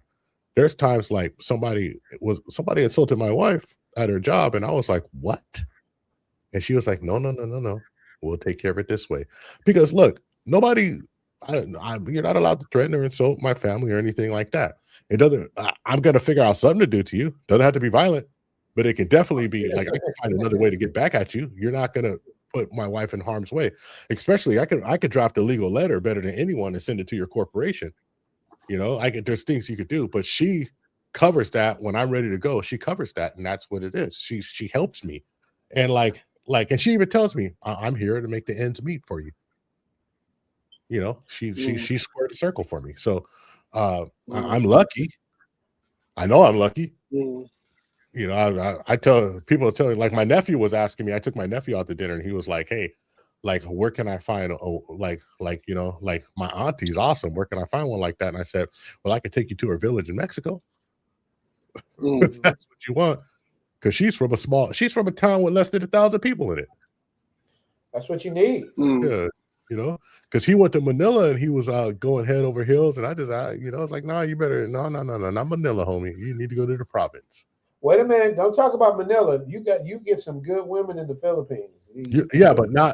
But I would rather him go to Bacolod. I would rather him get out of Metro Manila and a hustle and bustle and get to the countryside, because that's what he needs. He needs a countryside girl. So listen, I lived in the Philippines before. I love the Philippines, right? But you know, Metro Manila, Makati, and all those places, no matter is good. But why don't you just go to Mindoro? Why don't you go to Ilocos Norte? Why don't you go to Bacolod and Central Visayas? You can find some great people. On the outskirts of Cebu, you find some really great people. Davao, you know, Davao is probably the prettiest city in a PI. And you can find some great people who are really willing to play that family role for you. And that's all I'm talking about. Uh-oh. Black by Design said you missed my super chat. Are you ready to go now? Black by Design said a super chat was missed by him. Looking to see whether or not we. He said I missed one. Yeah. Let me see. I thought we did it already. Let me see. Was it the $10? He said Crimson Cure system. Yeah, I did that one. I did the Crimson Cure one. Which one did we miss? Gregory's. Oh no! Did you hear Richie Mack got me thinking back to the first 8-hour stream? Did you hit that one? Where's that at? It's at 11:37. Oh, sorry, that's my local time. So it was 22 minutes ago. He says Richie Mack got me thinking back to the first stream. Yeah. What color is it? Yellow. It's orange. Yellow. I lost so much weight. We did the 7.8 to 5.8. We got that one. It's the one right after Gregory Scott for $4.99. It's another one for $10. Let me see, man. I don't like missing my super chats. Mention I got me. Yep, he's right. He is correct. He is correct. I'll read this one because I messed it up. Richie Mack got me thinking back to the first 8-hour stream. When I first followed you after saying, please act right. Salute. Wow. Oh, we got to give him a good one from that. He's an OG. I got to give you one that Theo ain't seen. I like to watch Theo watching the super chats. So I'm going to give you, see, Theo, he saw the Christmas and the fireworks. What about Big Mama jumping in the pool? Did you see that one, Theo? I guess bro was just I can use that one. Have you seen that one? You saw that one, Theo? No, I haven't seen that one. All right, there we go. She is about to bust this backflip. Ooh, shit! Go, ZZ! Yeah! Oh, shit. Oh, shit.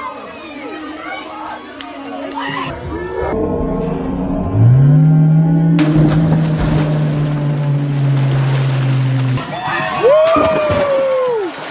That mother's an acrobat. The CC though. Yeah. Hey, Big Mama did her thing. I was looking at Theo's face. Look, he was waiting for her to hurt herself, Theo. She didn't hurt herself. She pulled it off. You got to give her credit for pulling it off.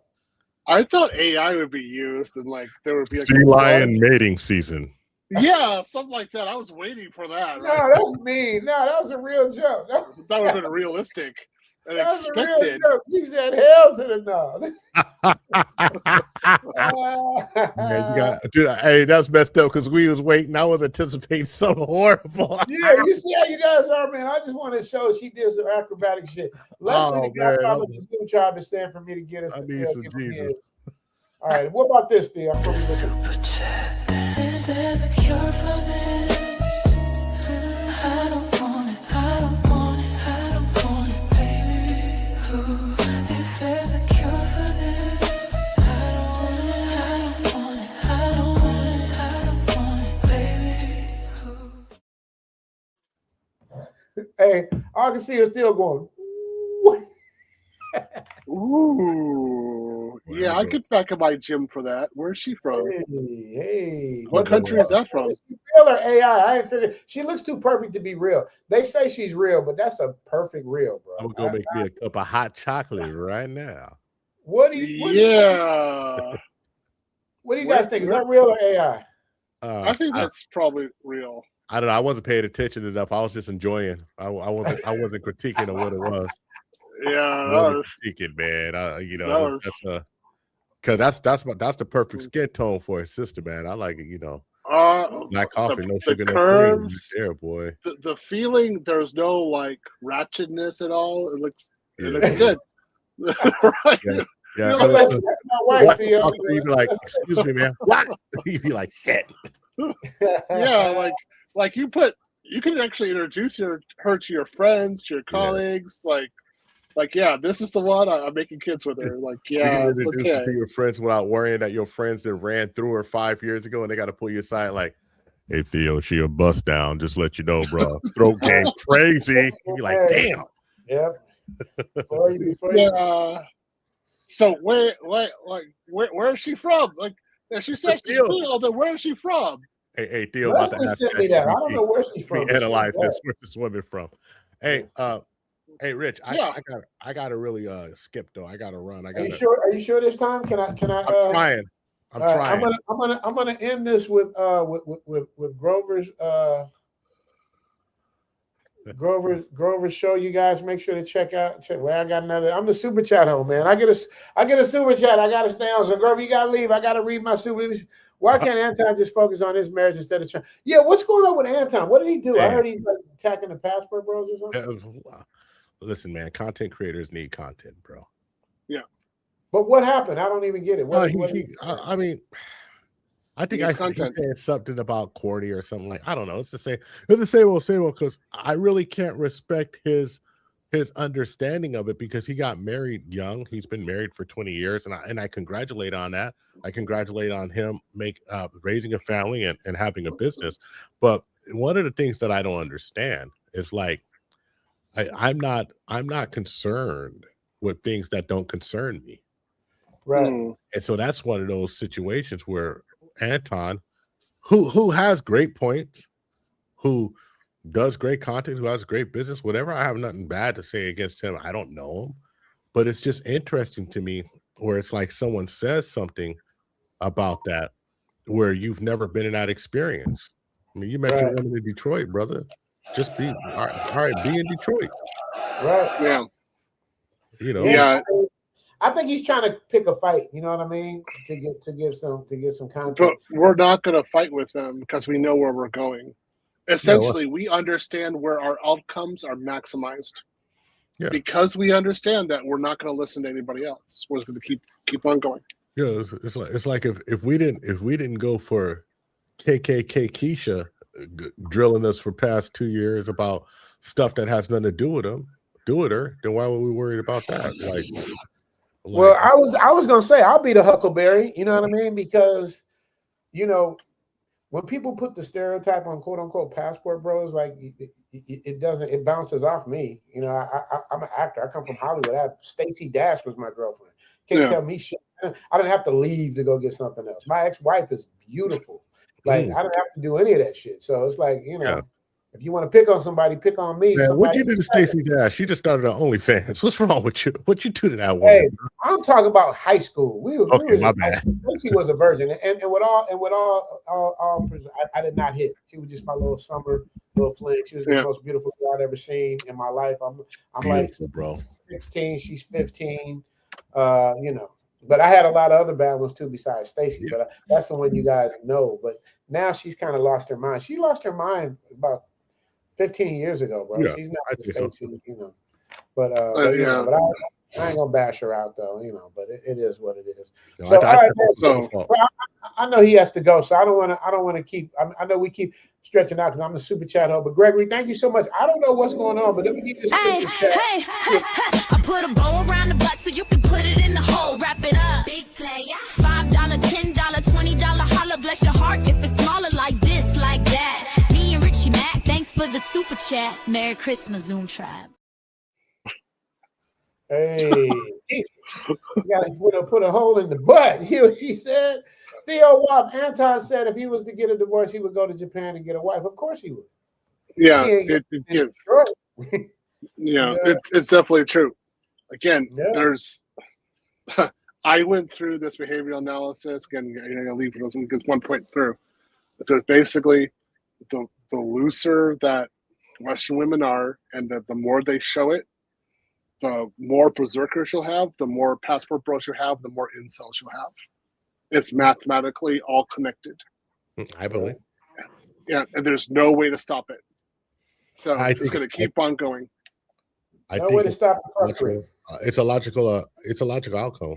You know, I don't know if you believe in this because, like, I always believe that when you solve a problem, you usually create another problem. Your solution usually creates another problem, and life is just solving problems that you've kind of created for yourself until it's over. Right. And so one of the things that I'll say is that I believe that women thought they were solving a lot of problems with feminism. Yeah, but they don't understand that there was unintended consequences. Unintended consequences that happened because of that. So even though they figured out they were going to solve a problem, what they got, the outcome of it was a lot worse than the reward. The risk reward fact was bigger. And now if you fast forward, let's say 40 years, because it's been a good 40 years, 50 years, you fast forward, now you have people unhappy, marriage rates are down, and it's so bad that they're actually trying to convince themselves. They're trying to convince themselves that they're happy. And I've never been happy and had to tell other people I'm happy. Right. Like I've never been satisfied with. I've never sat down and ate a great steak and said, "Oh, the steak's amazing," and somebody's like, "No, it's not that great." I'm like, "No, dude, this steak is really good," and argue with somebody how good the fucking steak is. I'm just gonna enjoy the steak. So if their lives were so good, then they wouldn't actually be telling you how great their life was. They would just be enjoying their life. And Let me piggyback on that. If you ever notice, back in the day when there was Facebook and people had their names, whenever they had to tell you they were pretty girl Lisa, fit girl Sandy, whatever it is, when they have to tell you what they are, that's when you know they're not pretty. That's when you know they're not fit. Because they're trying to subliminally make you think that there's something that they're not. They want to know your channel. They want to know your channel. Network, THPP Network. Yes. That Barry Hamilton's in the building. He's on top of it. Yeah. You guys make sure you guys, and I'm gonna end with one of his episodes so you guys can see. Oh, Megatron jumped in now. He said Anton's just another plantation, bro. Hold on. I'll be happy to read this one. Go ahead. Anton is just another plantation bro who doesn't get it and doesn't want to be left alone on the plantation. Well, let me tell you something. The harvest is great and the harvesters are few. But if he thought I was going to be there with him, I don't think he knew. Anyway. Ow! I'm not dealing with this bullshit. Damn. I need some medication after that. Sorry. Dude, you guys don't even know, man. Well, you guys, man, thank you so much for being on. I know Grover's been trying to leave for about 2 hours. Yeah, but you know, I work for me, so I can stay up all night. I don't care. Right. It's really crazy because I usually don't have this much damn fun when I come up someplace. I usually be like, honestly, My modus operandi is like you get 25 minutes and I'm off. I run a clock. I literally have a productivity timer that I turn on, and when it's done, I make an excuse to get off. But I was like, listen, which people be like, damn, Grover, you just be there for a second. But I mean, I actually talked to you, Richie, you know, and Theo cool in the game. Everybody who I hear vouch for Theo is people I respect. I never heard somebody everybody I respect who knows Theo says Theo's the man. You know what? But I got to talk shit about Theo too, though. Oh, okay. Theo, hey, let me tell you something. I don't say that. I'm gonna say nobody's face. Theo, they say Theo's class is hard as shit, boy. You really get to separate the men from the boys when you take Theo's class. Yeah, I heard that shit you too. know what I mean? So it's like I've seen them come and go. I've seen them raise and I've seen them drop. So yeah.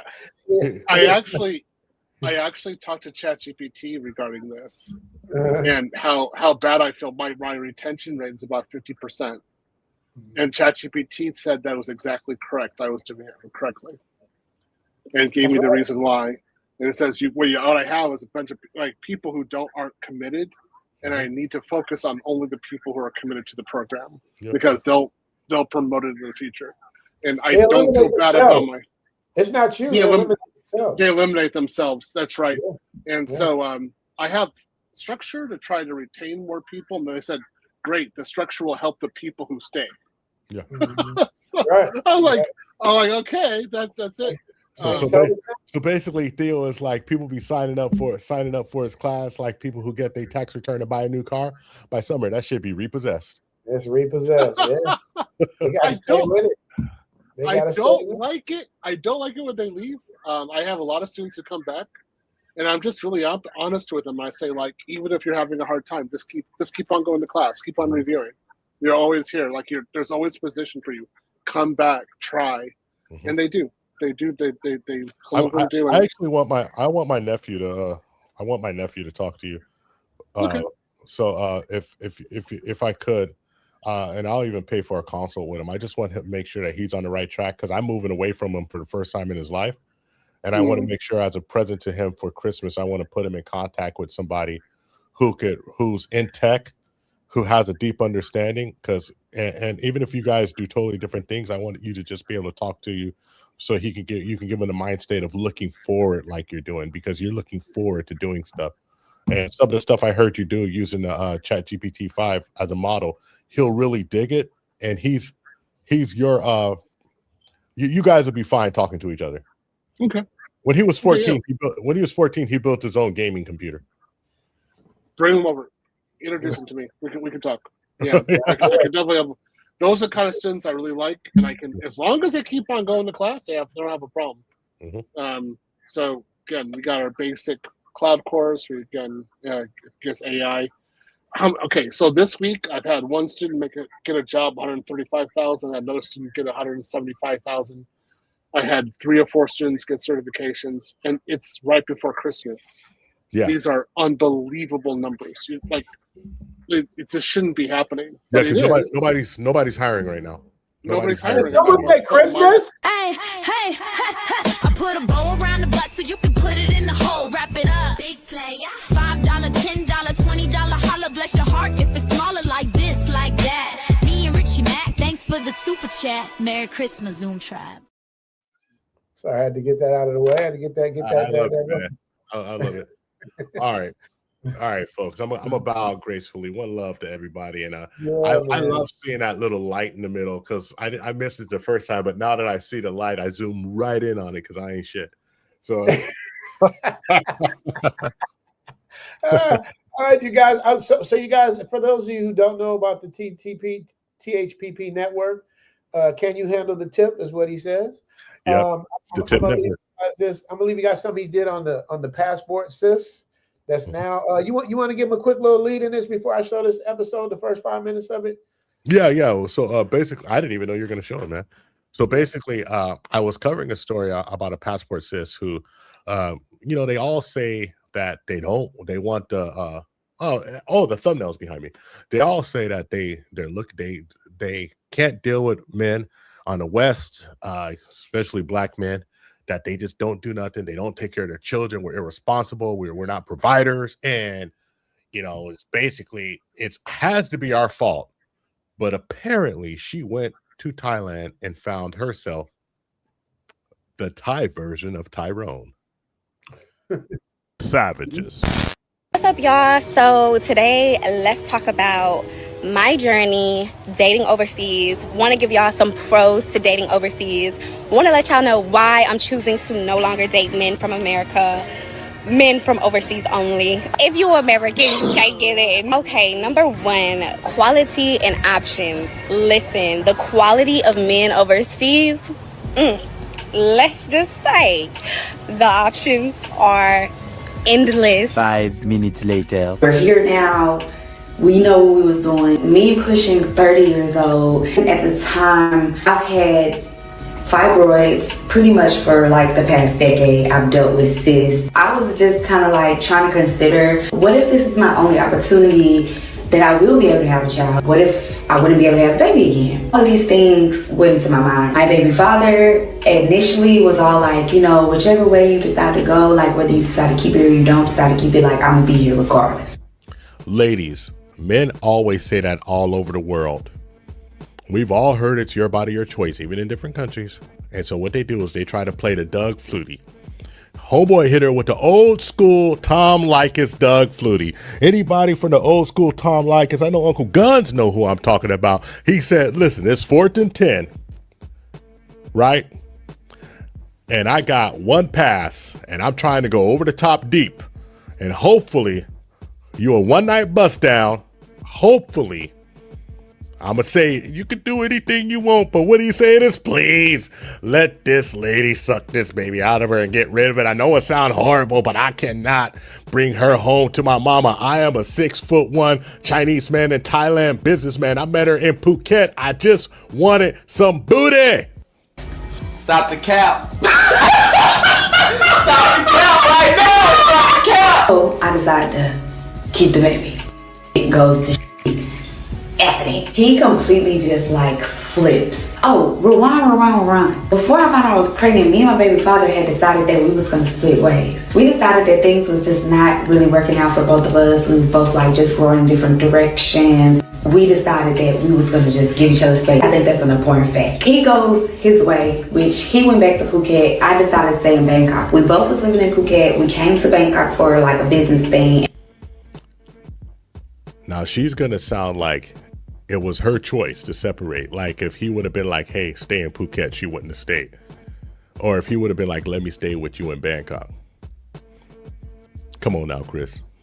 Come on. First of all, there's a lot of cappage in this, but of course it's one side. I bet you dude would have said like, listen, man, I'm at home, girl, and I just got it in, and damn, I got a baby. And I ended up just like falling in love with Bangkok. 5 days later, literally 5 days later to be exact from him leaving, I found out I'm pregnant. You let him hit it raw. You didn't have second thoughts. Now you a single mom. Now you a single mom. Sir, your credit card is...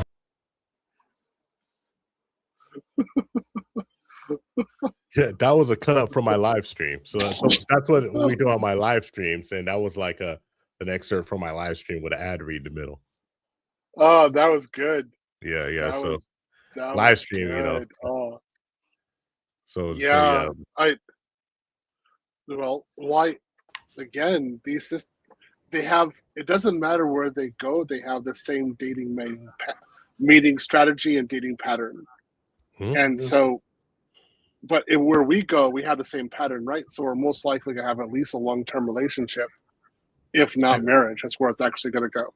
Yeah. Well, if that's what I'm a great believer in that. What you're really looking for and what you really want, when you put your time and effort into it, is what you'll probably be able to get.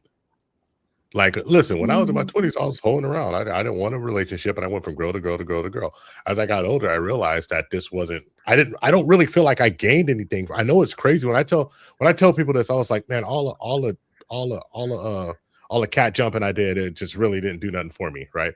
And people are like, "What are you talking about, dude?" What are you saying? I'm telling you, there's something to be said about not spending your time with people who suck. Like, there's something to be said about it. Like, and when the only thing I was interested in is the power of the battalion stallion and not the power of the mind or the power of what I really like enjoyed with them, I spent a lot of time with shitty people. Once I decided not to do that, and then I really centered myself on trying to just spend time with better people, it's a lot less people I spend time with, and I was more productive in life. This is the way it works. It's called getting older. So when so if you're traveling, you're really looking for somebody, and that's who you are anyway. That's who you're gonna attract. But homegirl, she met a dude in the club, backed it up, let him get it in, skin to skin. The only way to win. She got a baby, and now she's stuck. It is what it is. He's stuck. I feel more bad for him than her.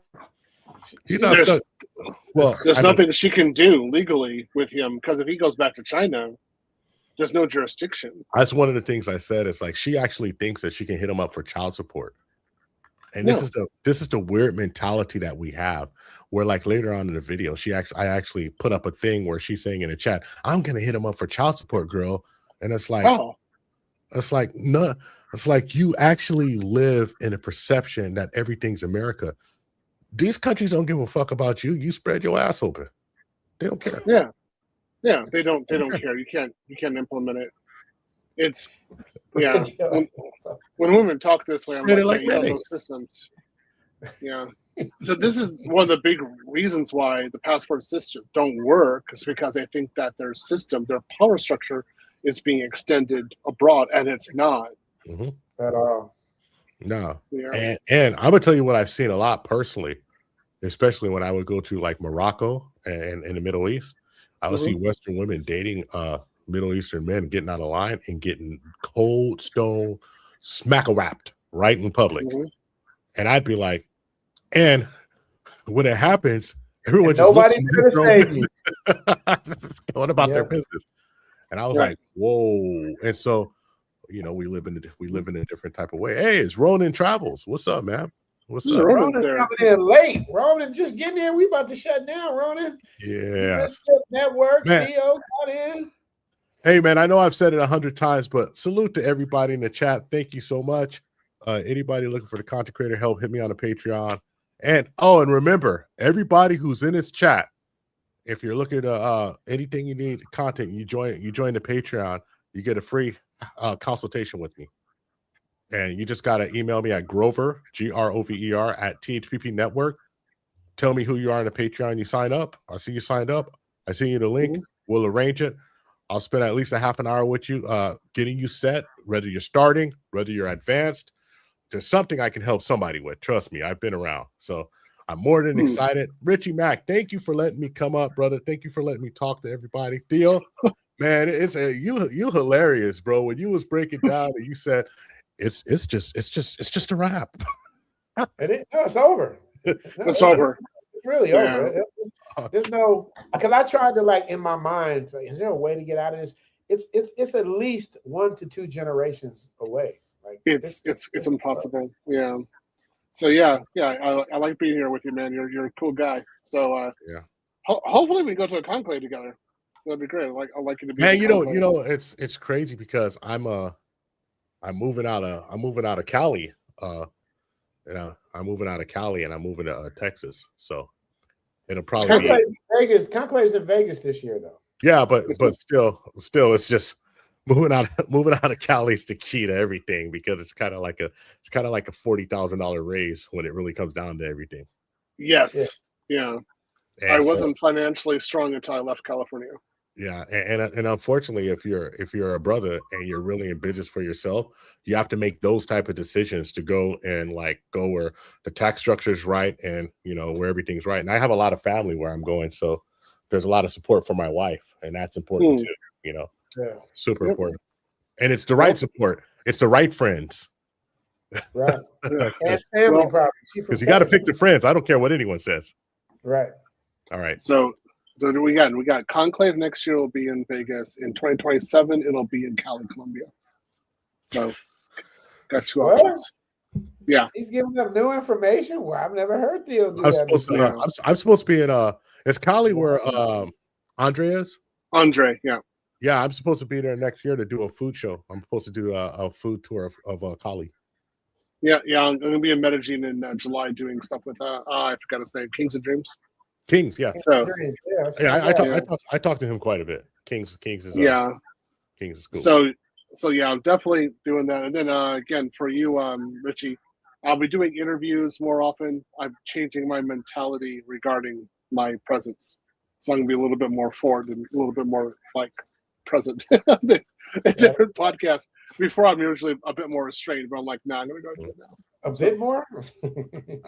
Hey, I'm gonna click off, man. I love y'all, and y'all take care, man. All right, bro. Okay. All right, brother. Yeah. Yeah. So, right, man. So you gonna land the plane? Huh? You gonna land the plane? Yeah, I'm gonna land the plane, man. I've been. Hold on. If you land the plane, you gotta play Lynn's one again because that was life changing. Okay. Oh, Leslie Lynch. Oh, you like her? Okay. Let me see. Lynn, you gotta say where she's from, man. You can't say she's Leslie real. Lynch. You talking about Leslie Lynch? Yeah. No, you got, Lynn. Okay. Lynn Chone 117. Yeah, Leslie Lynch. Yeah, Lynch 1. Yeah. That's the godfather of the Zoom tribe. You talking about Super chat dance. There's a cure for this. I don't want it. I don't want it. I don't want it, baby. Ooh, if there's a cure for this, I don't want it. I don't want it. I don't want it. I don't want it, baby. Ooh. I just can't figure out if she's AI. She's so perfect. It's like she's so perfect. I mean, it's and that's the thing too. Theo, saying how scary it is. It's like in 6 months you're not gonna be able to tell the difference at all. Oh, I started noticing that over the summer. So for snow buddies, it started becoming by far more difficult to recognize who was real and who wasn't. And I was like, oh yeah, this is it. It says, oh yeah, they're gonna. So you can use the algorithm now in order to monetize. What you can create AI women to draw male loneliness towards it, basically. So services will be done by AI, not by real women. And when that happens, a lot of women are gonna lose their jobs. They're like done. Straight out. It's Only over. Done. Everything is done. It's a wrap. The only thing they're going to give a pushback because AI, like with YouTube, Grover's talking about it. Like you can't do all AI channels. Like they're deleting channels that are all AI. There has to be some kind of human element. To it. I don't know what the line is, but there is a line. But yeah. Yeah, but for the other services, the spicy content, right? They can do anything they want, and basically, like some people were saying, the first $1 trillion like real service, the guy who figures this out is going to become a trillionaire because there's so many men globally will go towards this system, and it's like, oh yeah, question of time. So that is a fact. That is a fact. Somebody said that chin don't look right. I don't know, man. She looks. Oh wait a minute. It's not so much the chin for me; it's that she's not ratchet at all. That's where I'm looking at. Like, where's your ratchet behavior? Right. Like, okay, like so. Either she's like part African or like part like Caribbean, something like that. I'm like, I don't know where you're from, man, but if there's a country there, there's some DNA there, I need to fly over. Yeah. So look at Leslie say, stop the negative talk about my wife. Lynn, man, okay, let's clone her. Okay, yeah, we can share. Look at Leslie say she's 100% real. When he writes in caps, that means he means it. Are you covered in oil? Yeah, okay. We invested that oil. Okay. Oh wow, she is. Oh, that is great. Yeah, yeah. But it's probably if that's AI though. That's like wow, you did a great job. That would be a great example. There's only one way to find out. We have to see her again. Just because you said that. The super chat dance. There's a cure for this. I don't want it. I don't want it. I don't want it, baby. Ooh, if there's a cure for this, I don't want it. I don't want it. I don't want it. I don't want it, baby. Ooh. All right, Theo, you're the king of AI. You're the AI passport, bro. Leslie says she's real. I'm saying she's real. What? If she's AI, they did a darn good job. And so you can't tell. She just looks too perfect. That's the only thing. That's the only. Yeah, that her personality is too good. It looks like she's not going to argue with you, right?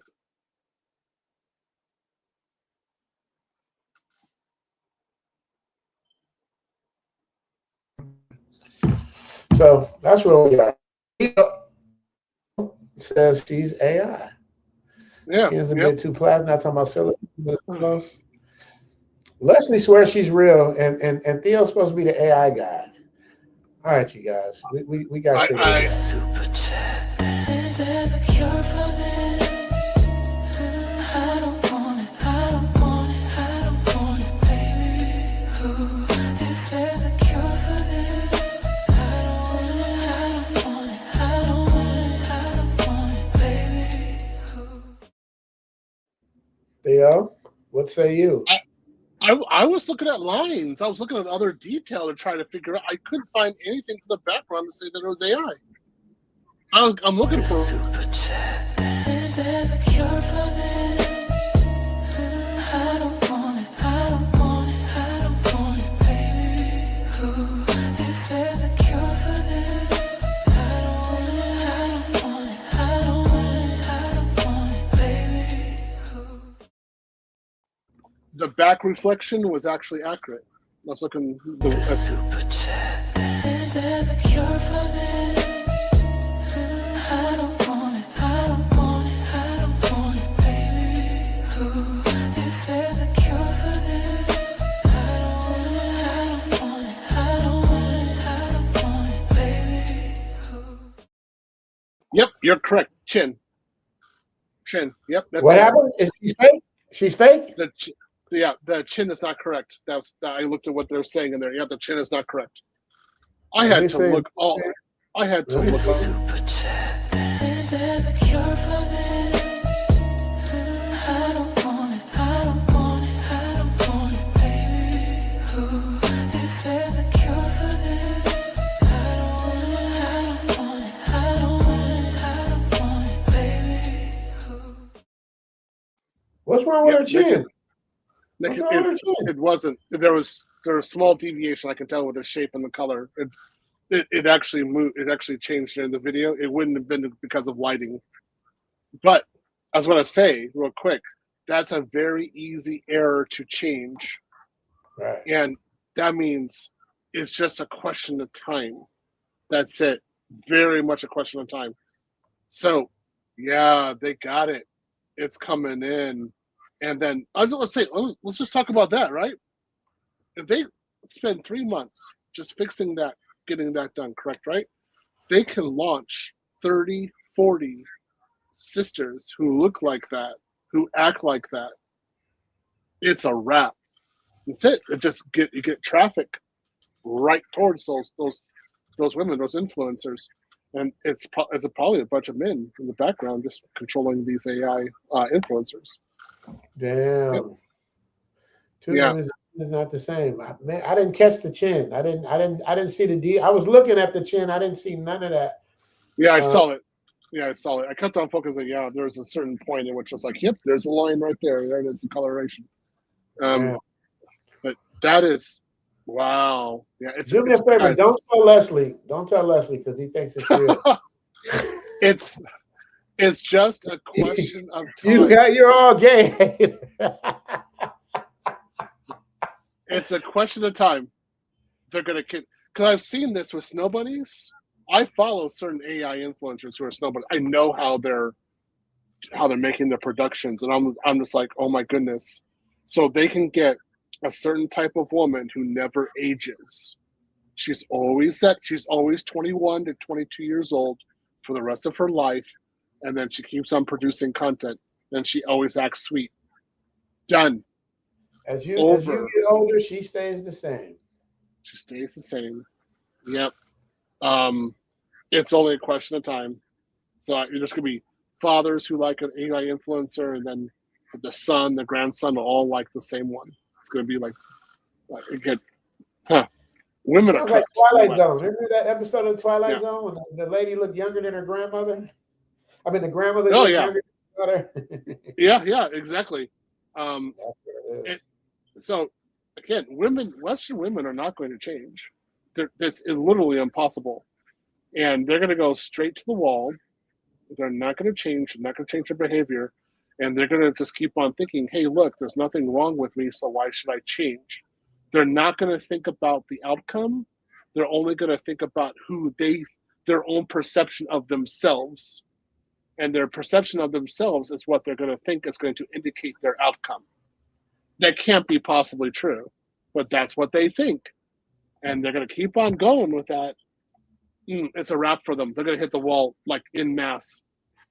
It's crazy. And you know the thing about it, you know another way they're going to lose, Theo, is that men invent what 95% of everything that's beneficial to the world. They're going to, because they copy whatever we do because it's their nature. We're men, you know what I mean? So they have to innately copy us, whether it's they want to play basketball like us or box like us or anything that doesn't have to do with their lives being in danger. They want to copy us, even though boxing is considered life-threatening. But they're not going to be able to copy us when it comes to technology and building. Like they're not going to build a man. Like they're not going to be able to do that. Like not on the level because the requirement is resource transfer. You always have a requirement for resource transfer, but the man does not have a requirement for resource transfer from a woman. And as long as that's true, they cannot go down this path. This is yet another reason why Passport Bros will always win. Passport Sisters will not. Always. Ask Anton Daniels. Anton, whatever Anton's doing, I just kind of look at him like, okay, bro, whatever. Because I'm going to get my result. I don't know about you. I think, you know, almost like the women, like they know it's over. Like you know, all you can do is fight it till the end. First they ignore you, then they laugh at you. What's the other one? So they will. I went through a 20-year future projection on Western women's behavior, their analysis, everything like that. They will not change for the next 20 years. It's impossible. They're going to double down, straight out. Double and triple down. The only thing they're going to do is try to convert berserkers. That's their main point. Now, define berserkers again. I know you said that earlier. What's a berserker? So, berserker, I'm going to give again Manosphere, daily. I forgot them. The Manosphere Highlight Daily. I forgot where they are. I got the name of it. So again, I didn't make this term. They did. Berserker is a man who is extremely emotionally intelligent, tends to be good looking, fit, not necessarily financially successful. And he is adverse. He is risk avoidant regarding relationships. So commitment avoidant, children avoidant. So he can date multiple women. And they said basically in any normally functioning urban environment, at least 8% of the single men are berserkers. Okay. The thing with the berserker is that so the women are going to meet the berserker most of the time because in a way he's like a social butterfly. He's just constantly out there and they're meeting the women. And so women are going to see him first. Then what's going to happen is that men who aren't the berserkers are going to look at how the women and the berserker act and say, I can't be like the berserker. I'm just going to leave the dating market. So that's going to continue. And so people like me and you, we're going to say like, hey, look, this outcome isn't good. I don't like it. Like, I see what's going on. We're just going to use our passports. So we leave the country and we show a different option. And basically, berserkers won't care, right? Because they're running through women constantly. And so women are going to say, passport bros are losers. And they're going to keep on trying to get a berserker. The thing is that passport bros will have children. So if you want the outcome, if your goal is to have children, become a passport bro. The berserker, largely speaking, will not. And they'll just waste women's resources, which is women's number one resource is time and fertility. That's going to be wasted away. And women will just rationalize it. Western women will rationalize it until the end of time. There's no way of stopping it. Yeah. And they don't want to, and that's the crazy part. It's like you're going 100 miles an hour straight into a wall, and instead of thinking about putting on the brakes, you're like, hey man, we're women. We're gonna get through that wall. That little wall is not gonna stop us. They just keep on thinking, because the issue is that all the other women around them are saying, "You go, girl. You can get through that wall. It's going to happen to you." And so they're actually believing it instead of looking at other women's results. If they look at other women's results, they're like, okay. And then what they're usually trying to do is look for the one rare exception and say, if that rare exception happens, I can do it too. And no, man, it doesn't work that way. No. Yeah. Okay, just push it towards Green Breakfast Street. Okay. So there it is. Wait, Leslie. Wait, Leslie's writing an account. He's mad. What did he say? He said, Reggie Mac, I know you shut these haters up. I'm gonna send you something I smashed, so there will be no AI talk or BS. Oh wow. Okay, Leslie Lynch.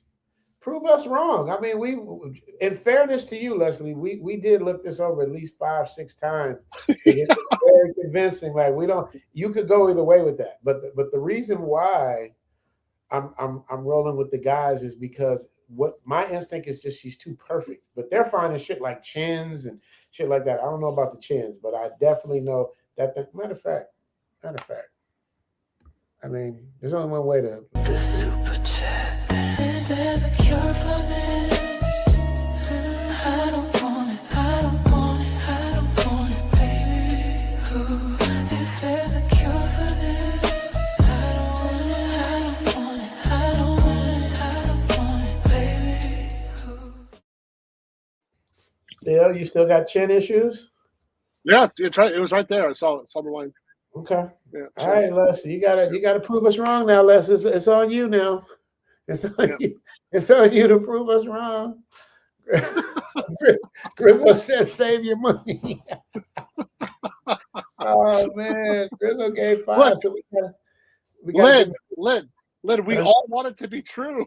We do want it to be true. We absolutely want it to be true. But I mean, hey, I put a bow around the butt so you can put it in the hole. Wrap it up. Big player. $5, $10, $20, holla, bless your heart if it's smaller like this, like that. Me and Richie Mac, thanks for the super chat. Merry Christmas, Zoom Tribe. There it is.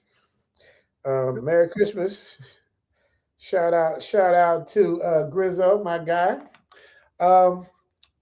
Leslie, it's not looking good so far, man. These AI guys are on top of it, bro. They're on top of it. Yeah, we just have to be honest about it. And that's what, again, the first AI model that totally fooled me, she did like something off the cuff that it was kind of like childish, and she was kind of embarrassed. And I looked at it, I was like, oh yeah, that's a real human being. Of course, women, that's how a woman acts when she's a little embarrassed. So this is perfect. I kept on looking at it, I was like, oh no, that's AI. I was like, oh, if they could do that with AI, oh, ribbon or wrap, that's done. It's over. Like they can use AI for Victoria's Secrets models. Hey, let's be like F all y'all.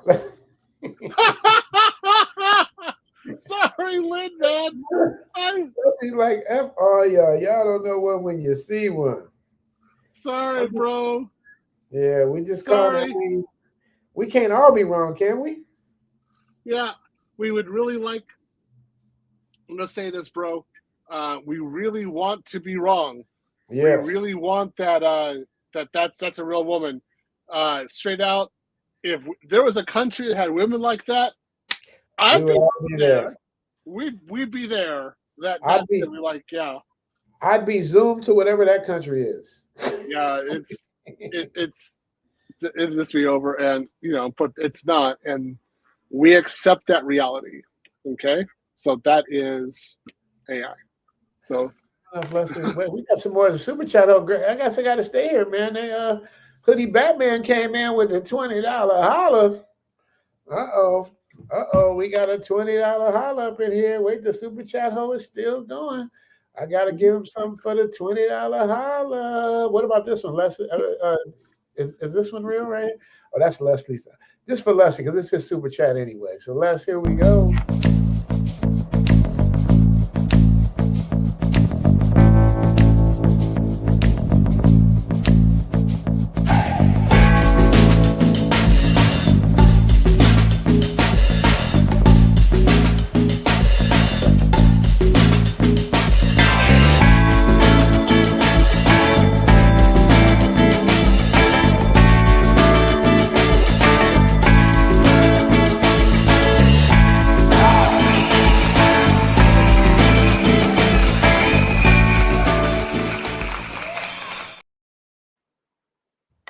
Even though that was for you, Hood, that was Leslie's girl too. Leslie's gonna say he had her too. You know what I mean? Leslie done knocked every woman in here. That woman is most likely it, because the feeling I had from that one was that she's seeking validation. Whereas the sister, the one before, was not ratchet, not seeking validation. She was just there to be beautiful. That's usually AI, because a man doesn't want a woman who is ratchet or seeking validation. We naturally don't like that. So we wouldn't program that into an AI model. See? See how the rationality works? Yeah. Absolutely. Yeah. Look at he says, be a passport bro or be Jonathan Majors running down the street like an escaped slave. Oh, wow. That was a horrible situation. He ran from the woman and got put in jail, bro. I was like, how? That's no. This is why we know the country's screwed up. We got to leave. Yeah, I mean, there's really no other option. Is there another option? No, this is impossible. There's no other way to do it. I'm gonna give Grizz and this is my super chat. I mean, this is we're at the end of the stream, but I'm gonna give him Ange. We haven't seen Ange in a while, man. I wonder what happened to her. Let me see what's this. Remember Ange? Yeah, I haven't seen You her. remember her? Yep. Wonderful person. Where is it at? Okay. Let me see. Where is she at?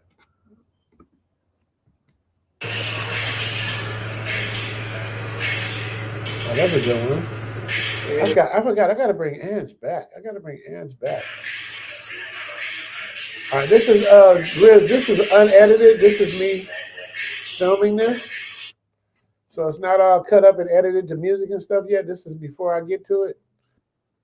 So, hey.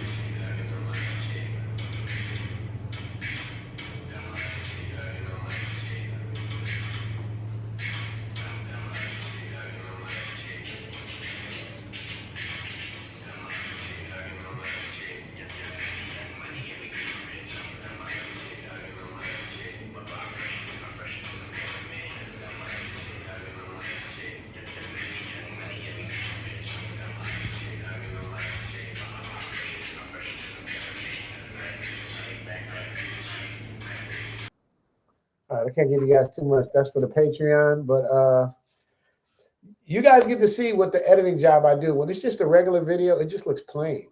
But when I put that rich knack on it, that's when the magic happens. You dig? Black by Design says no other option but to leave. Yeah, Theo's right. Black by Design comes back again. Caramel or chocolate or both. Okay, you know what? I'm gonna give you this right here. Okay, Black by Design has been very generous. Let me. I'm gonna give you guys some super chats that I have not finished putting together yet, so you guys can feast on this because I got to purge some of those old videos.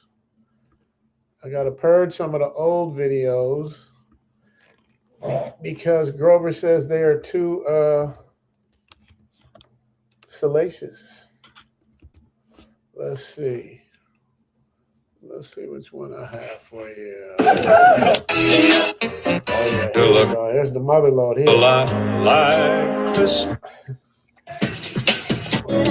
Funny. Oh, I love this one coming up. Wait, listen to this. It's because a lot of people who be like, oh, I don't know how to cook because my mama never had. A lot of people who be like, oh, I don't know how to cook because my mama never had showed me how to cook. Okay, your mama never showed you how to suck dick, and you still know how to suck dick because you wanted to be a whore, so you figure out on yourself.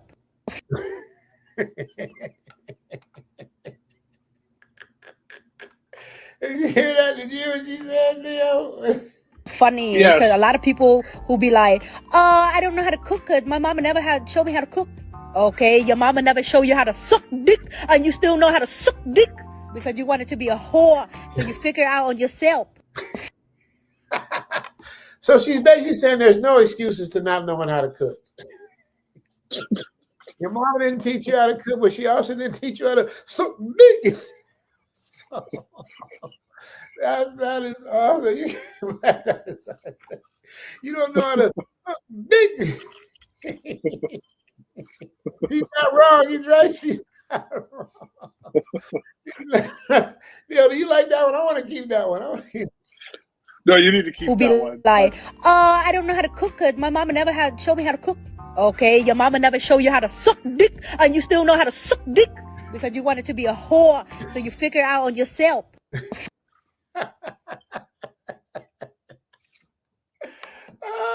We say she's not wrong. She's not. She's not. She's not. That's lovely Mimi voice. I love it. Yeah, man. She's not wrong. So yeah, man. So as you guys do your thing, how many hours are we in, man? We've been on this for a minute now. You've been 4 hours, 50 hours. That's what I'm telling you. Yeah. I said the super chats, man. I'm compelled to keep going. You know what I mean? That's another battery in my back. So you know that's what it is. Just my way of saying thank you, guys. So yeah. So for those of you who don't know where I am, I'm gonna give you this. I played this earlier. Theo wasn't here, so this is for Theo and who missed it. For y'all that don't know who I am, where I am, check it out.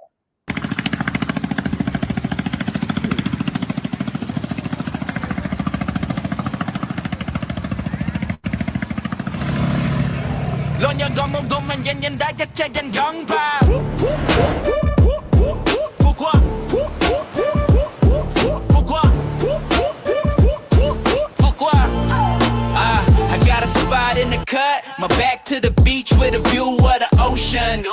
Tribe, let me tell you, this is a spot where they can never find you. Indians and Russians got it on lock. The travel OG, the only black in the spot that makes me exotic. Ladies offer free massages and I like that. All right, first of all, that's cap. Ladies do not offer free massages here. But let's get serious for a minute. I didn't come to Food Quack because it was trending. I came here because it wasn't. I've never been here before, and more importantly, almost nobody else had either. No YouTubers, no algorithm chasers, no circus. Back in 2021, when I first landed in Thailand, it felt the same way.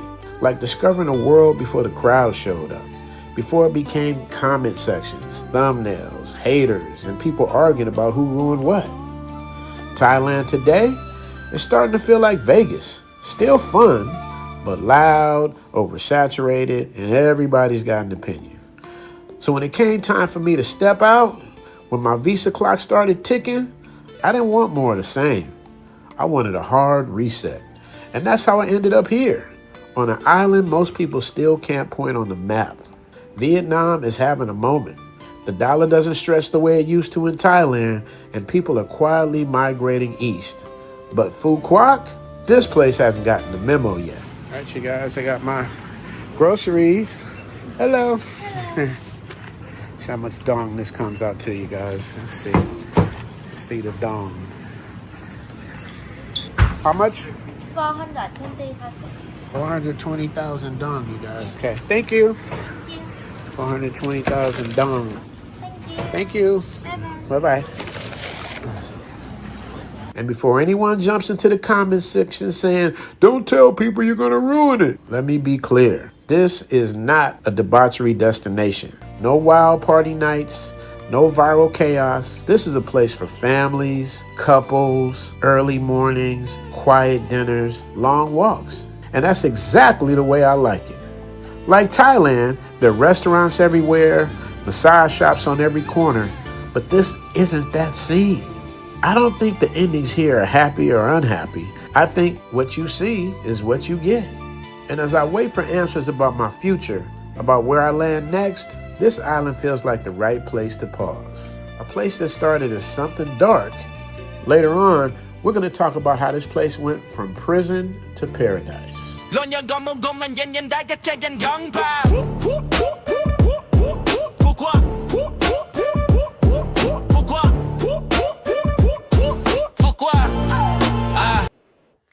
So that's where I am, Phu Quoc, Vietnam. Y'all got the answer. Some of y'all never heard of it, and that's what I like. It's no pookies, no nothing. It's just peace, quiet, serenity, and a beautiful place to be, man. And it's not on the map like everywhere else. So that's what it is, Theo.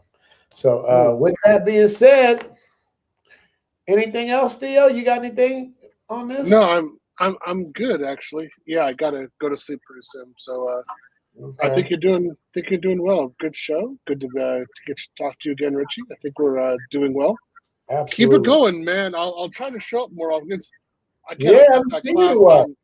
got the class on Saturday, so I got the class on Sunday too. So I'm teaching AI. It's actually rather intensive for me to teach it, so it's a lot of work. So yeah, but you're doing a great job. I'll see you sooner than later. All right? Yeah. When I don't see you, I just put that in the bank as something I will benefit on later. What you're learning now, I'll benefit from later. So it's all good, bro. So enjoy yourself. Yeah. Y'all know what episode I'm about to work on next?